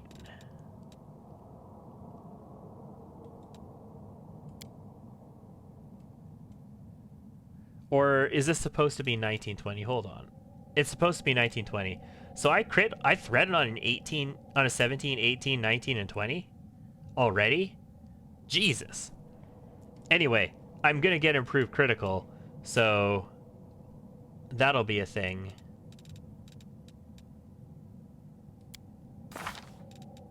Let me just double check that I'm not crazy and I don't already have improved critical. I have improved critical. Okay. There we go. That makes a lot more sense. I'm like, this should not be critting. I'm pretty sure longbows crit on a 20 only. Like, if we look at Darren, there we go. Crits on a 20. So I have improved critical, which means this keen composite longbow does nothing for me. Like, the keen bonus is useless on me. So I could use Delamere's bow and get the holy effect, which it deals an extra 2d6 points of damage against creatures of evil alignment. And it bypasses the corresponding damage reduction as well. And that means Rue can probably get the keen composite longbow, but does she have improved critical? She must. Yeah, she has improved critical.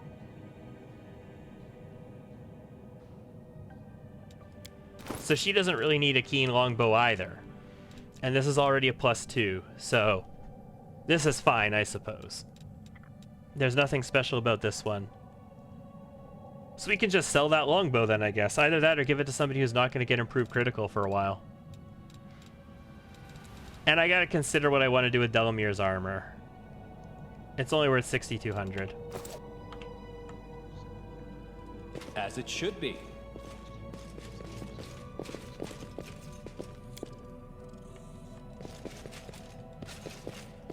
Okay, let's see. Anybody have any bets on if the rats ate him from the stomach out? He's still alive.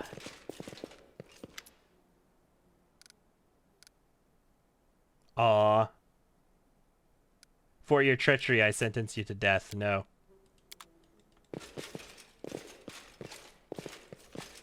Okay, let's just take a quick peek at the rest of this temple. That is not far. Oh, what is that? That's a trap is what that is, Camellia. Ready for anything. Where is the thing for it? They'll never see me coming. You know what? I could actually use this stealth. Because then I'm actually in invisibility.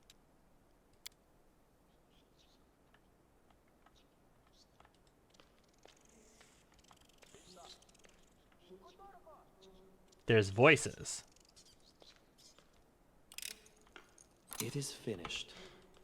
All right, get everybody in here. Let's I'll go loot ahead. stuff. 100%. A trivial matter. Specimen 367, Finian Dismar, test report 1. The first stage of the testing process was a success. Finian Dismar turned into a sword on command. The sword possesses sufficient sharpness and the ability to adjust the wielder's strike. It beheaded a crusader with a single blow. A clean cut. The blade is undamaged. The specimen makes unwanted noises resembling weeping. No reaction to threats. Oh boy. Hey Finian. What do we have here? Hey know the way. Finian. We've learned something new about you.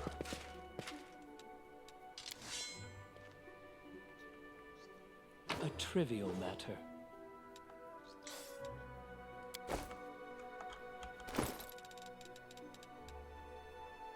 Ultimate Predator, knee pads, grant the wearer +2 insight bonus on attack and damage rolls made with natural weapons. That's not bad. If I had pets, we could use that. Follow my lead.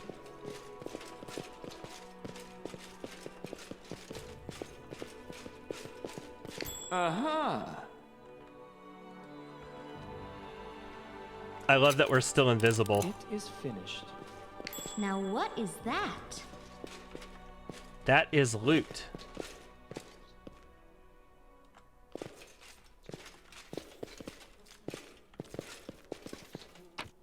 Yeah, I mean, all like animal stuff is going to be useful under certain circumstances.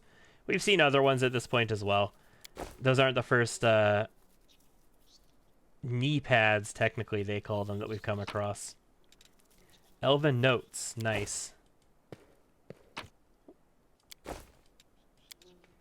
I wonder if I have to just click on the Elven Notes thing a number of trivial times. matter. Oh, yes. That's just an incredible dexterity. As So the it belt should be. that the skeleton merchant has is a +4 dexterity belt, but it has another effect on it as well. This, however, is nice. I need strength on my belt for damage, but I'm tempted to use this just You know what I could do, guys? I could get weapon finesse. It's a wasted feat on me because it doesn't work with bows. Oh, check that glow out. But mythic weapon finesse.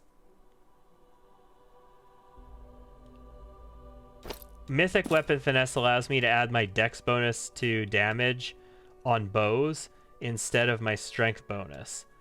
And I'm adding my strength bonus already. And then I wouldn't need to worry about having a strength belts for damage. So right now this is a trade-off. I get +1 to hit or +1 damage. Camellia loses a little bit of HP. And a little bit of fortitude saving throw if I take that off of her. But she could probably use it the most. She needs the AC. Also, getting 40 AC just without being fighting defensively, that would be mighty nice. I got so many people who could use it. Like Rue could use it to hit. Ember could use it to hit. I need dex belts on so many people here. It's probably going to be best on Camellia, though. She goes to 99 HP. That's acceptable, I think. And then Rue can wear this one. Goes up to 151 HP. And 40 AC straight out of the gates. Without fighting defensively or any of that. I'm down with that. I am perfectly satisfied with that result. Okay. It's not far. Well, ladies and gentlemen, it's 2:30, and this is a 4.5-hour stream. I think with that, we will call it quits, and I will continue into Act 3 next time. There's still a good amount of Act 3 left, but we've cleared a big enough chunk of it now that I can say, like, we are deep into Act 3. Like, we are well and proper in it. I still haven't decided what order we're going to tackle everything in, mostly because I'm not so experienced with this game that I have a perfect order in mind for how I want to do everything. But hopefully we'll be continuing tomorrow, and we'll find out where we go from there. Thank you for tuning in. I have been Liz. This has been Pathfinder, Wrath of the Righteous. I hope to see you again next time. And bye-bye.